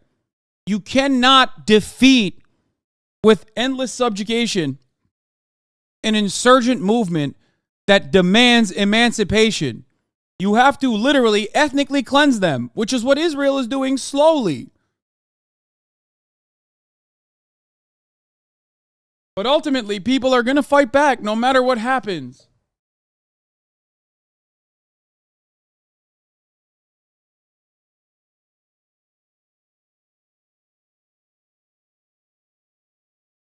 Said that their plan is to annex the West Bank. Can we stop what's going on now? Yes, of course. All these Israelis who are now in Gaza can be released tomorrow, including everybody. If there are civilians, also the civilians. Even the generals of the Israeli army can be released if Israel also accepts to release our 5,300 Palestinian prisoners who are in Israeli jails, including 1,260 Palestinians who are in jail without knowing why, under the so-called administrative detention. They don't know why they are arrested. They are not charged. Their lawyers don't know why they are arrested. And that's the life we have. Look, Farid, we have lived all our lives under occupation. My father lived under occupation. My daughter is living under occupation. We want a time when we, the Palestinians, will be free. Hamas was not there 30 years ago or 40 years ago. But before that, PLO was described as terrorist. Any Palestinian who struggles for his right or for freedom is described as terrorist. And the question here... Yeah, America is disgusting in its propaganda where they say, oh, this unprovoked attack. It's like, bro, that implies the existence of a provoked attack. Has there ever been in the history of the United States where Palestinians have engaged in a justifiable and provoked attack? Has that ever happened in your eyes? Think about that. When has Western media said, you know what, the Palestinian cause is just? This was a provoked attack. When? Never. It doesn't matter what their fucking background is. It doesn't matter what their ideological position is. It doesn't matter when they are actually peacefully walking up to that very same border. Because they did that too. Gazans, by the thousands, bravely marched towards that fucking border, and Israeli snipers killed them and maimed them by the hundreds of thousands, dude. Get the fuck out of here. Well, not hundreds of thousands, but ridiculous. They would kneecap them deliberately. 200 plus died. Tens of thousands got maimed.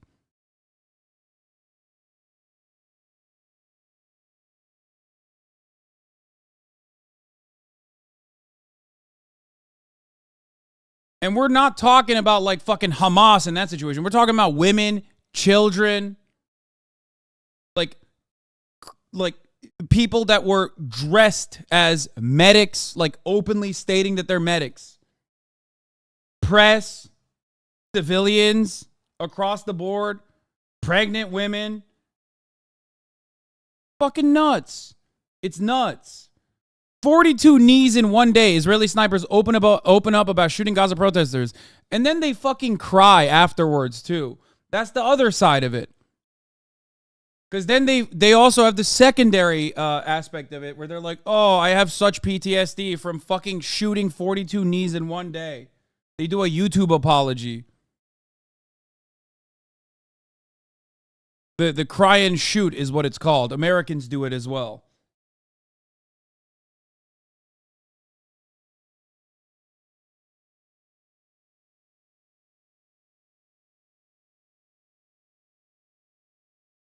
By March 15, 2019, 1 year on, 28,000 injured.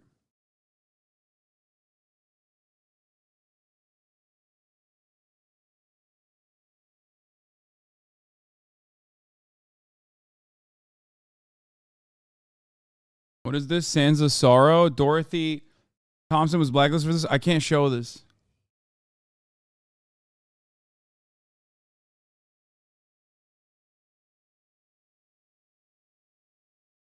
השתוללו בטנטורה, זה היה משהו נורא. Retired IDF soldiers talk about their experience in the Israeli military and laugh as they do. One of the soldiers raped a 16-year-old girl. Laugh. He put Palestinians in a cage and killed them. Soldiers chased villagers with flamethrowers and set them on fire. If I saw school children with their hands raised, I killed them. I fired and killed everyone. It's impossible for me to count laughs. Both of these men are living free citizens in Israel. השתוללו בטנטורה, זה היה משהו נורא. טנטורה היה כפר עשיר, בתים יפים, גרים כמו אירופאים, אתה יודע, וגם אנשים היו לבושות ויפה, וזה באמת היה כפר אחד, אנס שם איזה ילדה בת 16, משהו כזה, אתה מבין? אבל זה מכוער מאוד, היה לנו בחור אחד ונפטר בו. This is the Nakba. Remember the fucking other Israeli dude in the Knesset that was saying we're going to do another Nakba and we're going to do it extra hard? Yeah, he's talking about the Tantura massacre in 1948, okay? Nakba is the forcible mass expulsion and ethnic cleansing of Palestinians from historic Palestine in an effort to facilitate and build the Israeli state as you see it. Well, it's grown since then, but the Israeli state originally happened in 1948.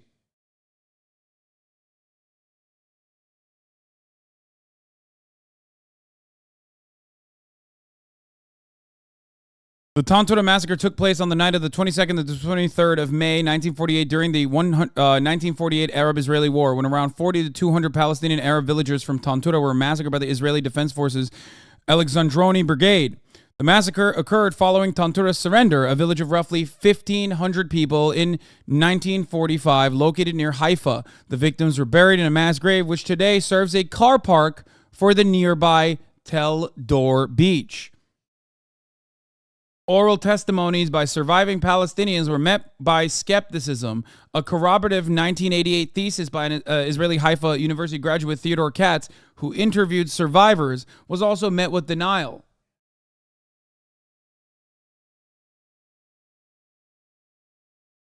Several Israeli veterans interviewed said that they had witnessed a massacre at Tantura after the villagers surrendered. In 2023, Forensic Architecture published its commission's investigation of the area and concluded that there were 3 potential grave sites on the area of the Tel Dor beach that were connected to the massacre. And there's contemporary examples as well. We know where every bullet landed. This is how the Israeli army brags about shooting 773 Palestinians with live fire, thanks to Bet Salam for capturing this deleted tweet, revealing the pride the IDF feels about the casualties they inflicted on unarmed protesters yesterday. This is from the march, the peaceful march to return. What I was talking about before, where Palestinians every day by the tens of thousands walked to those very same, the Great March of Return in 2018. They walked by the tens of thousands bravely every single fucking day. Women, pregnant women, children, medics, journalists, and they got shot at every single fucking day. You want to know why they did that? You want to know why they did that? Because they thought the world would have some level of humanity. They thought the Israelis would have some level of humanity. And boy, were they fucking wrong. Okay? They were wrong. Nobody gave a shit. Americans didn't give a shit. Israelis didn't give a shit. It was fucking, it was a massacre. And then you have literal Holocaust denial style argumentation. If Israel wants a genocide, why is the population of the Palestinians growing? Like, how are you a 13-month subscriber and supposedly a defender of a nation state in Israel and are literally using what Nazis used to fucking claim that the Holocaust wasn't real? How do you not see that? Why do you think 18 is the average age of Palestinians living in Gaza? Why do you think that that is the case? What happened there? Why is the average age of Gaza 18? What do you think is going on there? 13-month subscriber. I'm telling you, man, fucking baying for blood. Cackling like a bunch of fucking bloodthirsty hyenas, dude. Jesus Christ.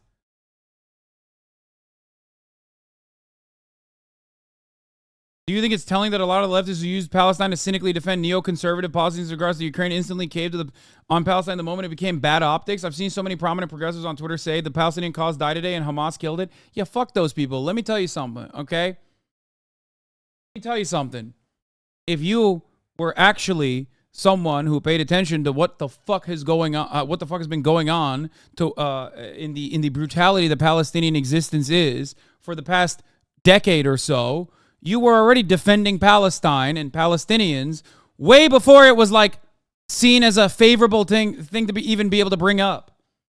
People that defend Palestinians don't do it in general because they want to get fucking hyped up by the rest of the public. Okay? It is only the last couple of years in the 18 to 45 demographic where the majority have an unfavorable opinion on Israel. That is a recent phenomena in America, okay? A recent phenomena in contemporary American history, at least.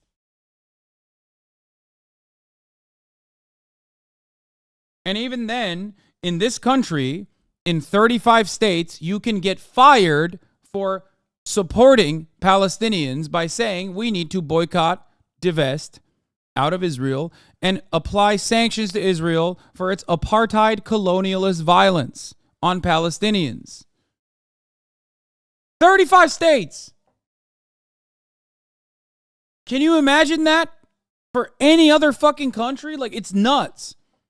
Yeah, dude, if you, in 35 states, if you say that, like, Lithuania is fucked up, you get arrested. Like, that's crazy. Like, there's no other fucking country that we do this for.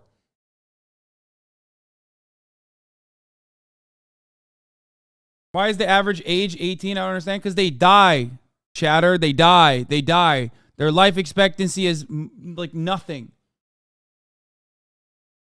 Yeah, I mean, here it is. Glenn Greenwald, the Texas elementary school speech pathologist, refused to sign a pro-Israel oath. Now mandatory in many states. She lost her job.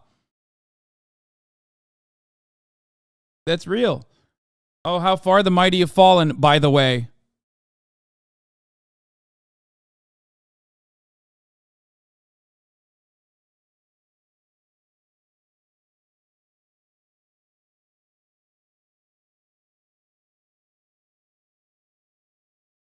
הוא היה פרא אדם, הוא לקח פשוט מאוד ורצח אותם בתוך המכלאות. בתוך המכלאות, הם היו במכלאות, אתה יודע, חוטי ברזל כאלה, עגולים כאלה, אספו כל הגברים. הם יושבים שם, כולם, על הרצפה, ובא מישהו ולוקח תת מקלע ומתחיל זה, מחליף מחסנית, מה אתה חושב זה? אבל אנחנו לא היינו כאלה. הוא היה יוצא דופן, הבחור הזה, כן, מה שהוא עשה. והשתיקו את הדבר הזה, והיו חבר'ה שלקחו את הלוויורים, ורדפו אחרי חבר'ה ושרפו אותם. זה היה משהו זוועתי, וזה אסור לספר, אני לא אדבר על זה, כי זה יכול להיות סקנדל שלם מהעניין הזה. אני לא רוצה לדבר על זה, וזהו. ב3-4 חודשים הראשונים הייתי רוצח. מה זה אומר? אני לא לקחתי שבויים. בזמן קרב, אם מישהו ירים ידיים, משהו כזה, לא לקחתי שבויים. זה זעזע אותי עד כדי כך, לא יכלתי לעבור לסדר היום. אם היה עומדת כיתה של זה עם ידיים למעלה, אז באותו יום הייתי רואה אותי, הייתי קוצר את כולם, עד כדי כך. כמה אתה חושב אנשים הרגת ככה? לא ספרתי. אני לא יכול לדעת בחיי. היה לי מקלע עם 250 כדורים. תראה, יריתי, נלחמתי כולם. אני לא יכול לספור.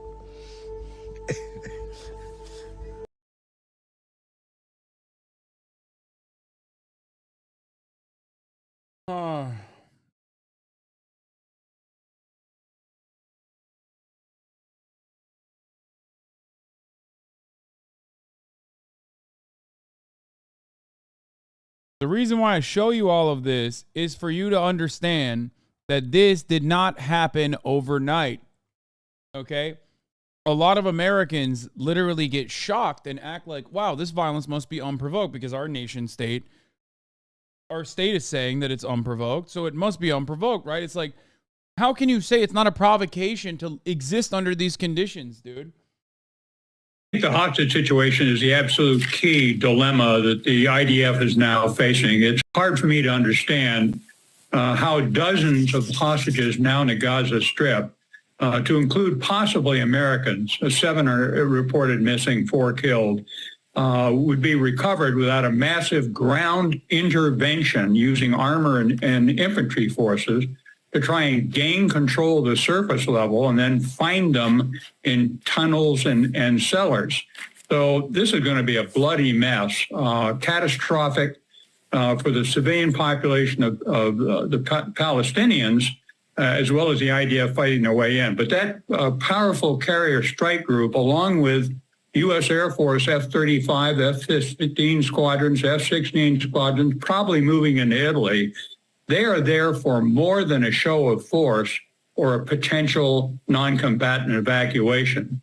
The other shoe we're waiting to see if it drops is, will Hezbollah intervene out of Lebanon with their 100,000 some odd rockets?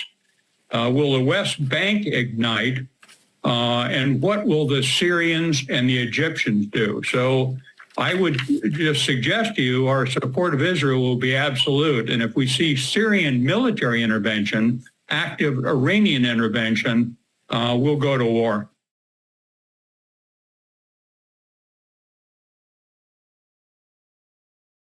Many people outside of the U.S. don't understand the amount of air power aboard a U.S. fleet and what damage it could do. Yeah, but the United States military is also spread too fucking thin. It was 35 states with anti-BDS laws in 2021. It's now 37. Yes. By the way, Dianne Feinstein, ironically, was not a supporter of the anti-BDS law. She actually criticized it too. Her and Bernie Sanders were some of the very few individuals that actually said, this is bullshit. We can't suppress the First Amendment, especially not for a fucking foreign nation. Like there is no equivalent.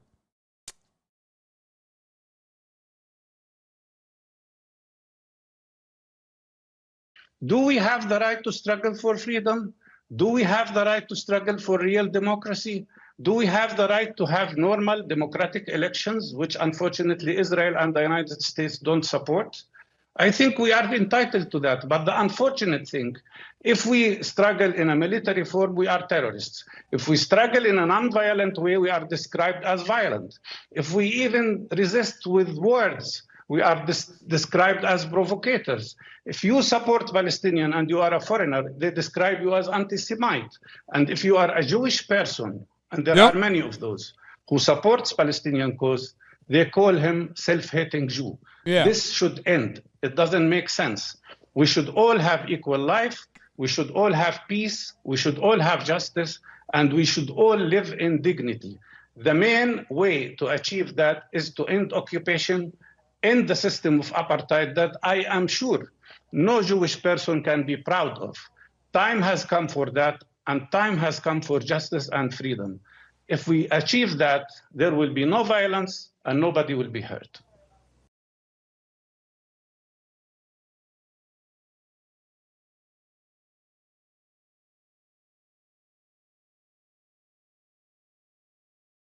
But it doesn't matter, dude. It doesn't matter.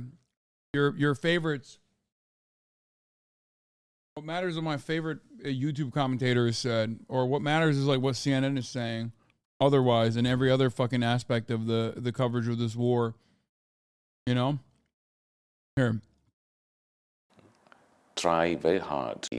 Those who try very hard to extract from people like me, from DiEM25, a condemnation of the attack by the Hamas guerrillas will never get it. And they will never get it for a very simple reason. Those who care about humans without any discrimination, those who care equally about a Jew and an Arab, must ask themselves a very simple question. What exactly is their idea of the cessation of hostilities? That Palestinians are going to lay down their arms and go back into the largest open-air prison in the world, where they are constantly suffocated by the apartheid state? In other words, back in South Africa, in the era of apartheid, what was the problem? Was it that some members of the black resistance, including the ANC, but not only the ANC, took up arms against the South African regime and sometimes killed innocent people? Was that the problem with apartheid? No, the problem was apartheid. Apartheid, whether it's practiced in South Africa or in Palestine or Israel, is always going to procure violence because it's a violent, misanthropic system. Any human being living under apartheid at some point will either die a terrible silent death or rebel and often take innocent people with them. The criminals here are not Hamas, not even the Israeli settlers who are killing Palestinians. The criminals are Europeans, us, every single member of our German society, our French society, our Greek society, our United States society. Typical pan-Europeanist. We have participated in this crime against humanity over the decades by keeping our mouths shut as long as there is no trouble down there, as long as people are dying outside the reach of cameras, as long as it's Palestinians who die and not the occupiers. So, this incredible tragedy must be converted into an opportunity for us Europeans to wake up and to redeem ourselves by demanding that collectively we take the first decisive step towards peace, and that is the destruction of the state of apartheid, just like we did in South Africa. Yep.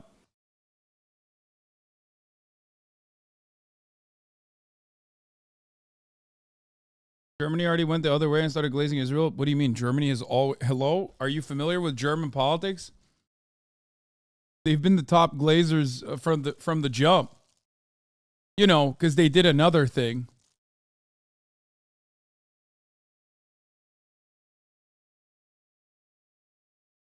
They've been big-time supporters for a minute. Since its inception, as a matter of fact.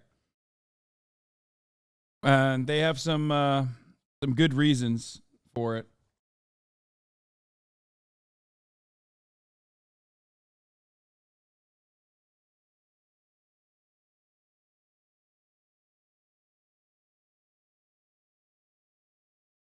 Anyway.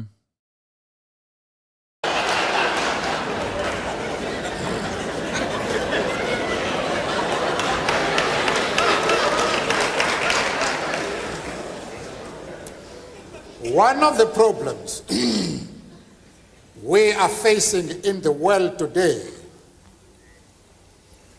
are people who do not look at problems objectively, but from the point of view of their own interests. That makes things difficult, because once a person is not objective, it is extremely difficult to reach an agreement. One of the best examples of this is to think that because Arafat is conducting a struggle against the state of Israel, that we must therefore condemn him. We can't do that. It is just not possible for any organization or individual of integrity to do anything of the sort. I don't also want to leave the impression, if I might just intervene with one point, I don't want to leave the impression that this is only going to be a Jewish blank issue. There are a great many Cuban Americans in this country who will be just as offended by some of the comments you've made about Fidel Castro in Cuba. No, Mr. Coppell, I don't agree with you. I am saying that it would be They're telling a dude who stated that Fidel Castro's struggle against Batista was informative in his own struggle against apartheid, that he's wrong for saying that. The audacity of the American mind.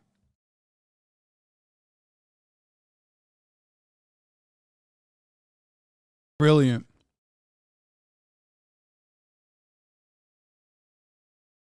Americans are so insane. Like, I don't know how else to describe, like, talking to a real existing revolutionary figure who succeeded against apartheid and being like, what about the optics of you? What about the optics of you saying that Fidel Castro is good, actually? That should be a moment of self-reflection. That should be a moment where you go, wait, am I in the wrong here?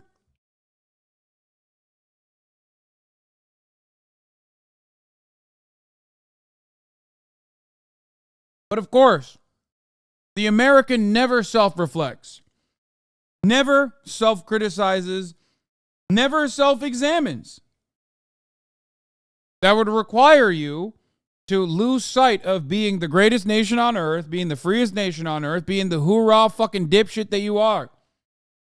You are an American, and therefore you are exceptional. Don't ever question it. A grave mistake for us to consider our attitude towards Yasser Arafat on the basis of the interests of the Jewish community. We sympathize with the struggles of the Jewish people and their persecution right down the years. In fact, we have been very much influenced by the lack of racialism amongst the Jewish communities. In our own country, in the political trials that have taken place, when few lawyers were prepared to defend us, it has been the Jewish lawyers who have come forward to defend us. I myself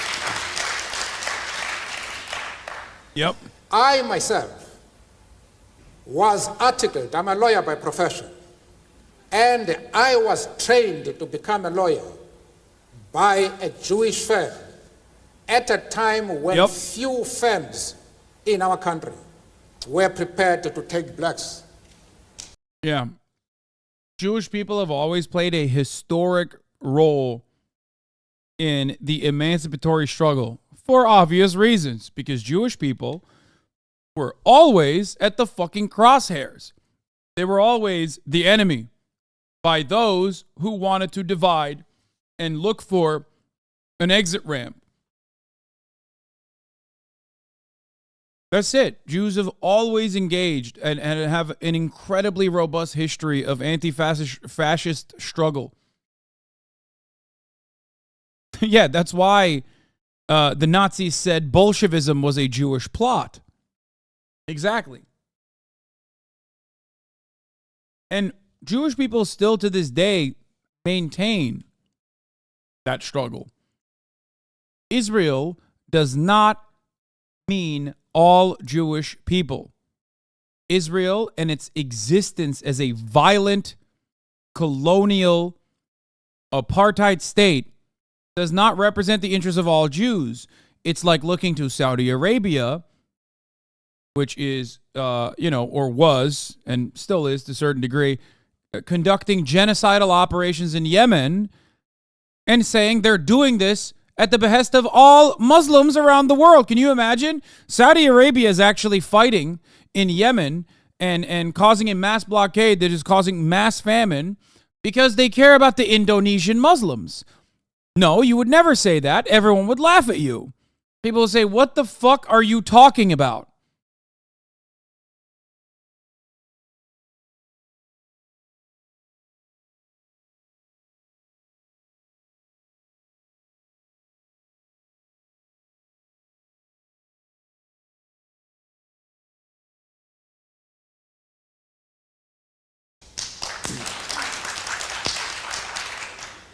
And as I have said, we have many Jews.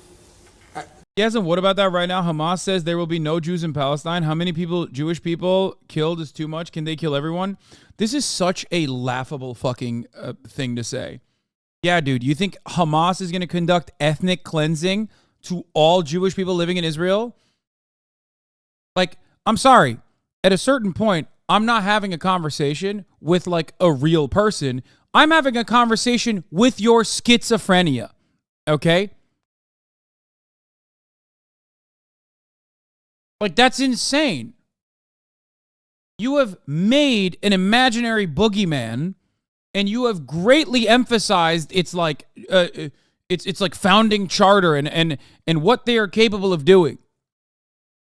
Nobody is also saying that Hamas has the interests entirely of all Palestinian citizens. It's just that according to Palestinians who have nothing else, Hamas is the only people that are engaging in a violent struggle. I like that. Hasan is a Hamas sympathizer. Of course. Yes, totally. You got me, dude. Love fundamentalist Islamists. Big fan of that. And my name is Hasan, after all, quite close to Hamas.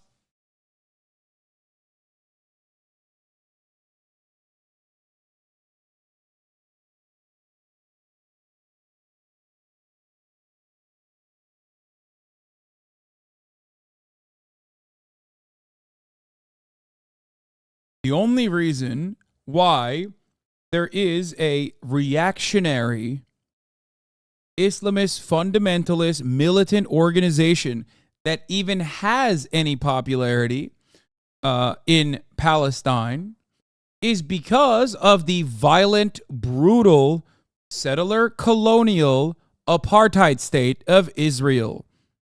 That's it. Without these practices, under a solitary single state solution, okay, where all people could live with equal rights and equal opportunities, there would be no Hamas. And I'll take it one step further. There would also be no psychopathic Kahanists in that Knesset either, because there's two different aspects here. You have a warring of factions that exists on the extremes. However, ideologically, Hamas may be extreme, but emancipation is not an extreme cause. Emancipation is a just cause. So understand that. The interest of Palestinians in general is emancipation. It's not to create a Islamist, fundamentalist form of governance. That is stupid. That like rids the entire area of all the Jews. You know what I mean? That's not a real interest from anybody. What, however, is a real interest is to live freely. Something that all you want. You literally have nothing to say about that. Hamas says they want to have their own state. What makes you think it won't happen? What makes me think it won't happen? What the fuck does Hamas have? They literally fashion weapons off of like half of the munitions that Israel dumps into Gaza. Suck my dick. Oh man, they're getting help from they're getting help from Iran. They're getting help from Hezbollah. Yeah, dude, that's crazy. After a decade of getting fucking owned and destroyed, they finally were able to break into the borders of Israel by using paragliders. What the fuck are you talking about? What do you mean, what if? Yeah, what if they had nukes? What if they had nukes and they nuked Israel and then they nuked all of the other territories and they nuked America? What if? What if they did that? I don't know. What if? What if?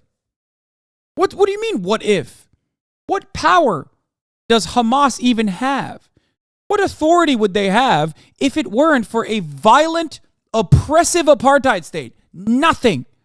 Nothing. They would have nothing.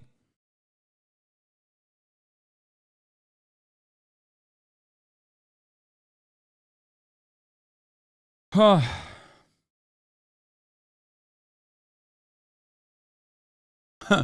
love America's going, I think hashtag Free Palestine is off the table for a while right now. I think Gaza is in danger.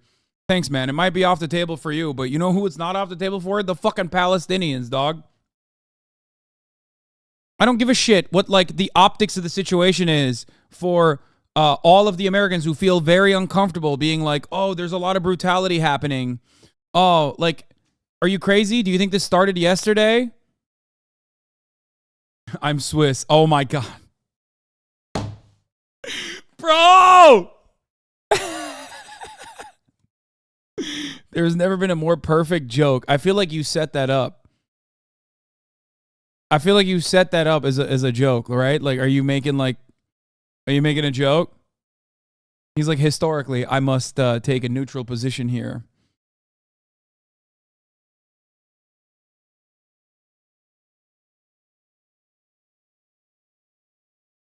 He's like, my culture dictates that I remain neutral. Joe Slover and Ruth are the first two examples of Jewish anti-apartheid activists. Ruth was first assassinated by a postal bomb by the South African Defense Force while in exile in Mozambique. I also want to let you know that in this town hall, South Africa is still under apartheid. Only 4 years later were the first democratic elections finally held. Yeah, yeah, exactly. That was in 1990.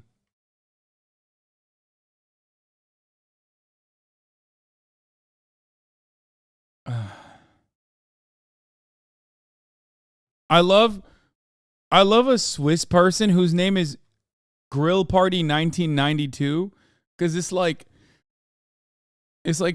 I love the internet for that reason. Like it created a person that is completely unbelievable, like that should not exist, okay? Like being that big of a fan of America and maybe even like a Matt Cushman or something, you know what I mean? And naming yourself that while being Swiss is so good.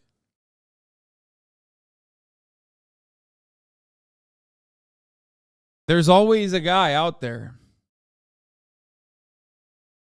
What percentage of Palestinian public, not Hamas, want emancipation versus full-on Muslim state? I don't know, but it doesn't matter because they're not going to get anything. I wish they would just get freedom. You know what I mean? But they can't even have that. Like the idea that like, oh, well, Palestinians want like, let's say 99% of Palestinians want a Muslim state. Okay? Like every single Palestinian is like, we want a 100% Muslim state. Okay? Hamas does. It represents the majority, nowhere near half. No, I know Hamas represents, the majority believe Hamas is better than the PLO. You want to know why? Because they're the only ones who are fighting against a violent occupation. If you want to starve their influence, then stop occupying Palestine. Stop doing an apartheid state. Okay? It's so fucking stupid. There are Christian Palestinians. Like, there are so many Arabs that lived there. There are even Jewish Arabs that live there as well.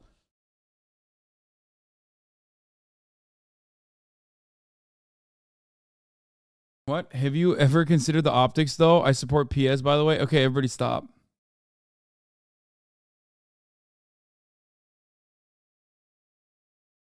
It's interesting that their what if is literally what the Israeli state is doing right now. I know. It's so funny to be like, what if Hamas did exactly what Israel is doing, but with a role reversal?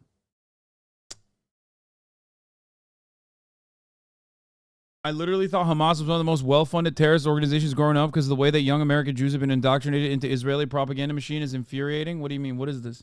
Some American Jews who come here say, we came to Israel and we left from Palestine. Wait, is the there a non-Jewish TOS in this? community does not understand our obsession with Israel. I went to a Jewish day school. Summer camp, organized trips to Israel. You want to go to Israel too? Yeah!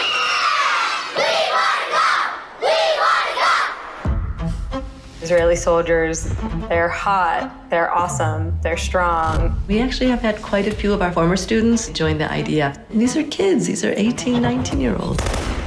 Amazing. I told my parents I don't even need to apply to college. I'm gonna just join the Israeli military. 10% of my graduating class joined the Israeli army. We were deployed to the West Bank. I don't think I realized the extent to which what I would come to see on the ground would really shock me and horrify me. When people look at the West Bank today, I never know. Anytime I see like Israeli military operations, I have to fucking click away automatically because it's gonna be some of the most horrifying shit you've ever seen in your life. Okay.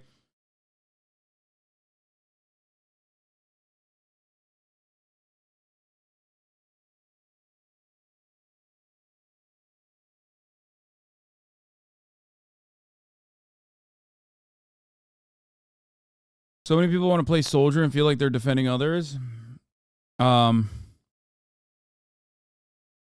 Is there TOS in this fucking in this trailer? and say this is an apartheid system, it's not just throwing out a word. Palestinians live in. By the way, thank you, Calm Like Tom, for the 20 gifted subs, allowing 20 people to no longer see the ads at the top of the hour. I keep forgetting to fucking do the 3-minute ad break today because I've been so hyper focused on coverage, some of which has been very serious and very critical. So, but thank you. What is this? Important question.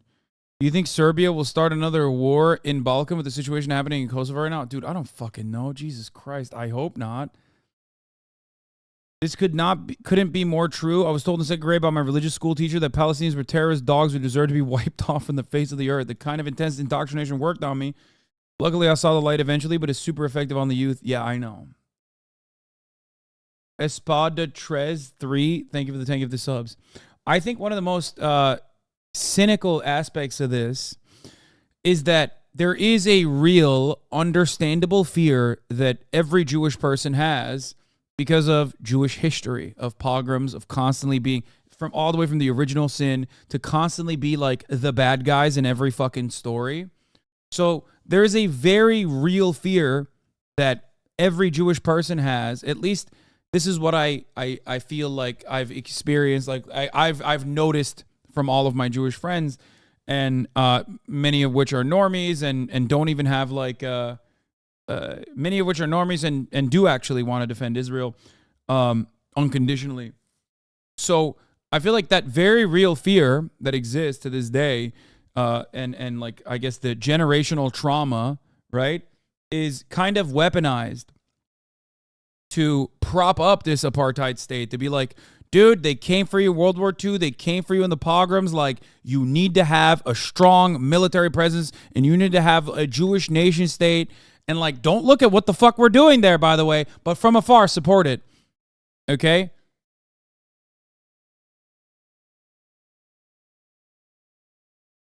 Why don't you do a fundraiser for Palestine for reputable people like this org? The PCRF, fear not, I'm working on it.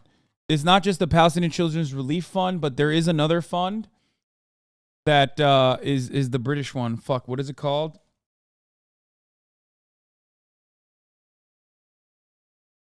Am I wrong for thinking Hamas shot themselves in the foot with some of their actions? Bro, what do you... Yes, you are wrong. Gaza Medical Aid. Yes. Anyway, listen.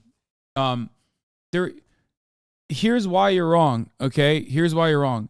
It doesn't fucking matter what they do. Okay? It doesn't fucking matter what they do.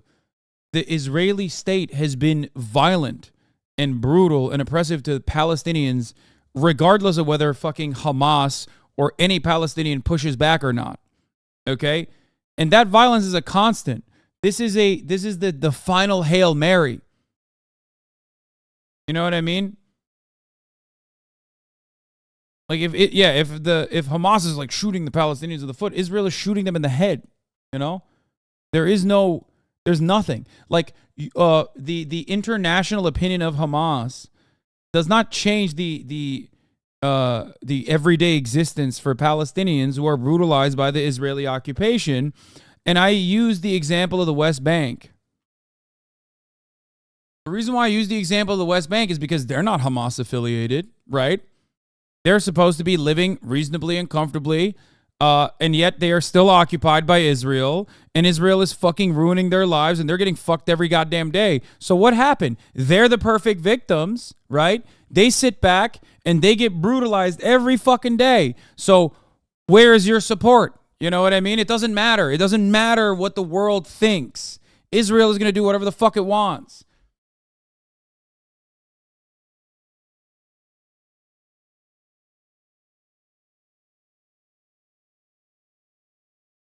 The New Jersey Devils hockey team just made an official statement. Yeah, the Miami Heat did too, which is pretty funny.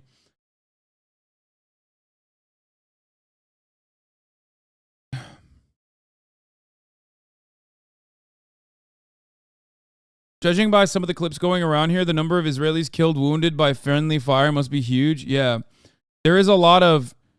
The Middle East Observer is saying the Hebrew media claims that there is chaos in the Gaza cover. Injuries and accidental killers are increasing as the settlers refuse to stop for their army, thinking that they are Hamas members disguised in Israeli army uniforms, and the army responds with fire from the settlers who refuse order to stop because they believe the settlers are Palestinians. I said this already. This is like a huge problem. This is a fucking huge problem because now you can't do fucking checkpoints and see who's Palestinian and who's Israeli. And guess what? They all fucking look the same. Anyone who tells you that Israelis and Palestinians look different from one another is wrong, okay? As a matter of fact, they look the same so much that there was a very long period in time where the Israeli, the Arab Jews were literally discriminated against. Like historically discriminated against by a Jew of a higher class, who then turned around and became the most militant faction, like Ben Gvir. Palestinians are brown. Bitch, what do you think Israelis look like? I'm not talking about fucking a dude from the Bronx, okay? I'm talking like Arab Jews. Like, what do you think they look like? They are fucking Semitic people. They're Semites.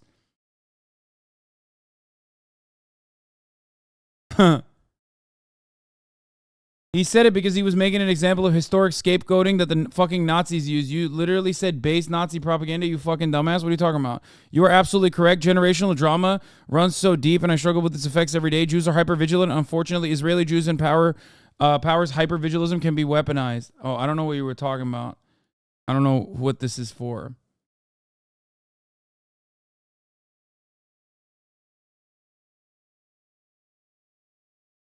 So, HasanAbi, they look like Jesus who had blonde hair and blue eyes. I mean, there are obviously like Slav Jews.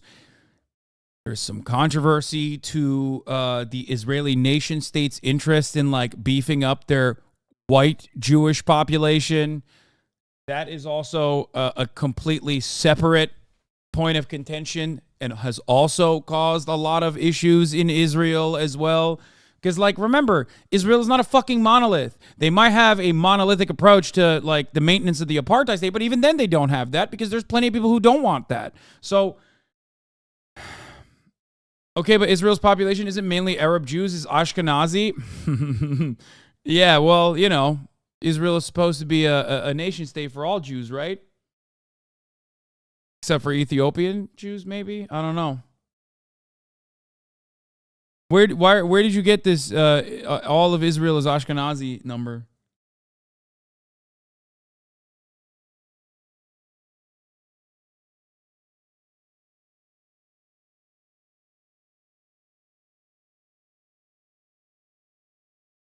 Anyway.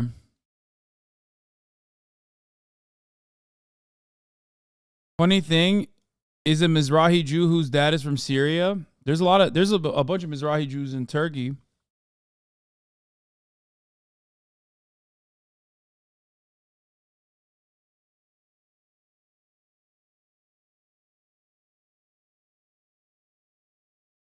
Yeah, here, this is what I was gonna. Whoa, fuck. Jesus Christ.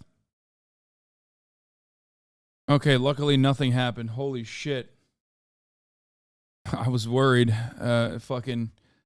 No, the person falls before anything is shown anyway, but 7 IDF soldiers were killed by firing at each other at the Lebanese border thinking they were fighting Hezbollah units. As of 2005, 61% of Israeli Jews were of full or partial Mizrahi ancestry. So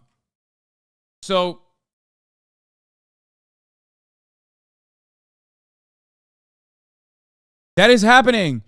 Last night, 2 elite units killed each other. Because, again, a lot of Jews in Israel and a lot of Palestinians look pretty fucking similar.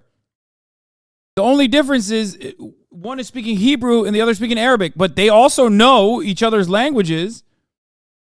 So if you don't have a constant surveillance apparatus ensuring that like the people allowed inside are properly accredited and have passports and shit, all of a sudden you reach bedlam. It's a more unique situation than even the apartheid in South Africa. Do you understand? Because in the apartheid in South Africa, well, you know who's fucking black, right? They even had like really gross, disgusting fucking tests to figure out exactly how black someone is. You know, they had the pencil test. For those of you who don't know, they would take a pencil and they would shove it in the hair of a person. And if it stuck in their hair, they were like, okay, you're black. You at least have some level of black in you in order to oppress them more correctly, because there were people who were race mixing, which is illegal. So, like the passbook in South Africa, but even harder to tell, obviously. Exactly. Like racism, ironically, requires a lot of effort. Okay?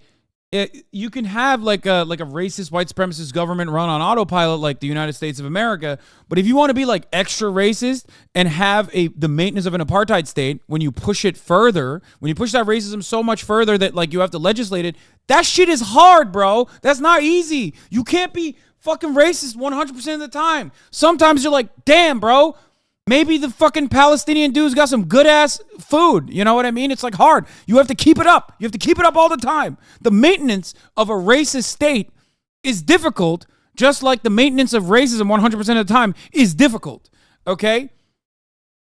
And you have to figure out how to be correctly racist. So that's the point. It's very difficult for them to figure out who the fuck is Palestinian and who's Hamas and who's just like a regular settler, because as you saw in the video I showed you earlier of the settler bullying the shit out of the Arab dude, how are you going to know that dude is not Hamas? He's in fucking flip-flops with a goddamn AR-15. Is he Hamas or is he a settler? Have fun figuring that out. Day in, day out, without experiencing a day of freedom. You see what non-democracy looks like. What we've been told is that the only way that Jews can be safe is if Palestinians are not safe. The more I learned about that, the more I came to see that as a lie. Within the Jewish community, the goat. Well, the AR-15 throws it off? Yeah, no, that's what I'm saying. They have the same guns. What the fuck are they supposed? How are you know? How do you know who's a Jewish settler from fucking Brooklyn and who is actually coming across the border? Even if this map shows many areas of Israel are still Arab. Yeah.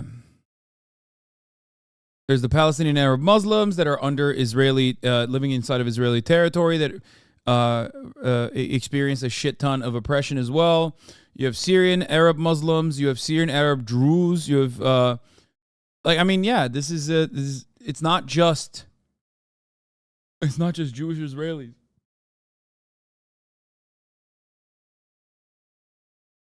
We call them the 48 Arabs. Yeah, the ones that were able to get Israeli citizenship.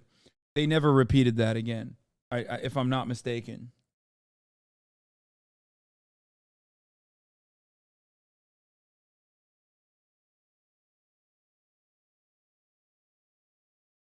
Yeah, they were like a one-off. How many atheists are in Israel? Oh my God, atheists, shut the fuck up.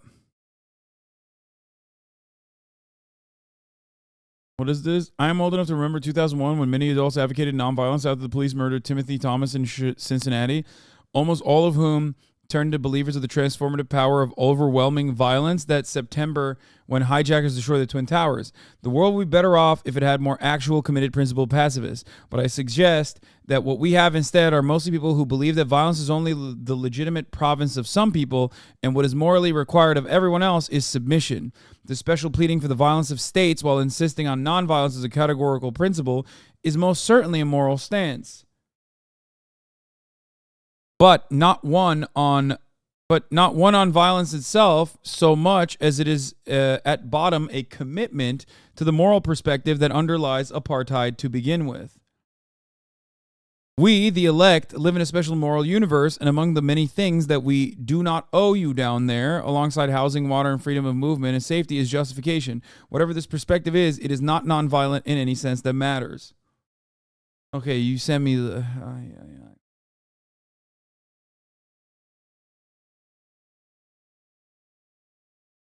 Yeah, the idea that the oppressed should sit back and take it so that we in the Western world can have a more favorable position towards them and can like defend them in a justifiable manner is demonstrably false, because they have been taking it. They've been taking it nonstop since the inception of the Israeli state. Okay?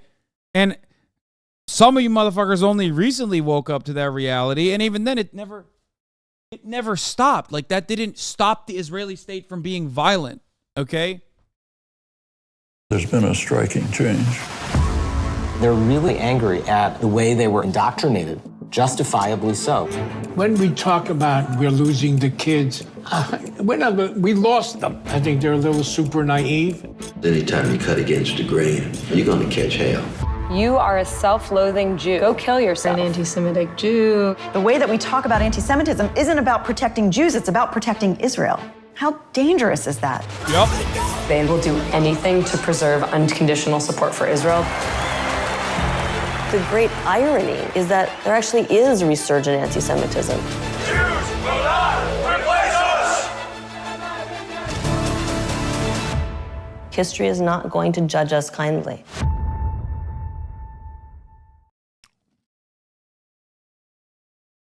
I've seen so many libs and anarchists say the Palestinians should just do mutual aid and buy stuff. Yes, anarchists are unserious people. And liberals are even more unserious. Okay, stop.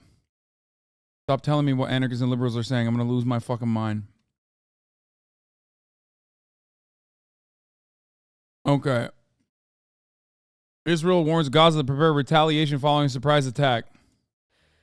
Well, it's now 24 hours since the beginning of a surprise attack by Hamas against Israel. Here are the key developments in the conflict as they stand this Sunday morning. Israel's prime minister has warned Gazans to prepare for retaliation and says his country is about to embark on a long and difficult war.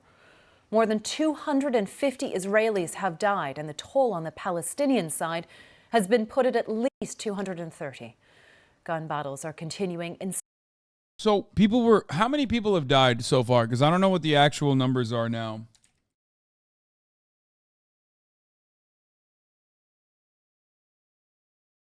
Israel retaliates after Hamas attacks. Death pass 1,100.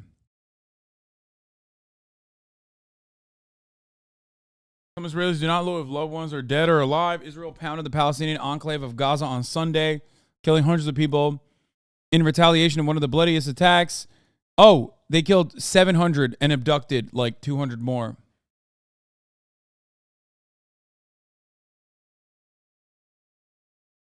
I understand this also impacts the USA, but in what ways politically does it impact the USA? I mean, not necessarily.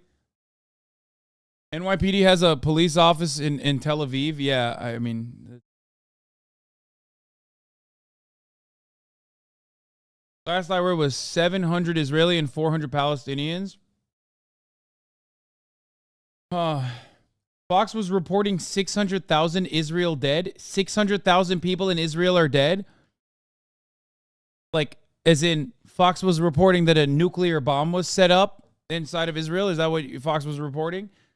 You cannot kill 600,000 people in one day, chatter. Hello? What?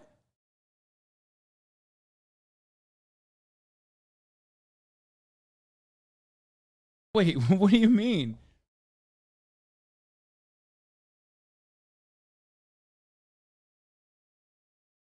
They had to type on the teleprompter. It says 600 dead, 2K injured. Oh. Okay, no, they probably got the number wrong. They probably were reporting 600, even 600K, even 600,000 injured is really a lot. Like, there's no way. If you look at the articles, most of them say Israelis got killed, but Palestinians died. Yes, that is true as well. I mean, you could, just not with Hamas's capabilities. Yes, you cannot. Hamas does not have the fucking capabilities of killing 600,000 people. That is insane. The Associated Press is saying it's 700 dead. And more than 400 have been killed in Gaza, except we don't know what the actual number is in Gaza, for the record, because Gaza doesn't have electricity.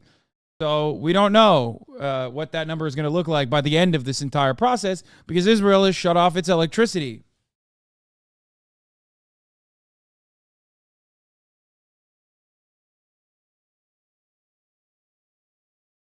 And for the record, yes, they believe that Americans have been killed as well. The declaration of war pretended greater fighting ahead, and a major question of whether Israel would launch a ground assault in the Gaza. Someone was saying 250 people just alone in the festival died. And I don't know if that was like, if that was as many 1,000 Hamas fighters took in an unprecedented incursion. The rampage included an assault on a music festival where more than 250 were killed. That's crazy. No, now the number has reached up to 260. It's more than 250. It's 260. Just in the festival alone. 700 Israelis dead, but 10% probably. No. What is more likely is that most of the civilian casualties most likely come from the festival. I noticed a lot of outlets specifying a difference between militants and civilians for Israelis, but not Palestinians. Yeah. They're also saying entire IDF brigades were wiped out. It has to be way, way more than 700. Yeah. I don't know why they're saying 700. I think the number might be larger than 700 on the Israeli casualty side. Now they're saying 1,000. Some are saying 1,000 people have died on the Israeli side. But, like, it doesn't fucking make sense.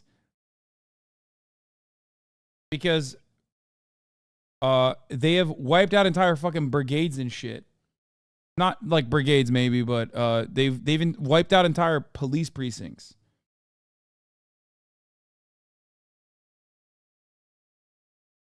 Several parts of Israel. Hamas gunmen have taken hostages, although some are reported to have been released. There are some reports on rockets being fired from Lebanon into northern Israel. The militant group Hezbollah have said they did it.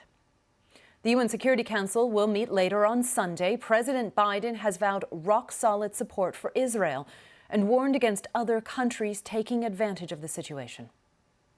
Well, let's show you live pictures from Gaza now. All is relatively quiet on the streets. No surprise, as we've just mentioned, people have been told to shelter inside. We know that airstrikes have continued just in the past few hours.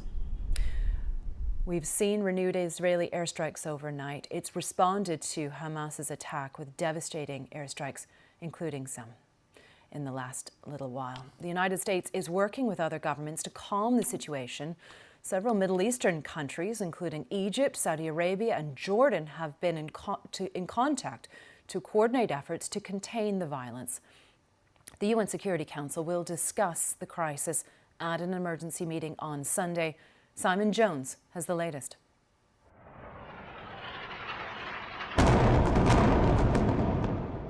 What Israel is describing as its mighty vengeance on the Palestinian militant group Hamas. Overnight, Gaza has been rocked by explosions.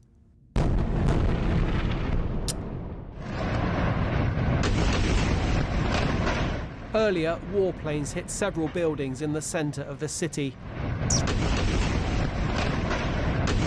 Those are, again, for those of you who do not understand, those are civilian buildings. Like,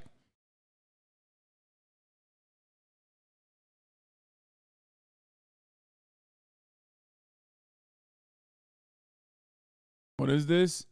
Felix with a... Dude, don't show me Felix takes while this is happening, because I feel like he's going to say some unhinged shit.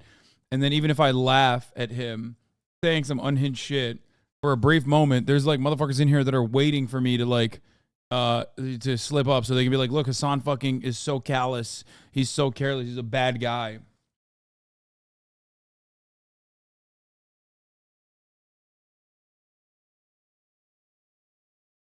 No Felix tweets. No Felix tweets until the situation is better.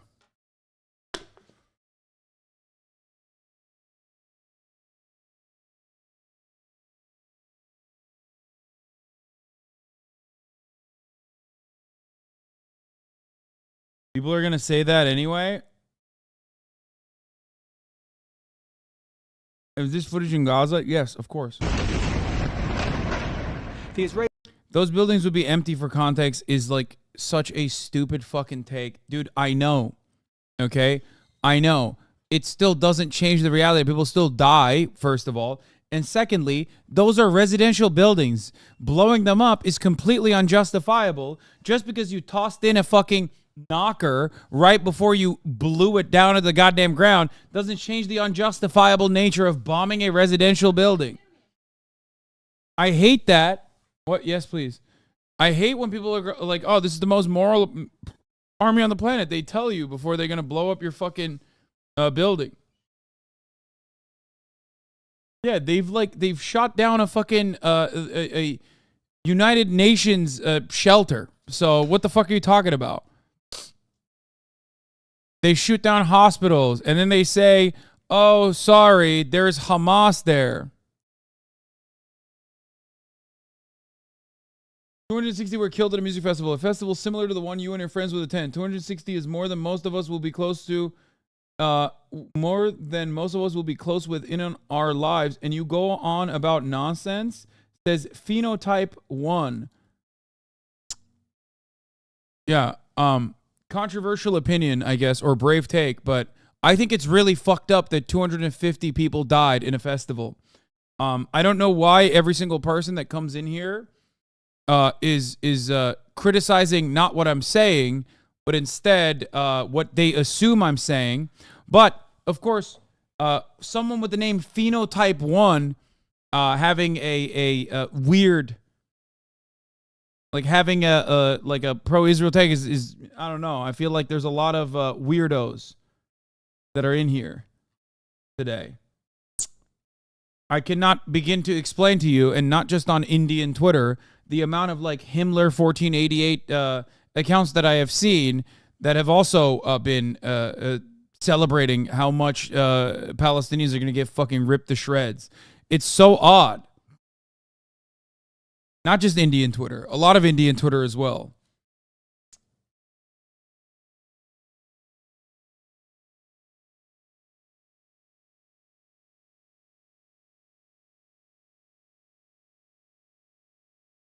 I just read a few minutes ago that there are currently, right now, 1,000 Palestinians engaging in one battle, and Israel called over 100K reservists. Those death tolls are literally going to skyrocket for real. Yeah.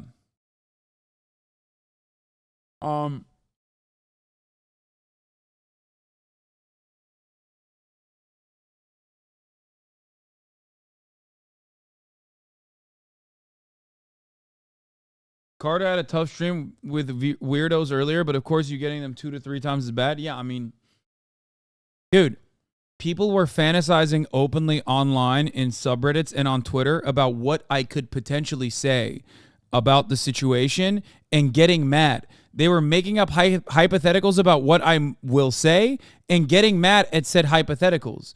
I had not even said anything at that point, and they were still fantasizing about it.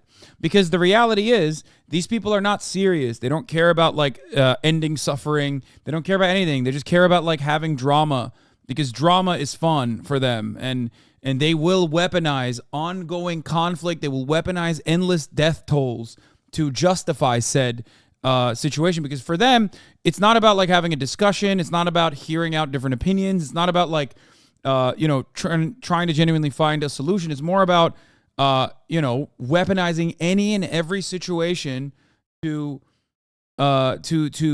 bully and humiliate whoever their favorite content creator has decided is a bad person. You know? Yeah, it's literally the "you cheated on me in my dreams" girlfriend scenario, 100%.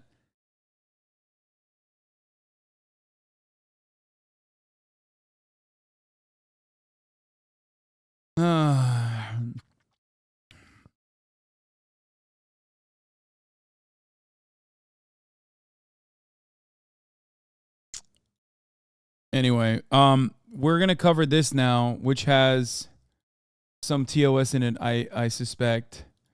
At 2:30 to 2:20 to 2:30, there's dead bodies. My village is a very beautiful one. This is about the Nakba, okay? For those of you who are wondering how the Israeli state was formed. Has a mountain full of trees of figs and grapes, and it faces the main road to Jerusalem. This is a story about what happened here in 1948. We are only 750 people, and everybody knows each other. I came from a big family. We lived a good life. We never expect to be massacred. It was a black spot in the history. That history has been carefully concealed, purposefully distorted, and in the West, largely forgotten. They put our village as an example with what they can do. The massacre in this village was one of many in a series of catastrophic events that became known as the Nakba, when hundreds of thousands of Palestinians were violently displaced from their homeland in order to create the state of Israel. In May of 1948, a new Jewish state, Israel, was born in a bath of blood.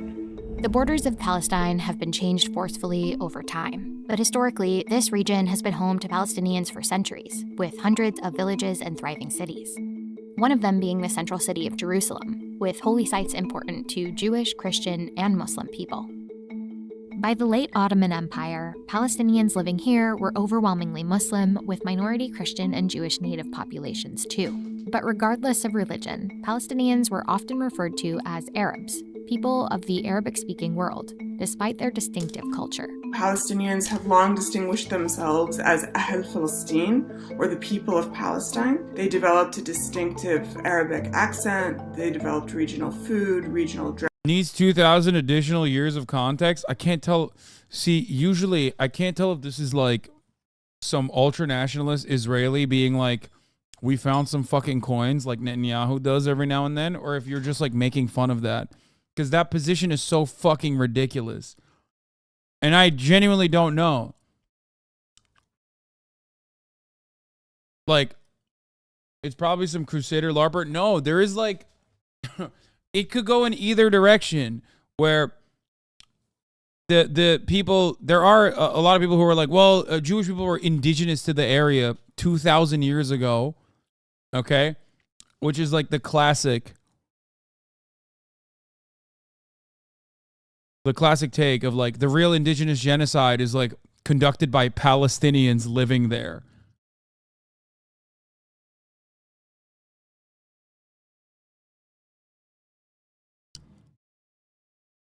This guy identifies as libertarian socialist. I can't tell. I can't tell if they're like memeing or being serious. And I feel like they're trying to make up their mind right now as well. It's stupid because technically the Chinese were in Xinjiang before Uyghurs, but nobody says the Uyghurs should leave Xinjiang because of their 1,300 years of history there. Like, what the fuck is that argument? Yeah. No, forcible expulsion of all peoples. It's like, at what point, dude? At what point? At what point do we... It's like fucking saying we can colonize Africa because all people came from Africa. I feel like, I wonder if there's an argument there. Have like the Boers or anyone made that argument before? South Africa is technically ours because we come from Africa. We all come from Africa. You know what I mean? Like, it's ours because we're the real natives. You know?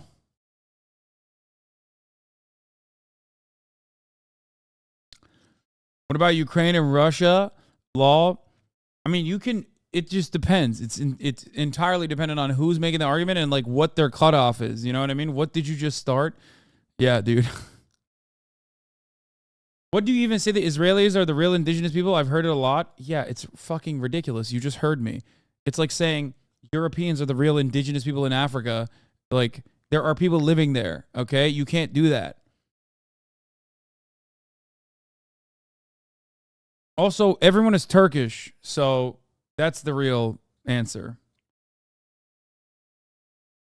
Yeah, Ukraine and Russia does not work because they have both been native to the land they currently live in. It's kind of actually the big point, the big historical point at the heart of this this problem as well, with Ukrainians saying that they were first and the Russians were the pig dogs. You know, the what was it, like Muscovite? Like the Russians are you know, mountain people or forest people that weren't as advanced as the Ukrainians were. Ultimately, oh yeah, Kievan Rus before it was Russia. Ultimately, it doesn't matter because they're all Turks. And by that I mean the Crimean Tatars were Turks, and everyone is Mongolian and also Turk, except for Hungarians who have strayed too far away from the path. They hate their own history too much, so they're not Turks. Except for the Hungarians. Everyone else is Turkish. I've decided.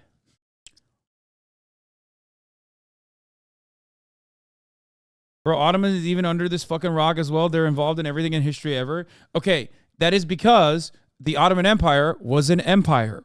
When you are an empire, yes, of course, you have your hand in everything.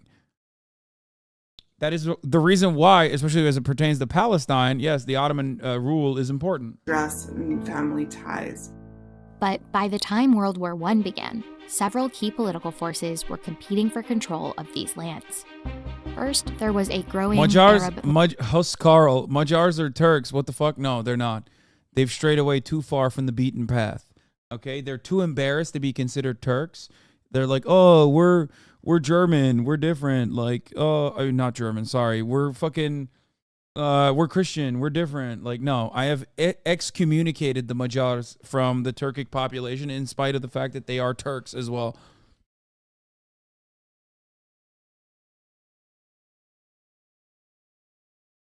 Anyway, there's death coming now. Political movement, looking for independence from the Ottoman Empire in hopes of a unified Arab state that would include Palestine.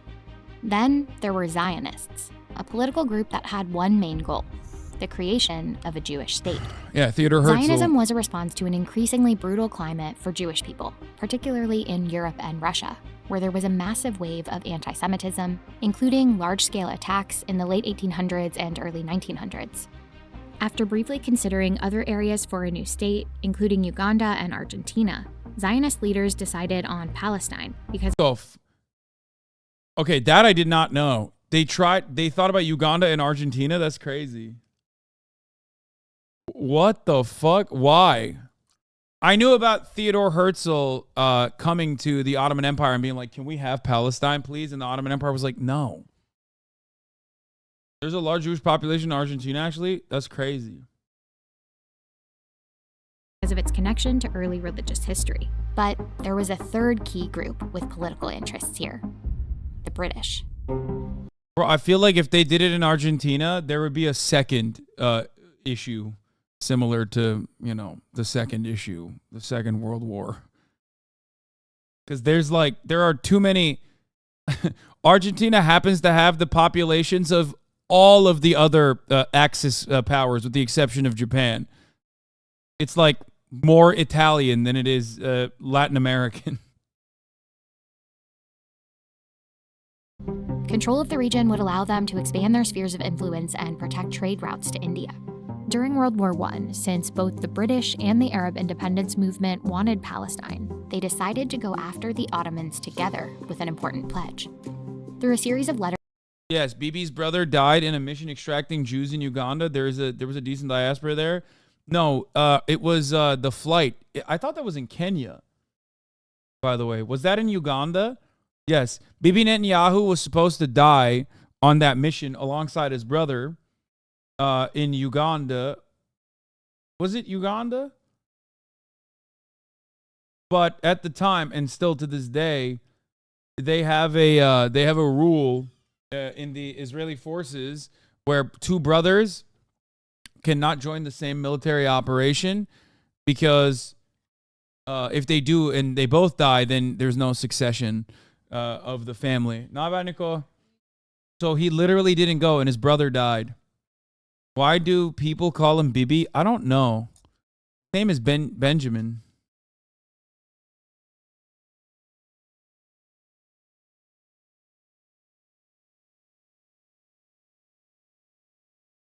They saw Saving Private Ryan and took it personally. No, what I'm saying is correct. That was Operation Solomon in Ethiopia. Yeah, I don't think it was Uganda.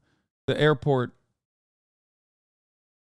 Yeah, Yoni Netanyahu was an Israeli military officer who commandeered the Sayeret Matkal during the Entebbe raid, launched a response in 1976, hijacking of an international civilian passenger flight from Israel to France by Palestinian and German militants. Bro, there was a point in time where the Popular Front for the Liberation of Palestine was just fucking yoinking planes like it was nobody's business. TrueAnon actually did a really fun episode on like plane hijacking. Back in the day, planes used to get hijacked all the fucking time. 9/11 kind of like solidified that it would never happen again.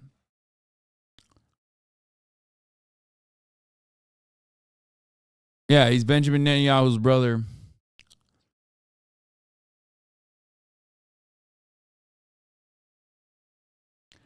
There is a huge Jewish population in Argentina currently and has been for decades. Stop assuming that everyone in here is just Nazis or anti-Semites. The idea that Argentina is full of Nazis is so far from the truth. Okay, first of all, we're joking. And second of all, if you noticed, I didn't just say Argentina is full of Nazis. I said Argentina is full of Axis power nationals, which is true. That's why you didn't hear me say that and instead hyper-focused on Germans. But that's not what I said. I said Axis powers, Italians specifically. And not only that, but I also said Argentina has more Italians than they do Latinos, which is fucking true. So what the fuck are you yelling about? It is more Italian, is it not? Why did you why, my Argentinian chatter, did you choose to get fucking mad and yell about an entirely unrelated thing to the joke that I was making?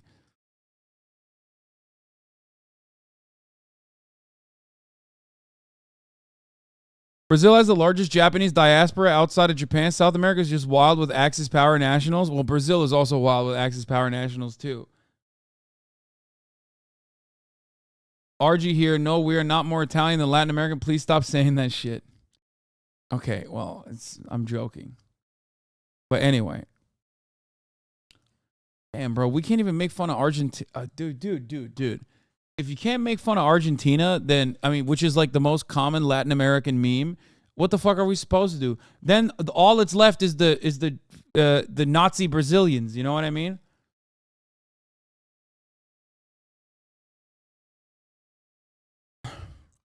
If it's not true, it's a joke. I mean, it's an exaggeration. That's what jokes are.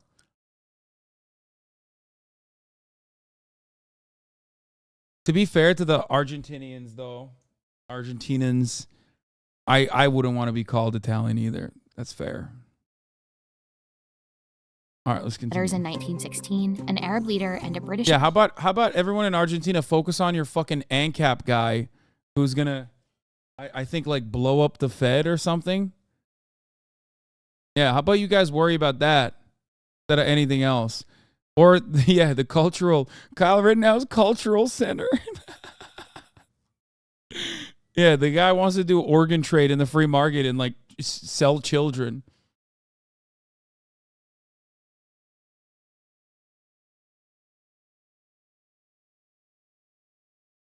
Yeah, Argentina has the most Italians outside of Italy. Yeah, I know.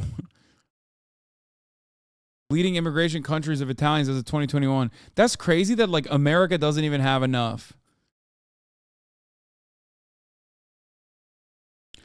Latino isn't an ethnicity. There's people with different backgrounds. Oh, man, I was joking. I'm sorry. I'm so sorry. I will never make a joke ever again.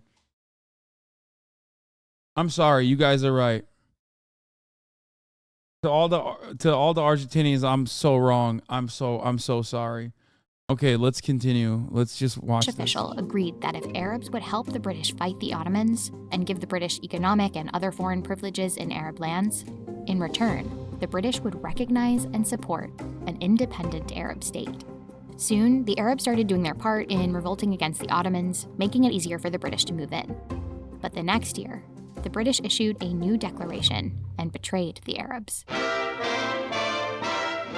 In 1917, shocking. Lord Allenby.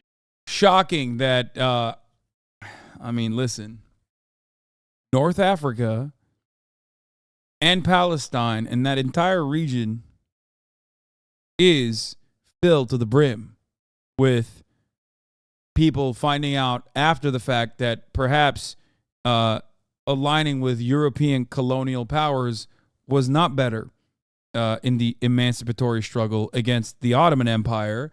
And this isn't like a I told you so moment. I'm just like literally, demonstrably, it was just fucking awful. And many of those nations never really recovered. Some of which had to also then additionally have their own violent post-colonial, anti-colonial struggles. They betrayed the Assyrians too. They lied and told the Arabs and Assyrians that they, if they rebelled, they will give them independence. Yeah, it's all, like, everybody loves watching, what's that fucking movie? The classic, the handsome guy, Lawrence of Arabia, is that what it is?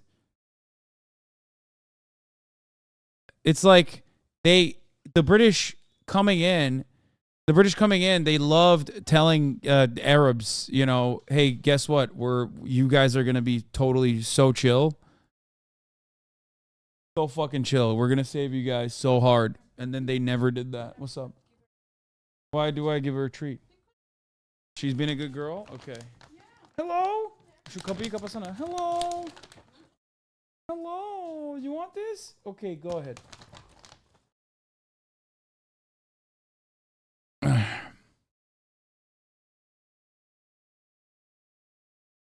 They conquered the Holy Land, and the Jews were promised a national home in Palestine. Without consulting the native Palestinian population. When you read all about post-colonial history, why do you think America, as bad as it is, was worse than Britain? First of all, I've never said that. And secondly, at that point, it's like, it's a race to the bottom. You're making a comparison between, like, the worst of all worlds, and I'm more so focused on, like, at least contemporary history. Like, you know, America in contemporary history is significantly worse. Population, the British issued what's known as the Balfour Declaration, supporting the establishment in Palestine of a national home for the Jewish people. So instead of supporting the idea of Palestine as part of a unified and independent Arab state, the British pledged to help secure this land for Zionists. It was a strategic move. This declaration is such a wild moment because they're like, oh shit, dude, it's perfect. Like, we were literally looking for a place to send every Jewish person. Like, it doesn't matter if people love it now, okay? At the time, they literally were like, hey, I know you live here, but wouldn't you love living somewhere else? And certainly there were people at the time who were like, okay, well, my neighbors want to fucking kill me, so I'd rather go try shit out in this other area, right? But it is wild that, like, so many European countries were like, please do not stay in Europe. Declaration opened up a pathway for Britain to gain power in Palestine, under the guise that it was supporting the self-determination of another people, of a people in Palestine who don't reside there yet. As for Palestine's majority Arab population, the declaration referred to them as non-Jewish communities, who would be given civil and religious rights, but not political rights. A few years later, after World War I ended, Britain gained control of Palestine through a mandate that also required them to put the Balfour plans for Jewish settlement in motion. And they did. Between 1922 and 1931, the Jewish population more than doubled. The migration helped the Zionist movement gain steam, and a slogan took off: a land without people for a people without land. And it sends a message. Like, they did have a land. Like, it's insane to say that. Bro, they were your neighbors, dog. Like, the fuck? And also, a land without people? Fuck you mean a land without people? Not any part of this is correct. There was motherfuckers there. Okay? There were people there. And also, the people without land were your neighbors.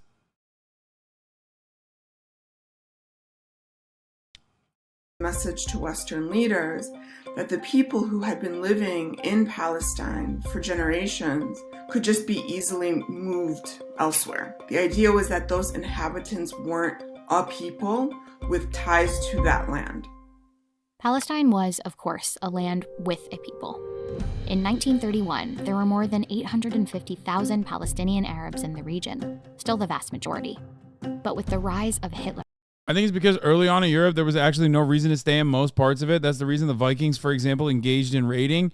It's easier to live in the south of Europe / the Mediterranean. Yeah, but we're not talking, at that point, we're not talking about like Viking raid Europe. We're talking about like the end part of the 1800s and the beginning of the 1900s. You know what I mean? Like, these are well-established post-industrial these are well-established industrialized nation states. They're no longer existing in like a feudal state whatsoever. and the Nazi Party in particular. Hate became a rallying call. Jewish flight from Europe became even more urgent, and Palestine started to see the biggest wave of Jewish immigration yet. Violence broke out, rooted in tensions over land. Jewish settlers purchased swaths of fertile land and evicted tenant farmers, creating a crisis of hundreds of thousands of landless, dispossessed Palestinian Arabs. Yep. Though Palestinians fiercely rebelled against both British colonial forces and Jewish settlers. This is why there's also a history of socialist formations in Palestine in particular, because it was like landlords coming in and just being like, yeah, fuck off. Who did they buy the land from?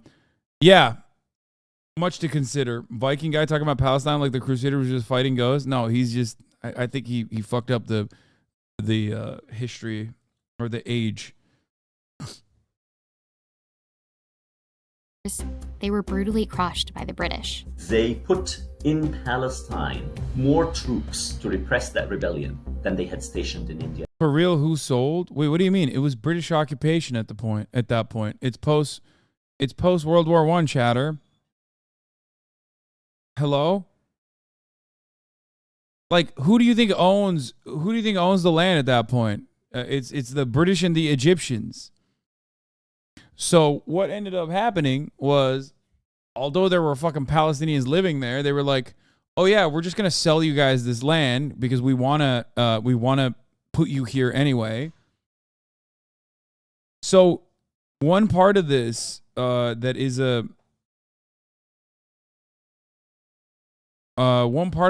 an issue is, yeah, official name was British Mandate of Palestine.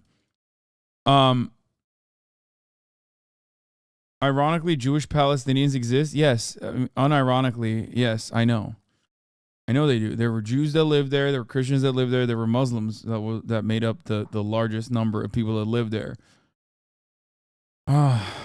Anyway,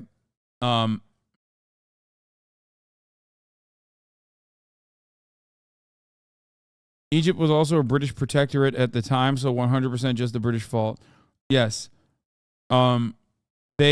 They owned everything. And guess what? When they sold the land or raised property taxes so that nobody could fucking purchase the land or maintain the land, and then they sold it off, they turned around and they fucking forcibly expelled you. It's still ridiculous. Like, the people of Palestine have just been colonized on the jump. Yeah, at that time, all of India. These troops killed thousands of Palestinians, including many of their leaders, and the British began training and arming Zionist militias to suppress the rebellion too. But the rebellion continued. So, in an attempt to prevent further Palestinian resistance, the British began to limit Jewish immigration into Palestine. This ended up angering Zionist extremists, leading to more violence. So, in 1947, after decades of trying to manipulate both Palestinian Arabs and Zionists to keep their control over Palestine, Britain gave up and handed the question of Palestine to someone else. To the United Nations also came the problem of Palestine. In recent years, this small country had been the scene of disorder and bloodshed. They figured, there is this new thing called the United Nations. Here, in your lap, Palestine, first gift. So the United Nations has now to figure out, how do you disentangle this thing that the British helped create? A UN special committee proposed the land be divided into two states, a Jewish state and an Arab state, with Jerusalem as a separate UN control. With your stream, I'm at the gym and all the news on just portrays as a terrorist attack and provides no background info as to why. Just pray for Israel. I don't know how the mainstream can be educated. Well, that's why I try and do it as best as I can. Anyone that says that yesterday's actions were unprovoked is either A, completely misinformed, or B, purposely lying to you. They want to manipulate you. It's insane to say that, like, any Palestinian action is unprovoked at this point. Okay? That's why this information is incredibly important to understand. Oh. Controlled entity. It was called the Partition Plan of 1947. The plan shocked Palestinians. We could not accept the partition plan because at that time the population, we were almost 2-to-1. But the plan proposed giving over half the land, and often the most fertile areas, to the Jewish state. From a purely pragmatic perspective, the partition plan didn't make much sense for Palestinian Arabs. That wasn't the only problem with the plan. Within this proposed area of the Jewish state were hundreds of thousands of Palestinian Arabs, including both Muslims and Christians, who had lived there for generations. On a moral level, the idea of making hundreds of thousands of Palestinian Arabs minorities in their own homeland seemed unjust and unfair. In November 1947, the UN... Yeah. Yeah, I mean, but it's a landless place, you know? I mean, it's a peopleless land, you know? It's a little bit unjust. Yeah. Leave it to the fucking Euro dogs to come up with a good solution. Put the plan to a vote. In the aftermath of the Holocaust, and after lobbying from U.S. leaders and Zionists, the UN voted in favor of partition. And finally, a momentous decision to partition the Holy Land's 10,000 square miles. Britain announced their mandate over Palestine would end on May 15, 1948, even as Palestinians continued to reject the UN's decision to partition the land. After the partition took place, in 1947, we really were scared something might happen to us. By the end of 1947, Zionists had several well-developed paramilitary... Guys, listen, the United Nations has also said no to Israel pretty much since its inception. They've gone like this every time. Every year they go like this. Hey, Israel, knock it out. You got to stop having an apartheid state, please. So they've done a lot of good stuff, really. They've done great stuff. You stop it now, please. And then America's like, lol, no. It's so funny. Fuck, what was that in the shit? I forget what year this was, but I remember every single nation involved in the United Nations said that the embargo on Cuba must end, except for what? Israel and the United States of America. Israel and the United States of America.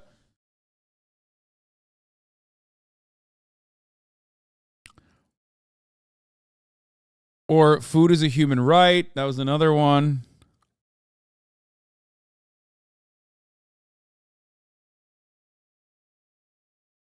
Just FYI, that slogan is being slightly misrepresented. It was a rallying cry to get people to immigrate to areas that actually weren't populated to start kibbutzim. It wasn't saying the entirety of Palestine was empty. Okay, thank you. That was actually very informative. I'm not being sarcastic. Yeah, oh, here it is. Entire world votes 185-2 against the blockade of Cuba. U.S. and Israel are the rogue states at the UN. For the 30th year in a row, almost every country on earth voted at the United Nations to oppose the 6-decade U.S. blockade of Cuba. Do you want to know who the one abstention was?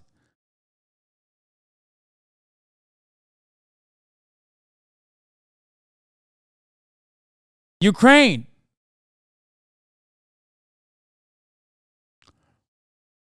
Oh, well, Brazil too.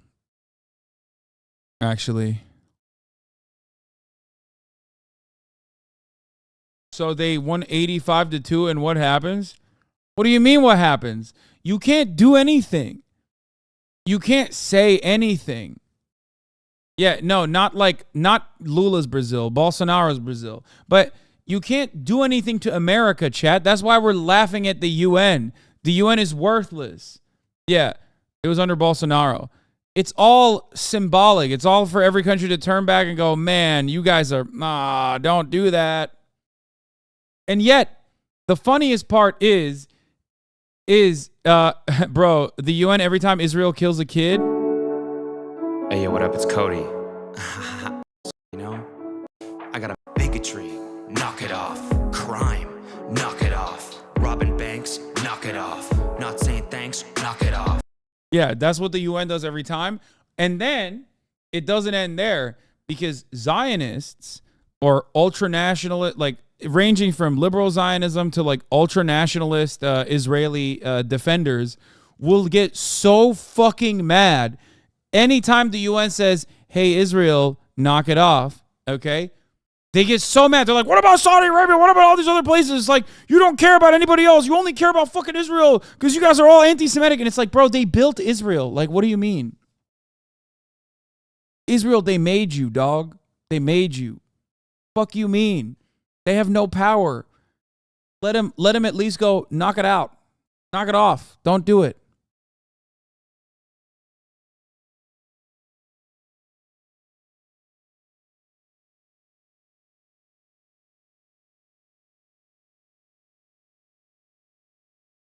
Anyway, like 7-ish countries that make up the Security Council member nations have veto power over anything.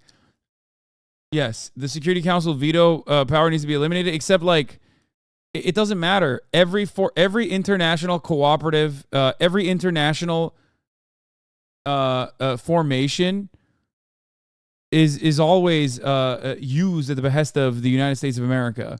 It is yet another demonstration of America's hegemonic power. Anyway, let's continue with this Nakba. The largest one, known as the Haganah. We haven't even gotten to the Nakba yet, which is like the most brutal part of it. And more extremist militias like Irgun. On March 10th, a couple of months before the British mandate would end, the Haganah adopted what was called Plan Dalit, or Plan D. On paper, the main goal was to gain control of the Jewish state, as laid out in the partition plan, while also defending Jewish settlements outside of the borders. In reality, that's where the majority of these operations took place, outside of the UN's proposed Jewish state. Some carried out by Haganah and others by more radical militias. Many of these operations focused on isolating Jerusalem and the roads to it. A set of brutal instructions called for the destruction of Arab villages by setting fire to, blowing up, and planting mines, especially those population centers which were difficult to control. In case of resistance, it called for the population to be expelled outside of the borders of the state. By the way, to this day, the villainous actions and the vicious defense of this is so crazy because they'll say, and even in Western media, they actually cover it as such, and this is really disgusting. People voluntarily left their houses. To this day, they say, when talking about the Nakba, they say people voluntarily, like textbooks literally say, like you're reading a fucking Turkish textbook on the Armenian genocide, okay? They literally will openly write that this is, people voluntarily left their homes. Villages emptied, and for the occupation and control of Arab villages along main transportation arteries.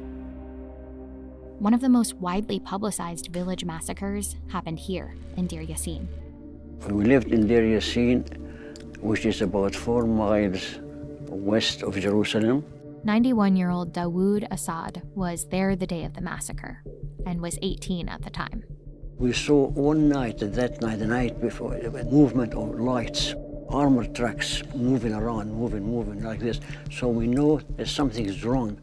That's why we knew that something is going to happen to our village. On April 9th, 1948, 800,000 totally voluntary exits. Yeah, dude. Pacman always argued every state came into existence this way, so it's okay. Ridiculous. Yeah, this is, I think, David Pacman, who I think has, some decent takes. A lot of things I agree with. This is the one point of convergence between himself and myself, for sure. I don't agree with him on that. I think it's crazy. I mean, he's right. That is how every nation state formed, except the entire point is like we've moved beyond it, right? Like we're supposed to be against that sort of thing. Or divergence, not convergence. Sorry. Dude, I'm fucking tired today. Holy shit. Yeah. Yes, you guys got me. Divergence. Extremist Zionist forces, executing Plan D, closed in on Deir Yassin, even though the village had made a local peace pact with neighboring Jewish settlements. Friday morning, they attacked us. My uncles, they were shooting at them, and I was there loading the gun for them and shoot them. We fought about. That's pretty anti-Semitic of him, if you think about it, though. Just, don't think about it any further. Almost 2.5 hours. They found my uncle, and they put him on the wall, and they shot him 8 bullets in cold blood. my grandmother, she went in the village to see my mother. You are both crazy. That is not how states are built. What the hell? Wait, what? Of course. A lot of states are built on acts of colonial violence, mass displacement. The fuck? The point is, it's not supposed to happen now. It's not supposed to happen so close to World War II. Ultimately, the entire thing is like, oh, well, it goes back like too long in the past. So now we just kind of live here. I don't know of a formation of a state that has not built on violence.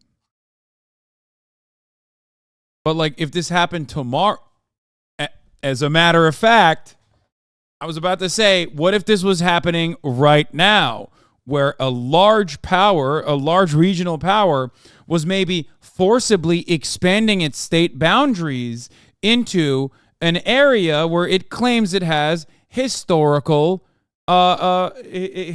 claim to. Like, I don't know, let's say it's in Eastern Europe.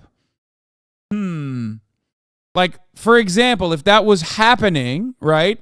If that was happening, everyone would go, hey, that's really fucked up, actually.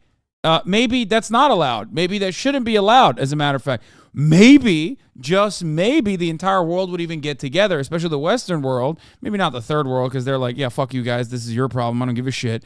And we'll get together and be like, we are going to give you as many guns as you possibly can have, as a matter of fact.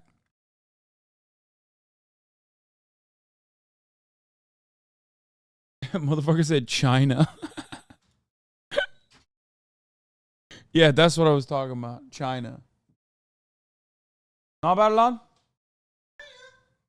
Her way, she got shot. My brother Omar fell. And maybe there'd be reactionaries in such invaded country, but people didn't paint the whole country to be Nazis. Yeah, maybe even in this community, as a matter of fact, someone always said that Ukrainians have a right to emancipation, and Russia's actions in Ukraine will probably cause a much more reactionary formation to seize power long after and cause blowback. And the way to stop that is always the same. Stop doing colonial violence. Bad take, the third world definitely cares. Where does their food come from? That's funny. It's a great opportunity for you to at least like look at what's going on. Not necessarily that it's like significant, but if you think that most of the developing nations are legitimately on the same tip as far as the Western formation on Ukraine, I don't know what to tell you. Who comes from the third world? No, he's not wrong. He's saying that like Ukraine is the breadbasket of Europe, even though it's not. It's the breadbasket of the third world. That's what he's saying. That's why he's saying that. Ukrainian wheat is important for developing nations. But ultimately, regardless of that, they're still not in the same, not as feverishly in support of Ukraine as like America and England is.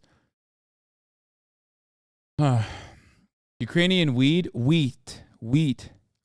From her shoulder to the floor, where the floor was a concrete one. Dawood escaped through a trench. I went down all the way down here like this. So it was 4 hours walking to Jerusalem. To this day, the archive of the Israeli army refuses to release many of the images and intelligence reports on Deir Yassin. But one UN report detailed circumstances of great savagery, including women and children stripped, lined up, photographed, and slaughtered. Roughly 100 people, largely children and the elderly, were killed in the village. As for Dawood, he later reunited with the group of Deir Yassin captives in Jerusalem, including his sister and mother. My mother says, "Where is your Uncle Radwan?" He says he was shot. "Where is your grandmother?" He said he was shot, and Omar was with her. So everybody has a commotion, you know. Where is Fatima? Where is Ibrahim? Where is Amaryam? Where is David? Where is Ahmed? Where is Ismail? I'm a dream about it, you know. News of what happened in Deir Yassin spread quickly, with far-reaching effects. The Zionist militias used it as a propaganda tool to tell people about it everywhere. The idea was that if you don't leave, we will do to you what happened in Deir Yassin. Stories came out about women being raped, about babies being killed, and induced a great deal of fear among the Palestinian Arab population, many of them fleeing as a result. There's photos. Jewish troops routed Arab forces from the city of Haifa. After taking Deir Yassin, Zionist paramilitary groups cleared major cities, including Haifa and Jaffa, and took hundreds of smaller villages and towns too. Hundreds of thousands of Palestinians were forced to flee, pouring into neighboring states as refugees. Once again, I need to repeat something. This is, in most textbooks, treated as voluntarily leaving. Okay? In most textbooks, they treat this as voluntarily leaving the country and their homes. Refugees.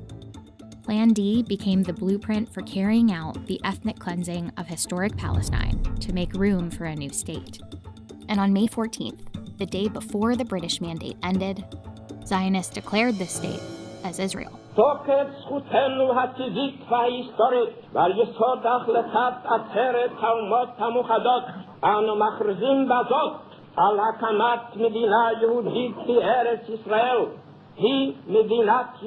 Bro, I was talking to someone who's a very well-read, very intelligent person yesterday who did not know that Israel was formed in 1948.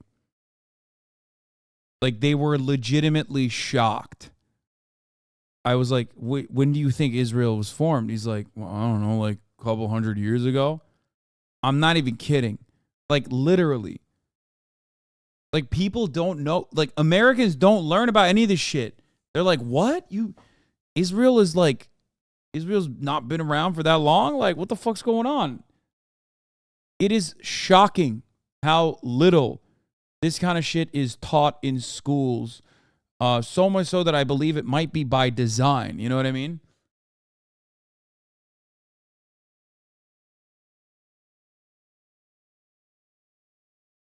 Sounds like they weren't particularly well read then, right? No, I think a lot of Americans can be very well read and not know anything about history, and everything they learn about history is like super propagandized.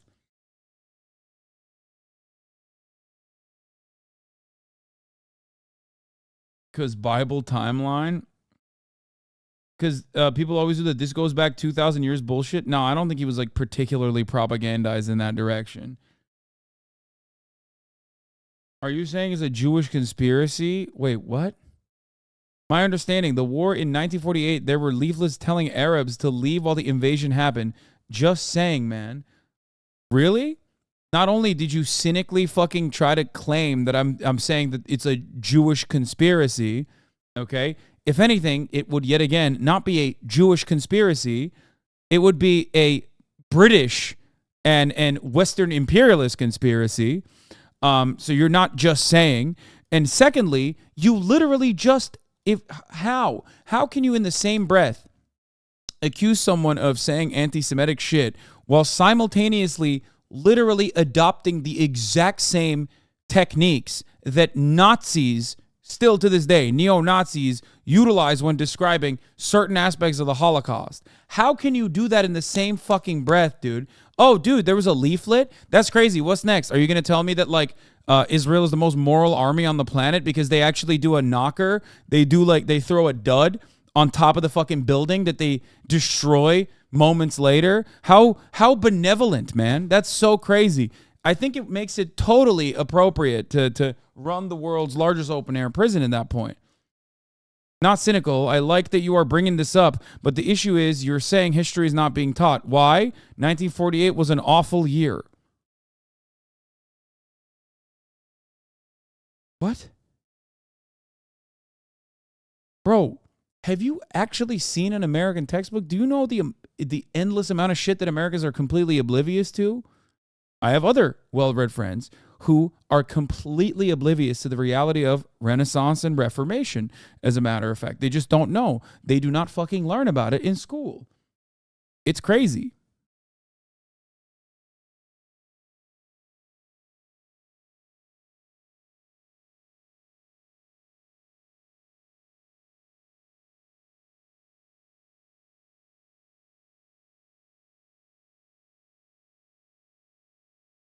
But the creation of Israel didn't end the Nakba.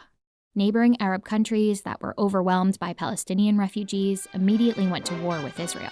Now united in a League of Arab States, they are insistent that the entry of refugees into Palestine must be ended. The fighting lasted for months. Arab armies eventually lost while Palestinians continued to be killed and forced out throughout that time. Palestinians who fled often carried only enough to stay away for a few weeks, hoping they'd eventually return home. A lot of them locked their doors, put their key in their pocket, and then moved to safer ground. When you leave the house and you take your key with you, it's because you're planning to go home. In the case of the Palestinians, those refugees weren't allowed to return. Refugees trying to return were often shot at. Zionist paramilitary operations also tried to prevent them from returning again by destroying the villages. That act of preventing their return compounded the Nakba. So the Nakba is both the forcible displacement of Palestinians from their homes and lands and country, as well as preventing them to return once the fighting was over. Palestinian society was dismembered, crushed.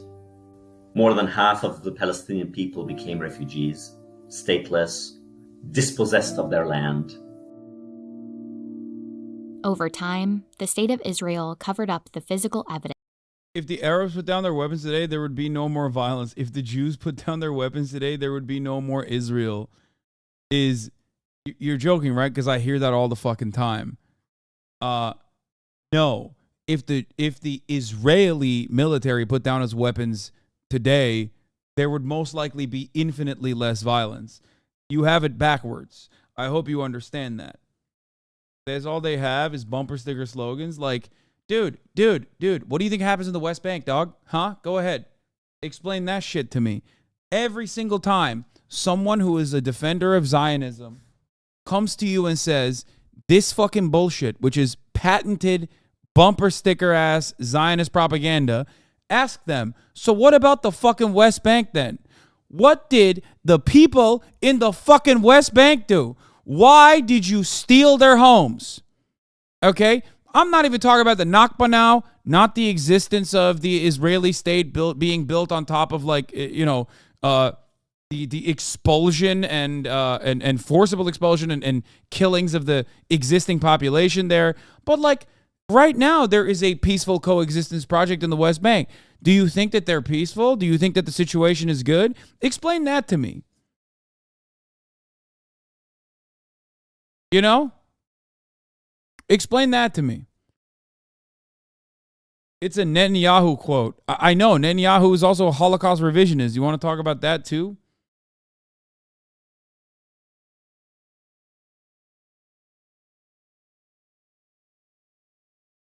I am in fact joking and support Palestine. Oh, okay. Chief 3Z, thank you for the 10 gifted subs, by the way. Allowing 10 people to no longer see the ads at the top of the hour. I forgot to run the top of the hour ad break. I have a headache. It's been 6 hours of nonstop coverage. Here's the 3-minute ad break now.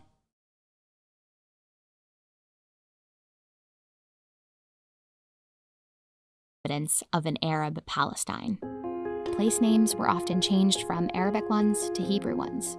The Jewish National Fund embarked on a massive effort to plant thousands of acres of pine forests and recreational areas on top of hundreds of ruined Palestinian villages.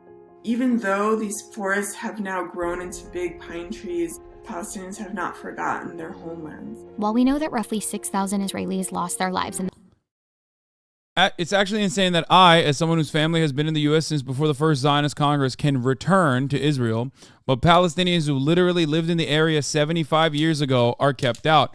Yes, that is by design. Also, let's say you live in the West Bank right now. You're a fucking Palestinian Christian, you're a Palestinian Arab, and you live in the West Bank. Okay, you're not an Israeli citizen, and you live in your fucking designated home, your familial home that you've been living in for generations. And you leave, you are not allowed back into West Bank to your fucking house. You can't leave. You can't fucking leave. Israel will go, all right, well, you can't come back. Sorry, you left. Why? Why? Explain that to me. Explain that shit to me, that you could be some fucking dumbass, okay, from motherfucking Long Island, and you can fly over there and be like, this is my house now. But if you've lived there for 7 fucking generations, okay, you can't have your house back. Sorry, you left. Like, this is the actual policy. And there are still motherfuckers who try to defend it, dude. That is so insane. How? How can you sit there and be like, this violence is unprovoked? This violence is unprovoked. This violence is unprovoked. It's not unprovoked. It is an apartheid state. And no, that's not me. I've been saying that for years, but I'm not alone anymore in saying that. The Human Rights Watch is saying that. Amnesty International is saying that. Bro, you are full of shit. You are not even living there. Suck my fucking entire cock, you fucking genocide defending, apartheid state supporting piece of shit.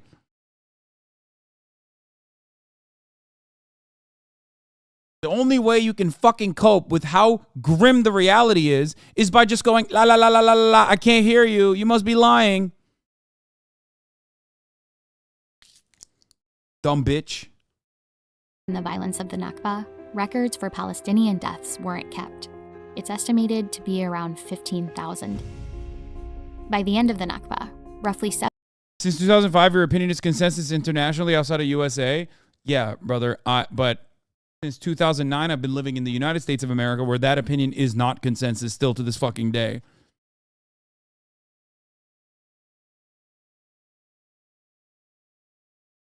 $750,000 Palestinians had been forcefully expelled. Again, stop defending terrorism. Brother, I am not defending the Israeli state, okay?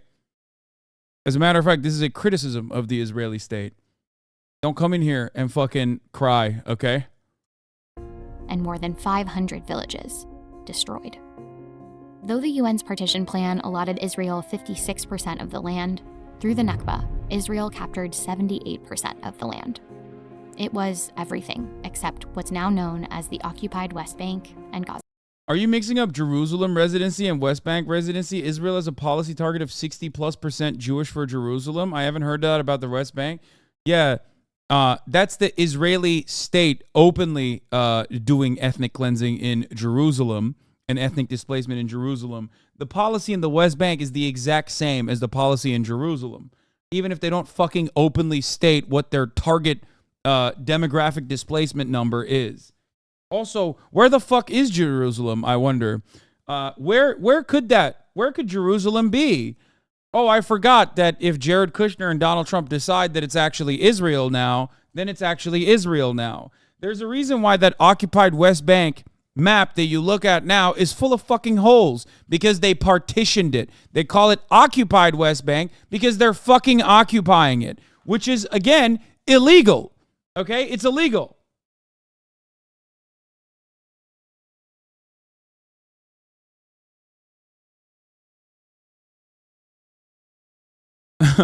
Where would be a good place for the Jews to live after dissolving Israel? Thank you for this question that is certainly not biased, Chad Mary, who has literally nonstop said insane shit. Okay, well, let's get started. First and foremost, if you live in West Bank, you're done. You're not there anymore, okay? You're out. Why are you out? Because you're engaging in an act of terror. I do not care how many fucking family members you have there now. You're going back to Long Island. As a matter of fact, many of them just did. They did literally today and yesterday. You want to know why they went back to Philadelphia, why they went back to Long Island? Because they were like, oh, fuck, people are actually shooting in my direction. So now stay there, okay? Come back home, stay in your fucking home, okay? That's not your house. You're not allowed. So, and that's not my take. That's the UN Charter. That's literally the international global perspective on the matter. This is 1,000,000% an unjustifiable, illegal criminal act. It's called settler terrorism, okay? So just so you understand, if you live in the West Bank and you're not supposed to be there. If you live in the West Bank as an Israeli person, if you're living in the West Bank and the Israeli government is defending you to live there, you are a terrorist. Like, actually, a definitionally terrorist person. You're doing an act of terror, okay? So that's number one. So you're gone. You're not there anymore. If you're asking, like, oh, what happens to all the other Jews?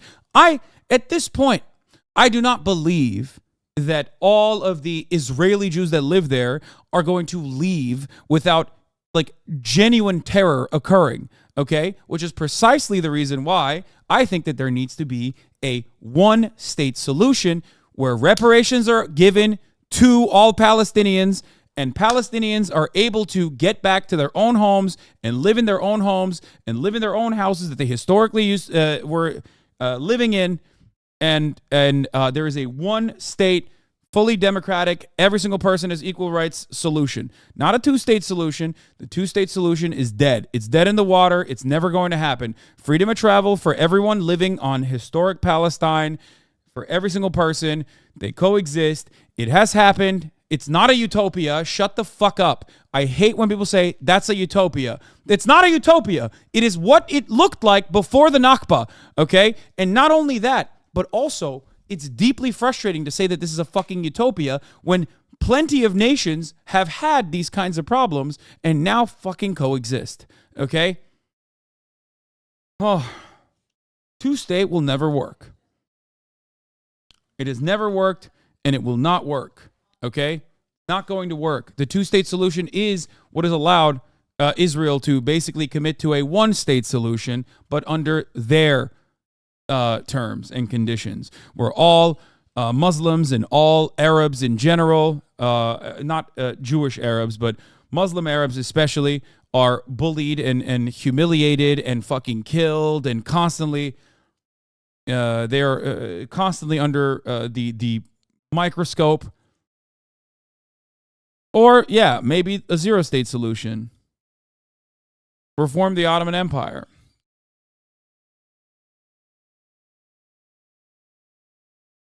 The Ottoman Empire coexisted with a hugely diverse population. Yes.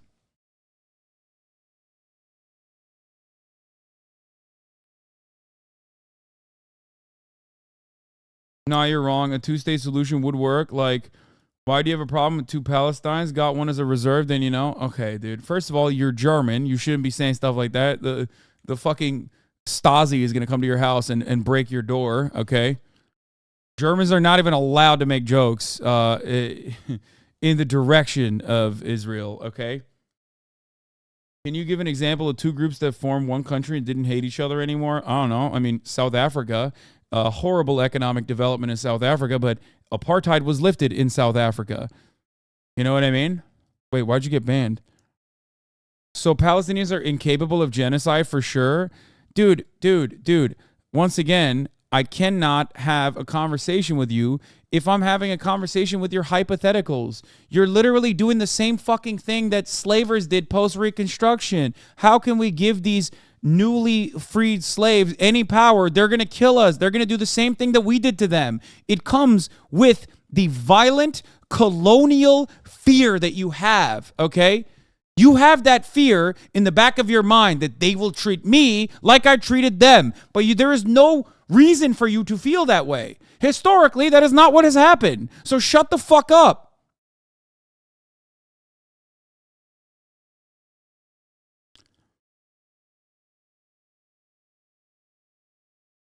Yeah, also, your take basically devolves into, just in case Palestinians might do a hypothetical genocide to us, we should preemptively genocide them.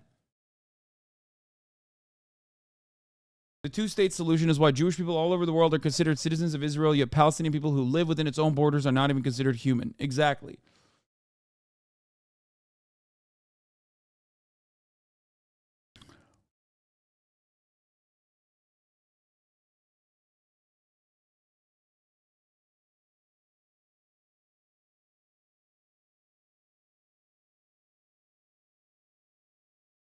Anyway. You know very well it's just some fraction. I mean, people 3gen there. And if they choose them representation that will have similar approach to Jews there as Hamas. Anyway.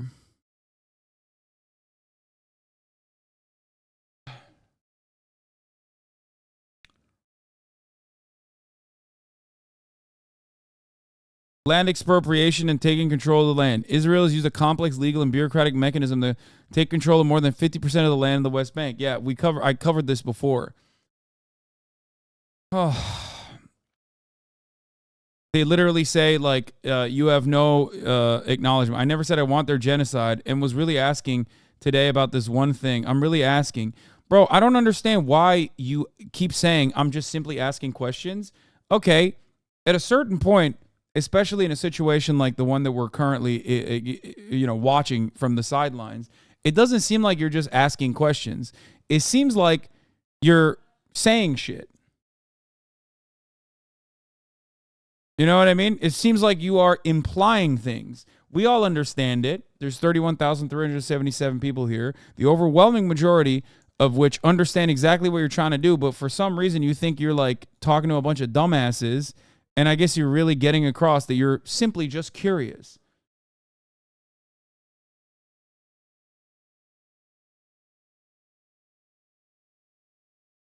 Where can I see your view of Hamas? You completely support them? No, man. What the fuck? I want the violence to end. And the only way for that violence to end, the only way for the violence to be starved out is by stopping the occupation, stopping the apartheid regime in Israel. And it is not just bad for the Palestinians, it's bad for the Israelis too. What is happening right now is a byproduct of endless occupation, endless colonial expansion, and endless apartheid. People can only be pushed so far until somebody pushes back.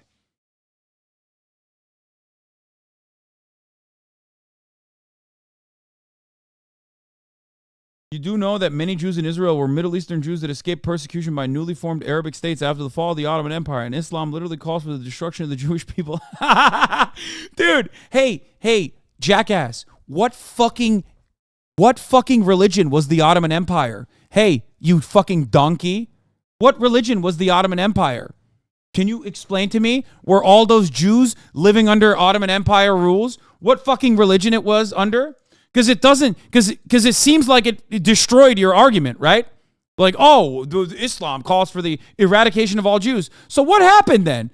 Was the Ottoman Empire Christian? The Caliphate? Were they being Christian when they were like, hey, man, we should always have open borders for Jews across the planet? As a matter of fact, the Ottoman Empire was always in support of the emancipation and freedom of Jewish people, specifically from Spain. So what happened?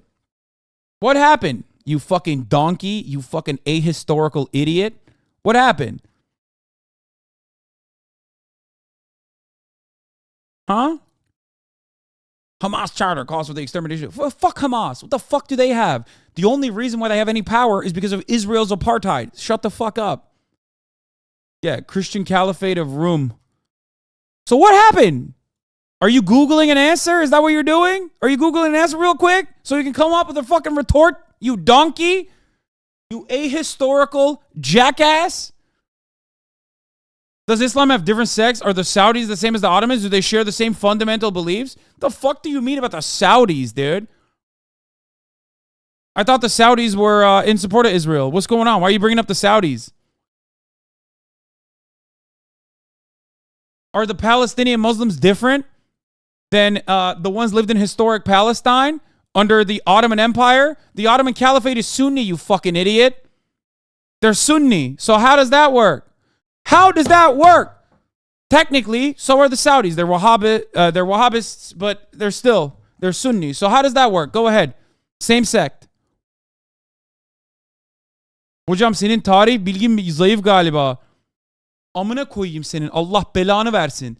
Ama bu Türk köpekleri, bu İsrail'i savunan Türk köpeklerinin var ya, analarının amını sikeyim ben. Allah belanızı versin sizin köpek oğlu köpek. Orospu dölleri. Siz hepiniz hayvansınız, biliyor musun? Hepiniz hayvan oğlu hayvansınız. O kadar fazla azmışsınız ki Arapları sevmiyoruz diye kendini başka bir şey zannediyorsun. Geri zekalı. Amerikalıların ve Avrupalıların gözünde hiçbir farkın yok senin bir Arap'tan, biliyor musun? Günün sonunda insanların özgür yaşamaları gerekiyor. Sen burada geri zekalı gelip İsrail'i savunuyorsun. Allah belanı versin senin köpek oğlu köpek. Orospu çocuğu. Var ya günün sonunda var ya isteseler hepinizin anasına Mavi Marmara yaptırır İsrailliler. Ama yok. Aman biz savunacağız. Neden? Çünkü Kürtlere aynı boku yedirtiyoruz. O yüzden kendimiz orada oturup savunmamız lazım İsrail'i. Orospu çocuğu. Allah belanı versin senin. What about Iran? Geri zekalı. Utan lan utan. Köpek oğlu köpek. Utan. Seni insan görmeyen adamları savunmaya çalışıyorsun. Günün sonunda kendi felsefen olması lazım. Bir inanma, bir inancın olması lazım. İnsanları korumak istemen lazım. Götüne sokarlar. Her gün Mavi Marmara yaparlar isteseler. Hiçbir bokta diyemezsin. Bro, I'm Circassian. If you think an American can tell if I'm Turkish, you are delusional. I don't give a fuck what you are, okay? You fucking donkey. You responded to me in Turkish. How the fuck am I supposed to know what kind of dog shit, what kind of dog shit opinions you have that are guided by whatever the fuck you believe, okay?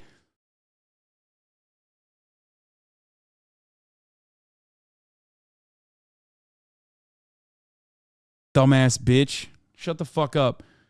This fucking absolute moron had to be like, oh, I think you don't really know anything about the history of the situation.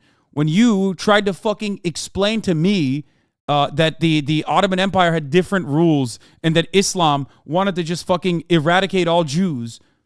And as soon as they realized that, like, oh, fuck, maybe that's not the case.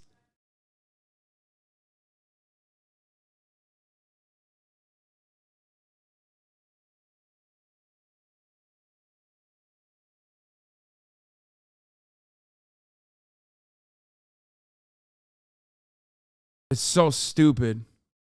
Goalposts kept moving all the way to the parking lot. Yeah.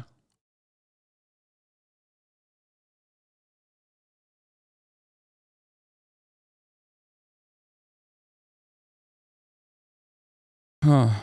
Dude, if you think that religion has anything to do with Israel-Palestine, you are literally the most delusional fucking dumbass on the planet. And yes, this even includes Jank's assessment of the situation that I have actually criticized regularly. Okay? You're out of your fucking mind, dog. Like, religion? Really? Religion is the reason? So why the fuck are Christian Palestinians getting owned in the West Bank then? What happened? Is it their religion too? Like, why? Why are Christian Palestinians getting fucking destroyed in the West Bank? I thought it was religion, right? Religion? Really? Get the fuck out of here. I hate this. You have to be a child, I think.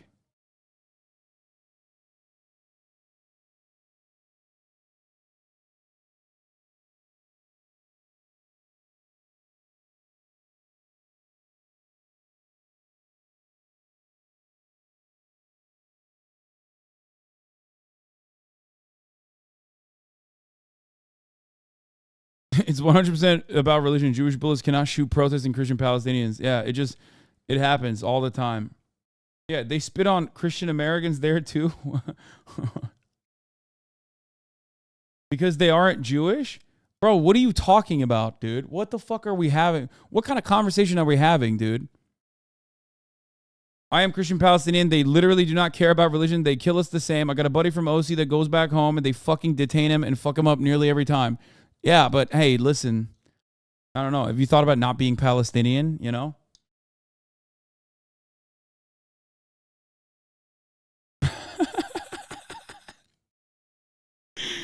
Israeli police arrest 5 following uproar over Jews spitting on Christians. The fuck? Christ.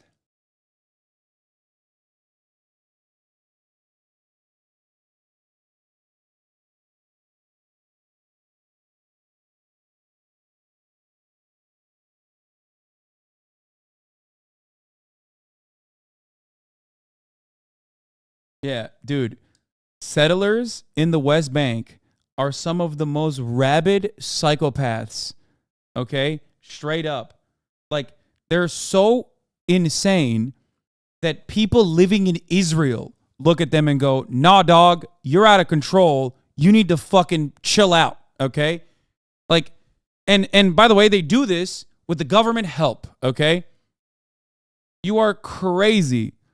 And that is supposed to be the peaceful side of Palestinian and Israeli coexistence. Okay? Look at what Ben-Gvir said about spitting on Christians. Israelis spitting on Christians is an old Jewish tradition.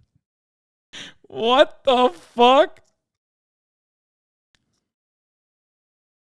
It's not a crime for Israeli Jews to spit on Christians. The Jewish holiday of Sukkot saw an increase in abuses on Christians by Israelis, according to Christian leaders in Jerusalem. Spitting on people of a minority religion would be considered a hate crime in most countries, but for the Israeli government, it is simply old Jewish tradition.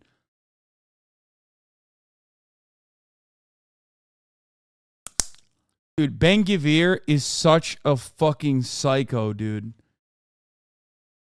Holy moly.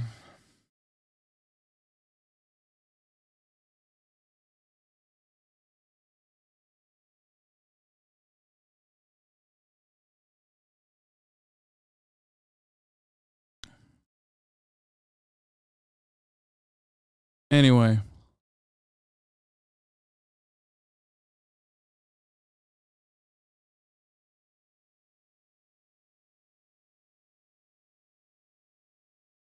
Okay, let's continue. Let's finish this. Today, that's up to at least 85% of the total area, turning 6 million Palestinians into refugees without a homeland. It's why, around the same time that Israelis are celebrating Independence Day, Palestinians are out protesting on May 15th, holding up keys as a symbol of the homes they lost and the hope to return. Yeah. For them, the Nakba isn't just a moment in history. It's a catastrophe that never really ended. I'm a dream about it, you know. We lived a good life till 1948 when we were displaced.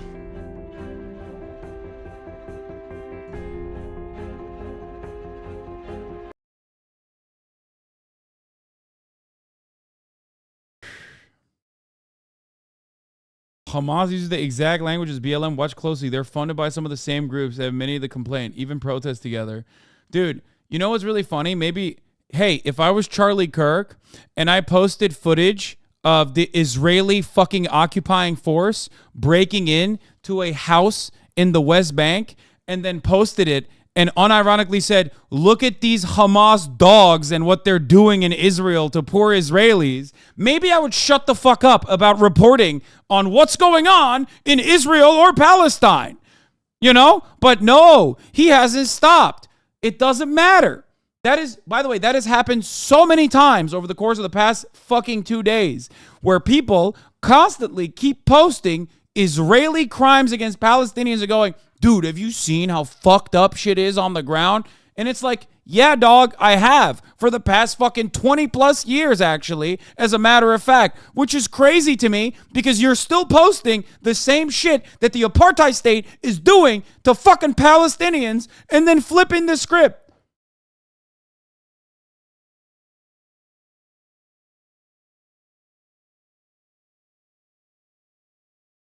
Crazy.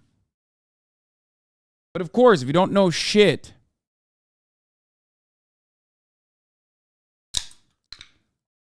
if you don't know anything about the formation of the state and all the violence that it needs, all the violence that is a necessity to continue having it exist in the violent state that it does, then, you know, what the fuck do you know? What the fuck do you care about?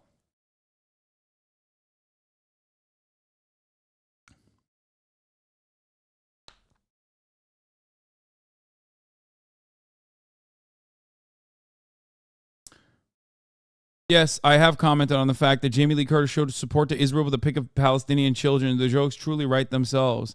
Well, to be fair, to be fair to Jamie Lee Curtis and all the Americans, there is an infinite number more of atrocities that Israel has committed against Palestinians than fucking vice versa.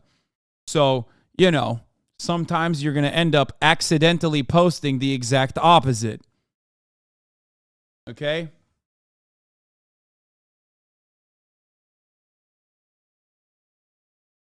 Yeah, notice who's wearing the body armor here? Hey, man, you don't understand. Shit's fucked up. Team of correspondents covering all angles of this story. Tarek Abu Azum is live for us inside Gaza. Mohammed Jamjoon. Will you put up videos on Palestine on your YouTube channel? Brother, I have posted so many Palestine videos on my YouTube channel. Is in West Jerusalem. Charles Stratford joins us from Tel Aviv, and Imran Khan is in Ramallah in the occupied West Bank. I want to start with you, Tarek, who is live in Gaza. What's the situation where you are? It's heading into the evening in Gaza. How are residents preparing for another night of strikes? Right now, the Israeli drones are covering all the sky of the Gaza Strip, looking for the next target, as Gazans are waiting for the new Israeli attacks over their houses and their infrastructure. From time to time, the Israeli naval forces are destroying main coastal roads in order to crack down any possible infiltration attempt to the Israeli adjacent coastal towns. In terms of the Israeli, let's say, crimes against Palestinians, the victims of Palestinians today are increasing, and one of the most prominent victims that were killed today by the Israeli airstrikes is Abu Daqqa family in Khuza'a village, eastern of Khan Yunis governorate. Simply, the family has been wiped out from the civil registry.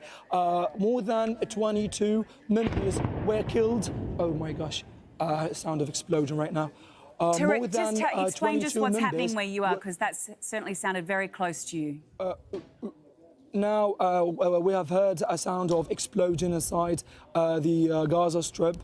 Actually, this explosion was widely overheard in the Gaza Strip.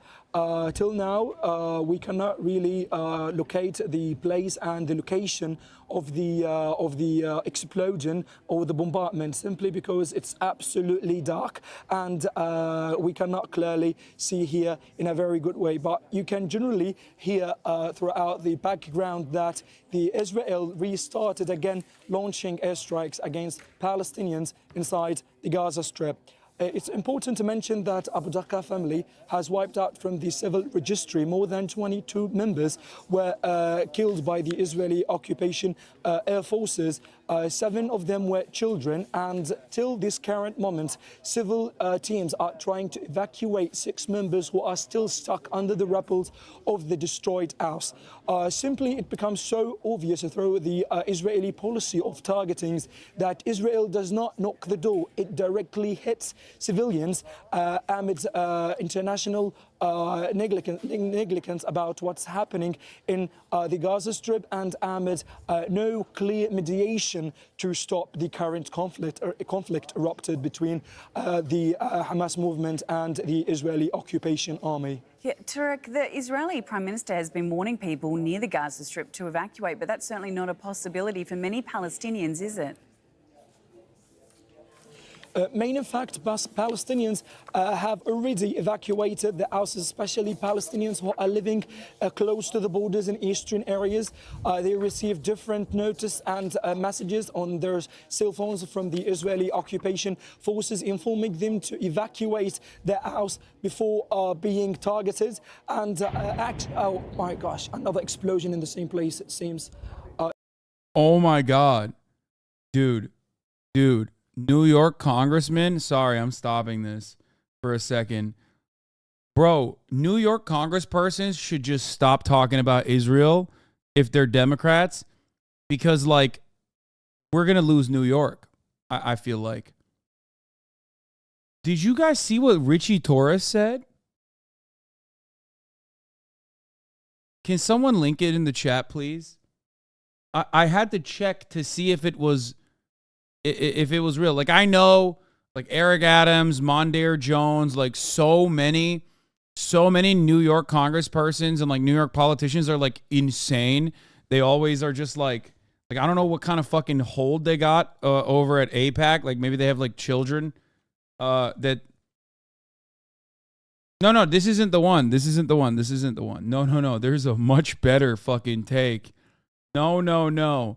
So he said the DSA held a hate rally from the river to the sea, which is code for wiping Israel from the face of the earth. Let that sink in. The DSA is calling for the destruction of the Jewish state. So like that one is like pretty basic stuff. That's not what I'm talking about. What I'm talking about is this, which is fucking insane. Hamas's surprise terrorist attack by air, land, and sea is Israel's 9/11. Losing 600 Israelis is the equivalent of losing about 20,000 Americans.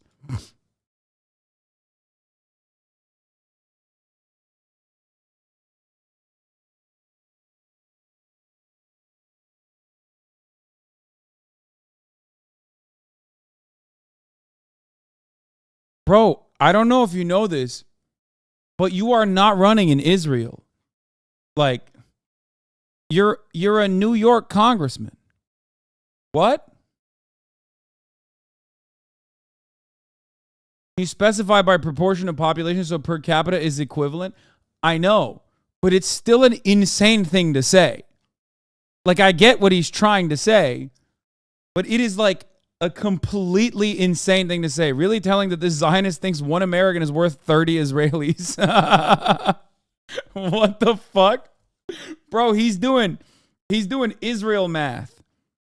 Like, one Palestinian or 1,000 Palestinians is worth one Israeli, according to Israeli math, right? Because it's both reflected in the disproportionate violence, but also reflected in like the prisoner swaps. You know what I mean? This guy's like, dude, they lost 600 Israelis. That's the equivalent of 20,000 Americans. It's some pretty sick. That's like a pretty cool way to engage with the world.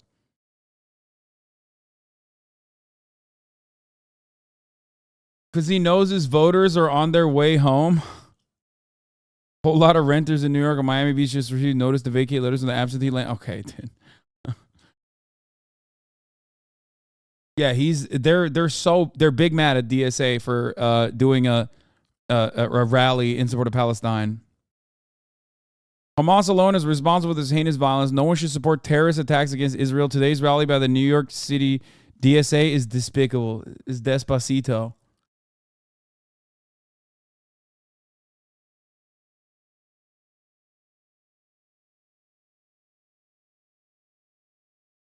Dude, that's crazy, man.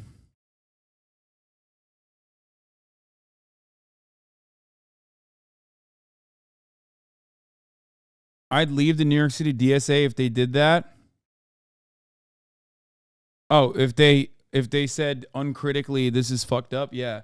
It's so crazy because AOC did not tweet she don't want the ADL smoke. No, my favorite was Gretchen Whitmer yesterday.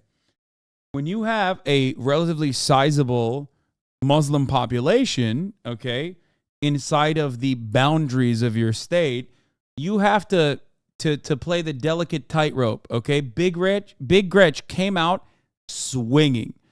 And people were very upset. They're like, what the fuck? I can't believe she says this like vague bullshit. And I was like, bro, that is basically like saying free Palestine from the river to the sea. Like her response, Big Gretch's response, her tweet was basically saying free Palestine. And then she had to clarify, of course. The only person that had a good take on it was Cori Bush. The only person that had a good take on it was me, HasanAbi Piker. Bernie Sanders didn't have a good take on it. Like, I don't think that any politician, any American politician is going to have a good take on it. Except for, obviously, Rashida Tlaib, who is Palestinian, of course. But even Ilhan Omar's take was, like, kind of mid as well.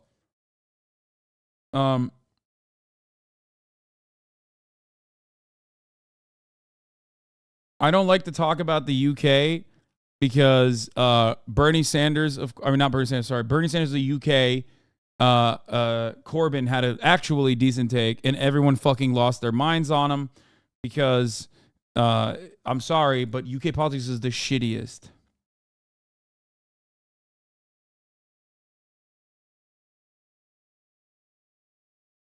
This was funny. Yeah. Oh, yeah. I love this one. This one was actually hilarious. The statement from the Bolivian Foreign Ministry does not reflect the feeling of solidarity of the Bolivian people with the Palestinian people, said Evo Morales. The Bolivian people will always condemn the illegal Israeli occupation of Palestinian territories, the systematic aggressions against the Palestinian people, and their fight for independence. These are the true cause of the conflict. Not reporting them is being an accomplice. I agree. Yeah. Oh, dude, this is so nuts, dude. They're mad at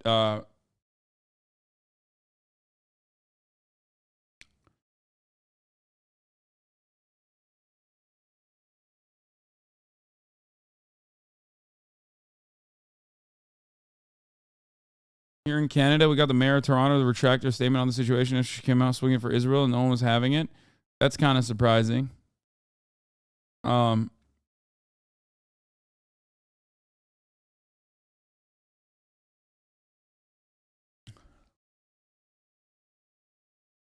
What is this? Everyone on Twitter with a vaguely anti-apartheid take? Oh. Azerbaijan stands with Israel? Yeah, that is the least surprising thing I've ever heard. Hello? Israel just fucking gave them weapons to kick out the remaining Armenians in fuck, what is it? Karabakh? Like, yeah, they did that with Israeli help and Israeli arms. So, of course, they're fucking pro-Israel. So is kind of Turkey, too. Nagorno-Karabakh.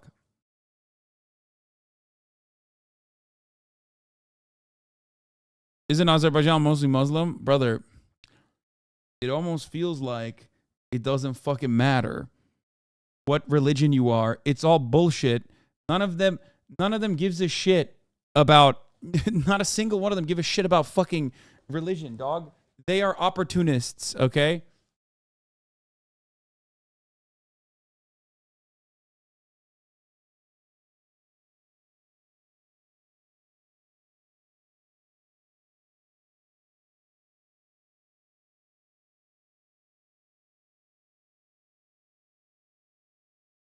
Anyway.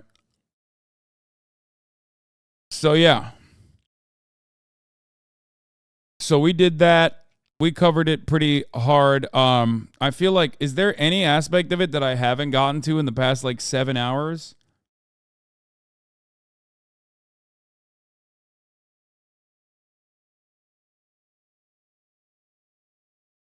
I mean, I have not looked at, like, the official statements because I did not want to get, I didn't want to get banned off the platform. אזרחי ישראל, אנחנו במלחמה. לא במבצע, לא בסבבים, במלחמה. הבוקר חמאס פתח במתקפת... It's like, oh, damn, dude, that's crazy that, like, you're at war now. That's odd, because, like, so what about the day before yesterday? פתע רצחני נגד מדינת ישראל ונגד אזרחיה. אנחנו בתוך זה משעות הבוקר המוקדמות. כינסתי את ראשי מערכת הביטחון. הנחיתי קודם כל לטהר את היישובים מהמחבלים שחדרו פנימה. Wait, what? We've convened the heads of the security. Order, first of all, to clear out the communities that have been infiltrated by the terrorists. הפעולה הזאת מתבצעת בשעות הללו. במקביל הוריתי לבצע גיוס מילואים נרחב ולהשיב מלחמה שערה בעוצמה ובהיקף שהאויב לא הכיר. האויב ישלם מחיר שהוא לא ידע כמותו. אני קורא בינתיים לכל אזרחי ישראל להישמע בקפדנות להנחיות הצבא, להנחיות פיקוד העורף. אנחנו במלחמה ואנחנו ננצח בה. You talk about the Republicans and Trump saying Biden financed the attacks and is responsible. Do you think Iran had anything to do with the attack? I think Iran has a lot to do with the Palestinians engaging in any kind of violent reaction to the apartheid existence that they live under. However, according to the State Department, and I don't know if they're like doing this to cover their own bases because they recently did the whole like prisoner swap thing with Iran. They say that Iran had nothing to do with this, which seems crazy.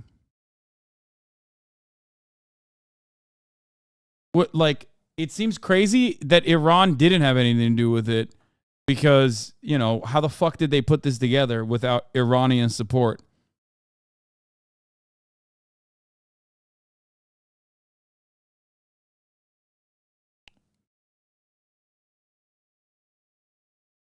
Wall Street Journal has better connections compared to the... Oh, Wall Street Journal said that, but like, but the State Department did not. So I don't understand how they are claiming that this is the case, but the government is saying, no, actually, that's not the case.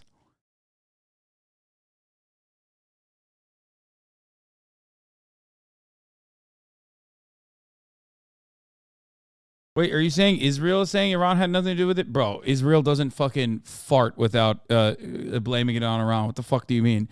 No, I'm talking about the American State Department. Wall Street Journal is the only time I've seen the Iranian connection.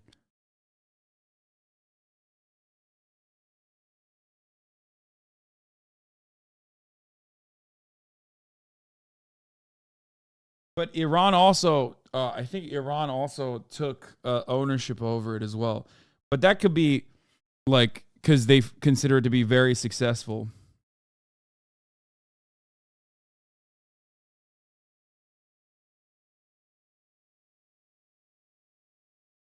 Iran appeared to coordinate closely with Hamas ahead of assault on Israel, observers say. Okay, well, I guess they're saying that, you know, now they're saying Iran did it. CNN, the Biden administration has yet to find the smoking gun linking Iran directly to planning and executing the attack on Israel this weekend, U.S. officials told CNN on Sunday. Exactly. However, there's no denying Iran's history of aiding Hamas, officials said. So, yeah, they're saying that Iran was not specifically involved with this, but of course, Iran is involved with all matters of Palestinian affairs.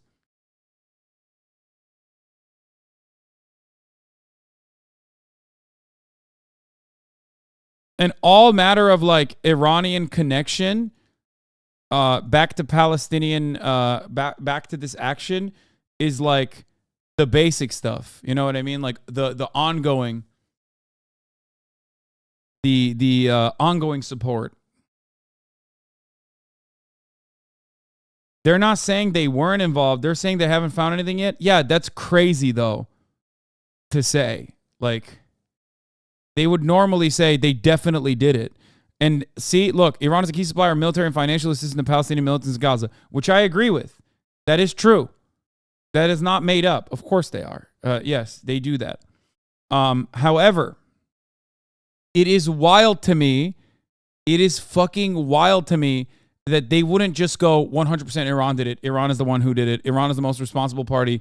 And now they're basically saying, like, we don't have a direct link. However, you know, there is no Palestinian emancipation, Palestinian liberation, Palestinian retaliation of any sort without Iran. The $6 billion deal directly being the cause of this attack is also silly. Obviously, the money hasn't even fucking reached Iranian hands yet. People have tried to also justify that by saying, oh, as a matter of fact, you're wrong. Iran knew the $6 billion was coming, so they spent $6 billion ahead of time. And that's not usually how that works, so it doesn't matter. And it's ironic because, like, the person who facilitated the Iranian $6 billion prisoner swap deal was a Trump administration guy, so it wasn't even a fucking Biden guy. And the money isn't even literally fucking anyone else's money. It's the Iranian money. The Iranian state sold oil to South Korea, and then South Korea froze the $6 billion it was supposed to pay Iran. So that part is also ridiculous. Like, every aspect of this, didn't Biden sign off on $8 billion to Israel? No, that was bullshit. They were lying about that.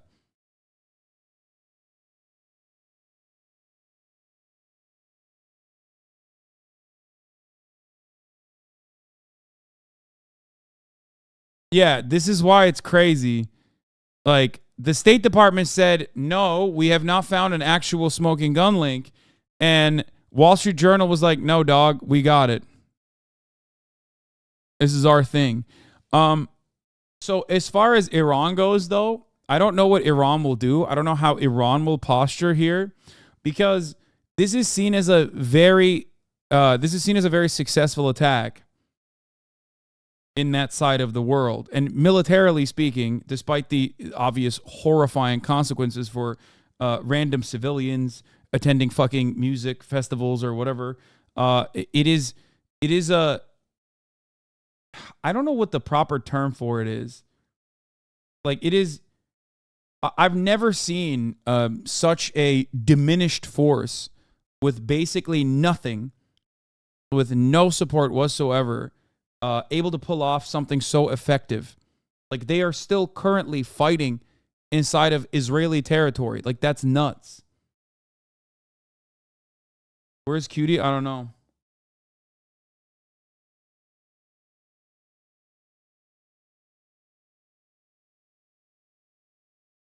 Aussie Channel 9 said Iran helped Hamas militants plan their shock assault against Israel over the weekend in their most recent report.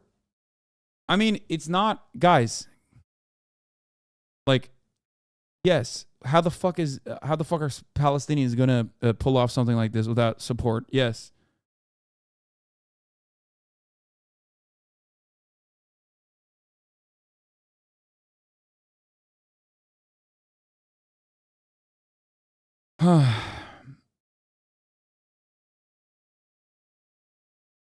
It's a false flag? No, it's not a false flag, dude.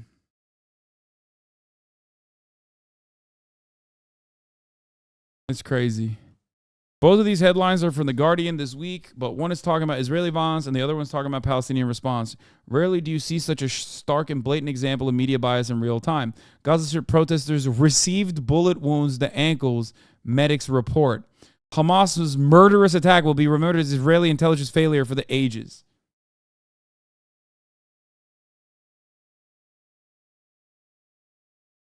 They received bullet wounds. Dude, it's the neutral. Haaretz is running with a headline that Iran reported to have helped plan attacks. Their source, just the Wall Street Journal article. Yeah, I don't know. I don't know how the fuck they, I don't know where they got this information from, but this is one of those moments where I think I would trust the CIA more than Wall Street Journal individually. I have, after all, said the CIA is lying about things in the past and got it very wrong. But I also do personally believe that Iran, of course, had involvement in this. But I just don't know. I don't know why the State Department said that there is no direct connection. Apparently, they've almost made it to the West Bank from Gaza. Palestinian resistance fighters are now only 10 kilometers away from the West Bank. The Gaza Strip green under resistance control, yellow battle areas.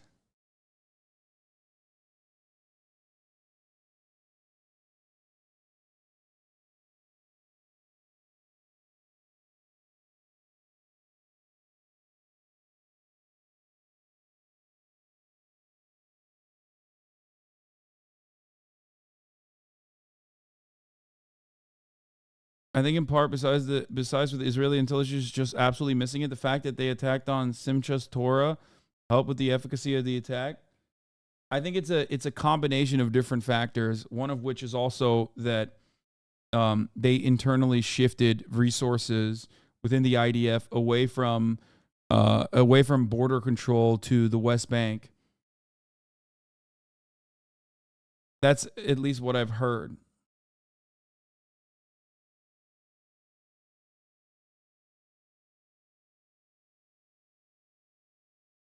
It says 4:52 a.m. on that post. Yeah.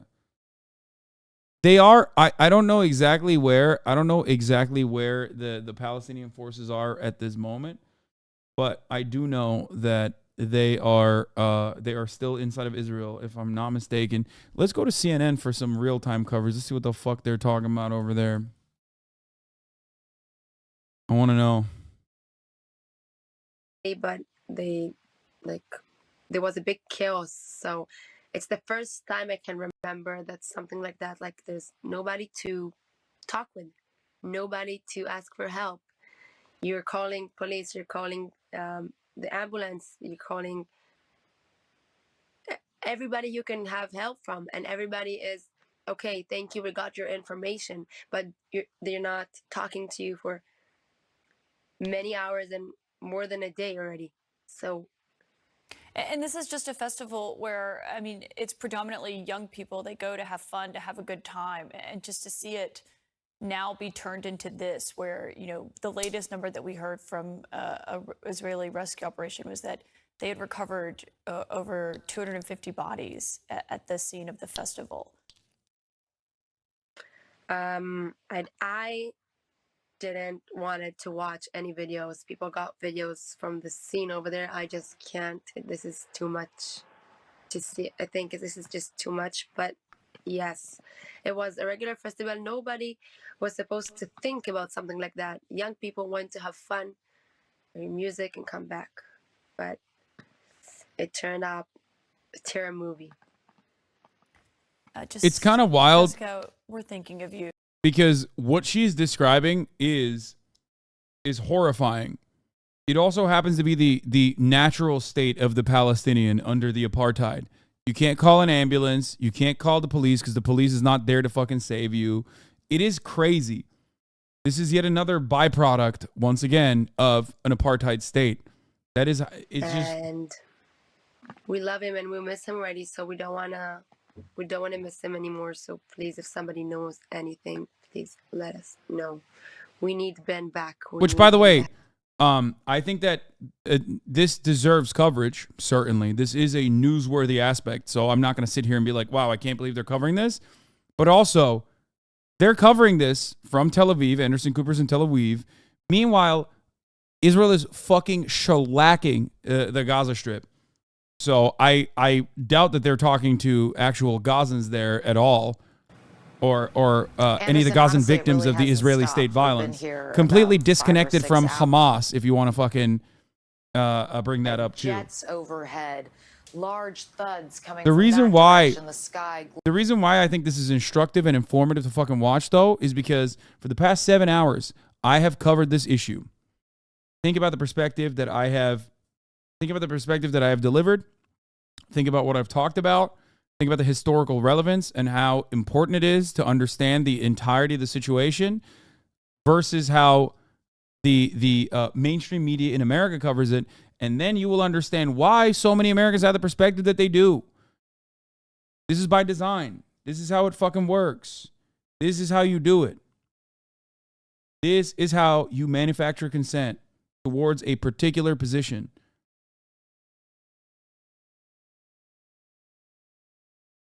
No sense of clarity as to what that might look like, Anderson. Clarissa, I talked to a spokesperson for the IDF. CNN, on the other hand, never runs 3 minutes of ads at the top of the hour. Whereas I do. But you can avoid them by subscribing for $5 or for free. I don't condone being kidnapped. Do people know why these festival goers were kidnapped? First of all, the kidnapping is one thing, okay? The kidnapping happened. Because they openly stated it. They said they want to democratize the violence that Gaza experiences, specifically because they want to ensure that there is less brutal of bombing campaigns in Gaza if they put hostages all around Gaza. That's what they said. They were like, we are taking. They said we are taking the Israeli hostages to all four corners of the Gaza Strip. So whatever violence that we endure, whatever violence that we experience, they will experience as well.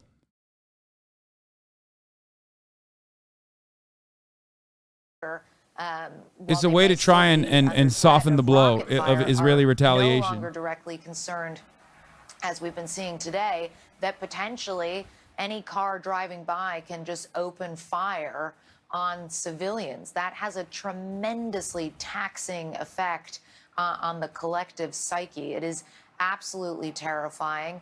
And so far, Israeli forces have not yet been able to put a complete stop to it, Anderson.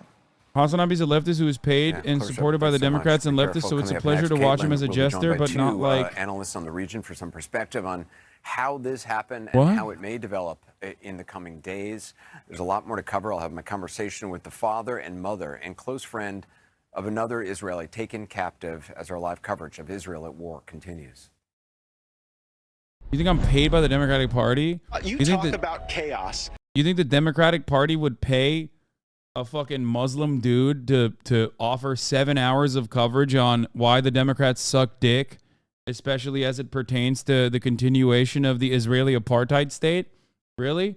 You got a real weird opinion on that, I think. Yeah, they should probably get the money back if they're paying me, because goddamn, I've been fucking ripping him a new asshole all day.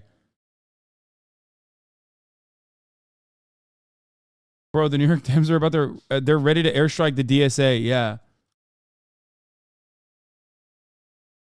It's crazy. Oof.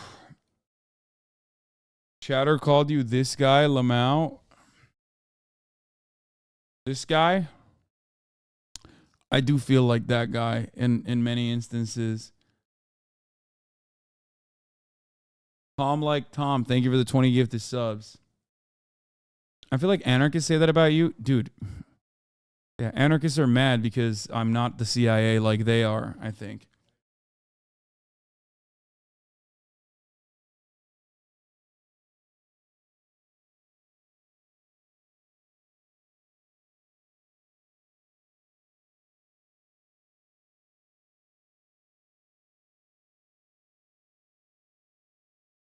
There have been a bunch of foreign nationals killed in the attacks. Do you think that will change the reactions from their home countries? How could they? How could they change the reactions? I mean, think about it this way. If there's a German person that was killed, right? What is Germany gonna fucking start supporting Israel even harder? Like they already do. You know what I mean? Every Western nation is maxed out already. How are they going to fucking max out harder when they've already reached the fucking upper limit? Right?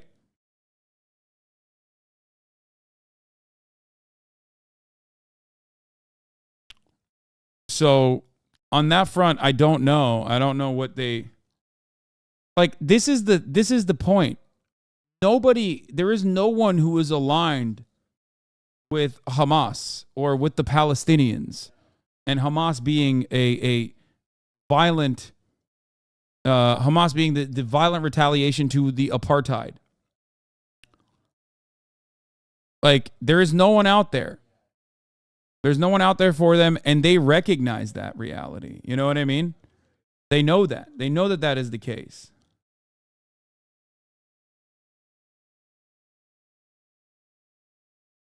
Libs love to pretend they can do public relations consulting for Palestinians. Yeah, it's just like anytime anybody tries to tell you like, oh, Israel doesn't want to get in the way of Palestinians, like they're not actually violent.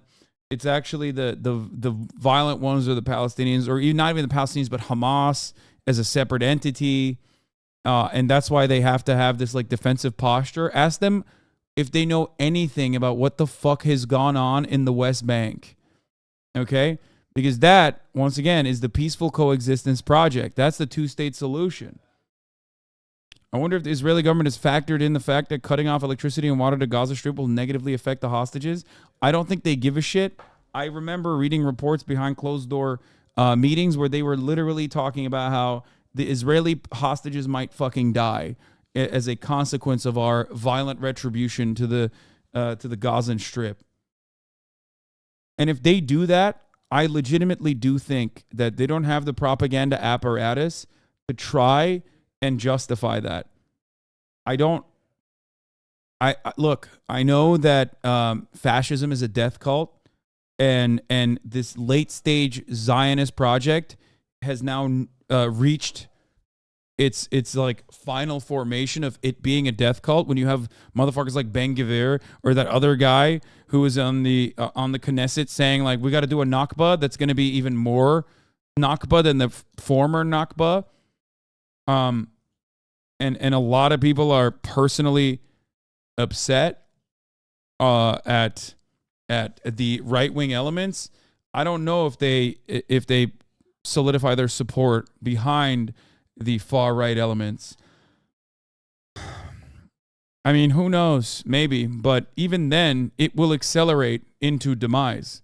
Fascism cannot exist without a constant military apparatus and a constant outgroup that you are choosing to exterminate. Okay? No matter what happens, if you are successful in said extermination, the in-group will get smaller and smaller. They will revert back to like Ashkenazi supremacy, like in the original formation. You know what I mean? There's always a different enemy. It won't end. You have to constantly have a scapegoat. Like there has to be one in-group. And Israel already does colorism against Ethiopian Jews, so it wouldn't surprise me if they went back to the original protocol that they had of shitting on the Mizrahi Jews, like the Arab Jews.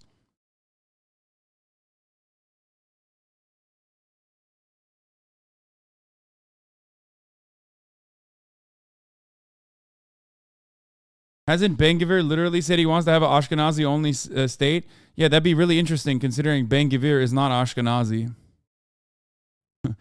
Ben-Gvir himself is a Arab Jew.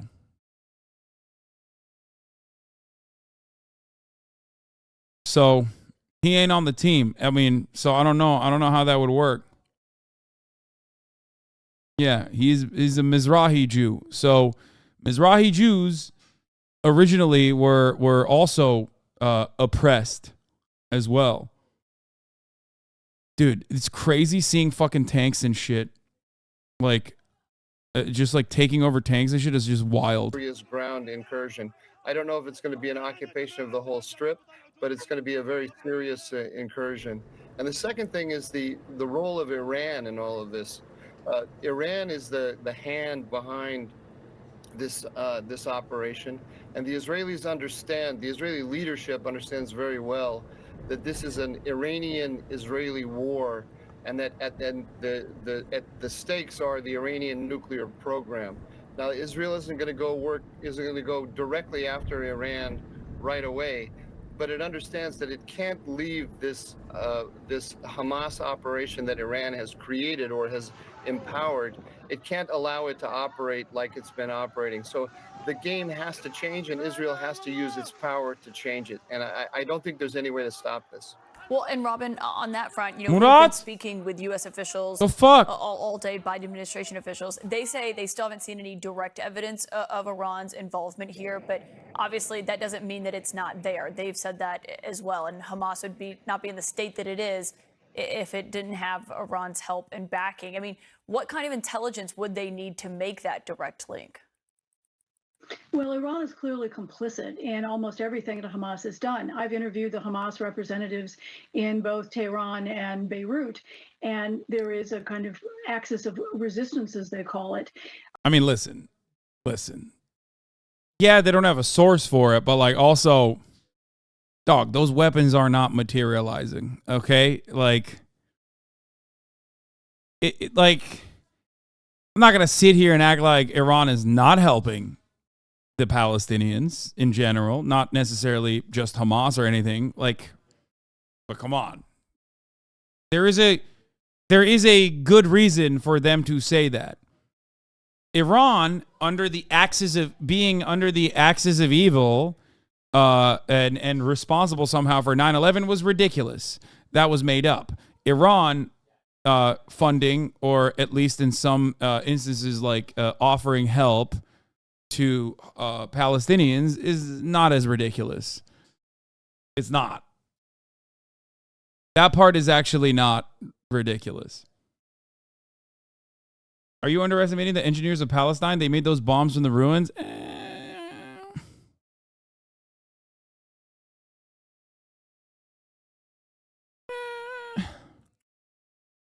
Like, bro, you brought up 9/11? Yes, because in the aftermath of 9/11, they just fucking claim. Dude, by the way, this fucking donkey is now being like interviewed like he's like, it's crazy to me that like once he established the right-wing government again and like all the corruption charges, I guess, magically went away, we're just now acting like this is normal. Now have an opportunity with the United States to change the Middle East forever. Of course, those negotiations were already complex. How much does this complicate that? Or is that even still possible, do you think, Mike?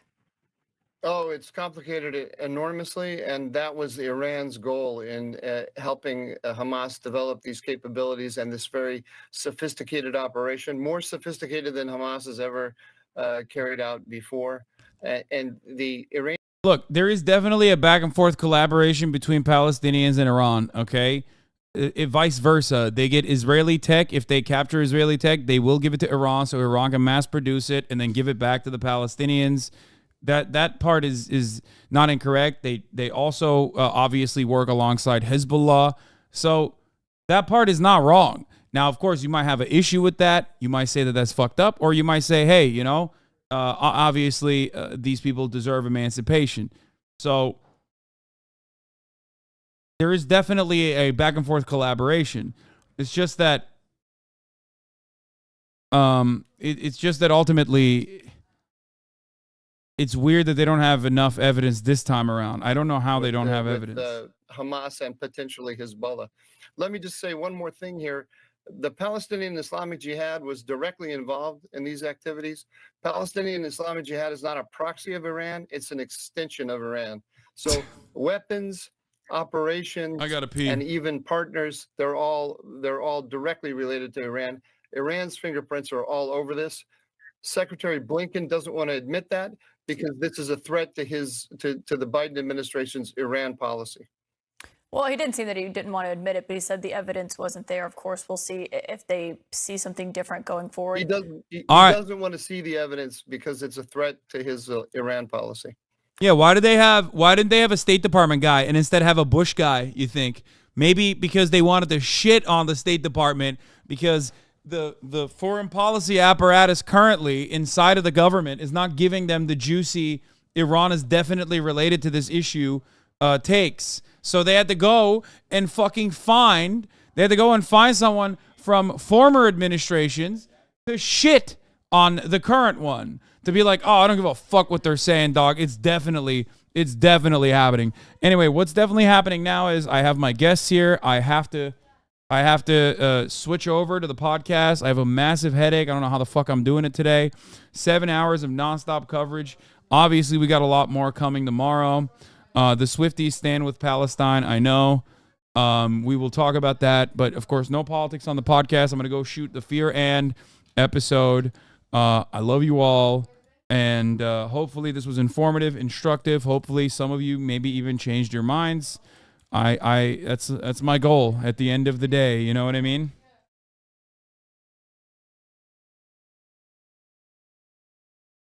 Charitability is what I am looking for from all of you. Okay?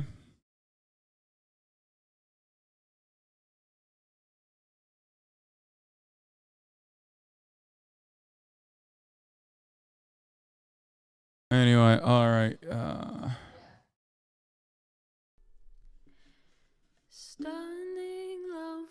Great coverage today, Haas. Thank you. This is extremely my shit. This is what I do. This is like something I'm very well informed on. All right. See you all tomorrow. We'll probably be talking more about this as well as other angles of it that I haven't covered today. Love you all.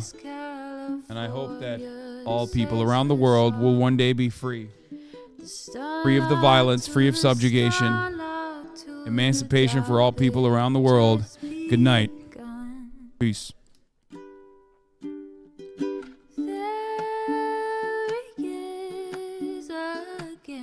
Hasan is streaming. Hasan is streaming. There he is again.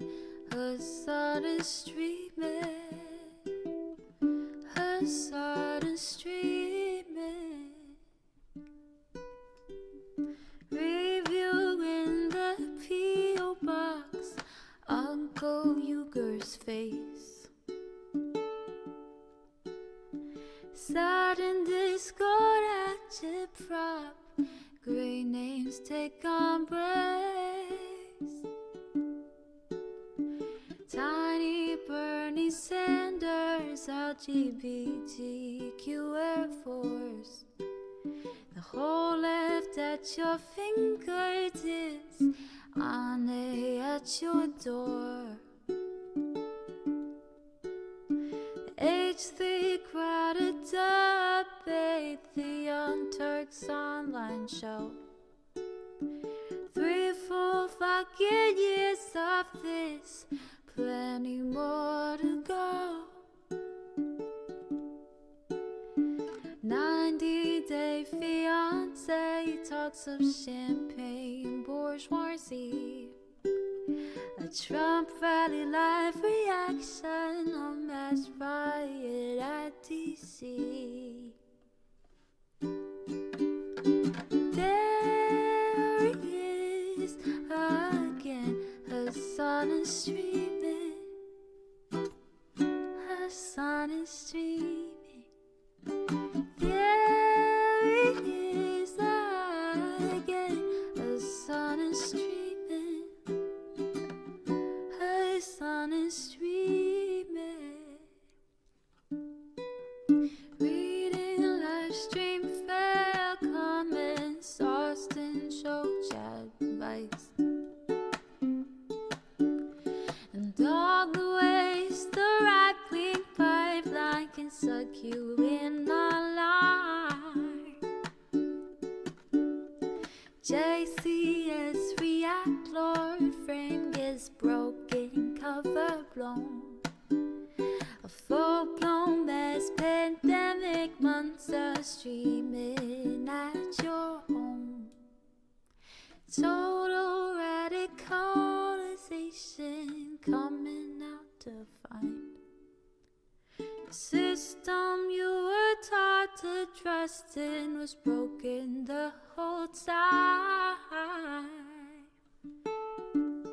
All these daily streams, whether big or whether small, have helped me and so many find the meaning through it all.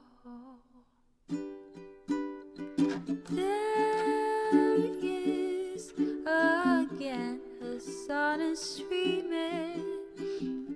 Hasan is streaming.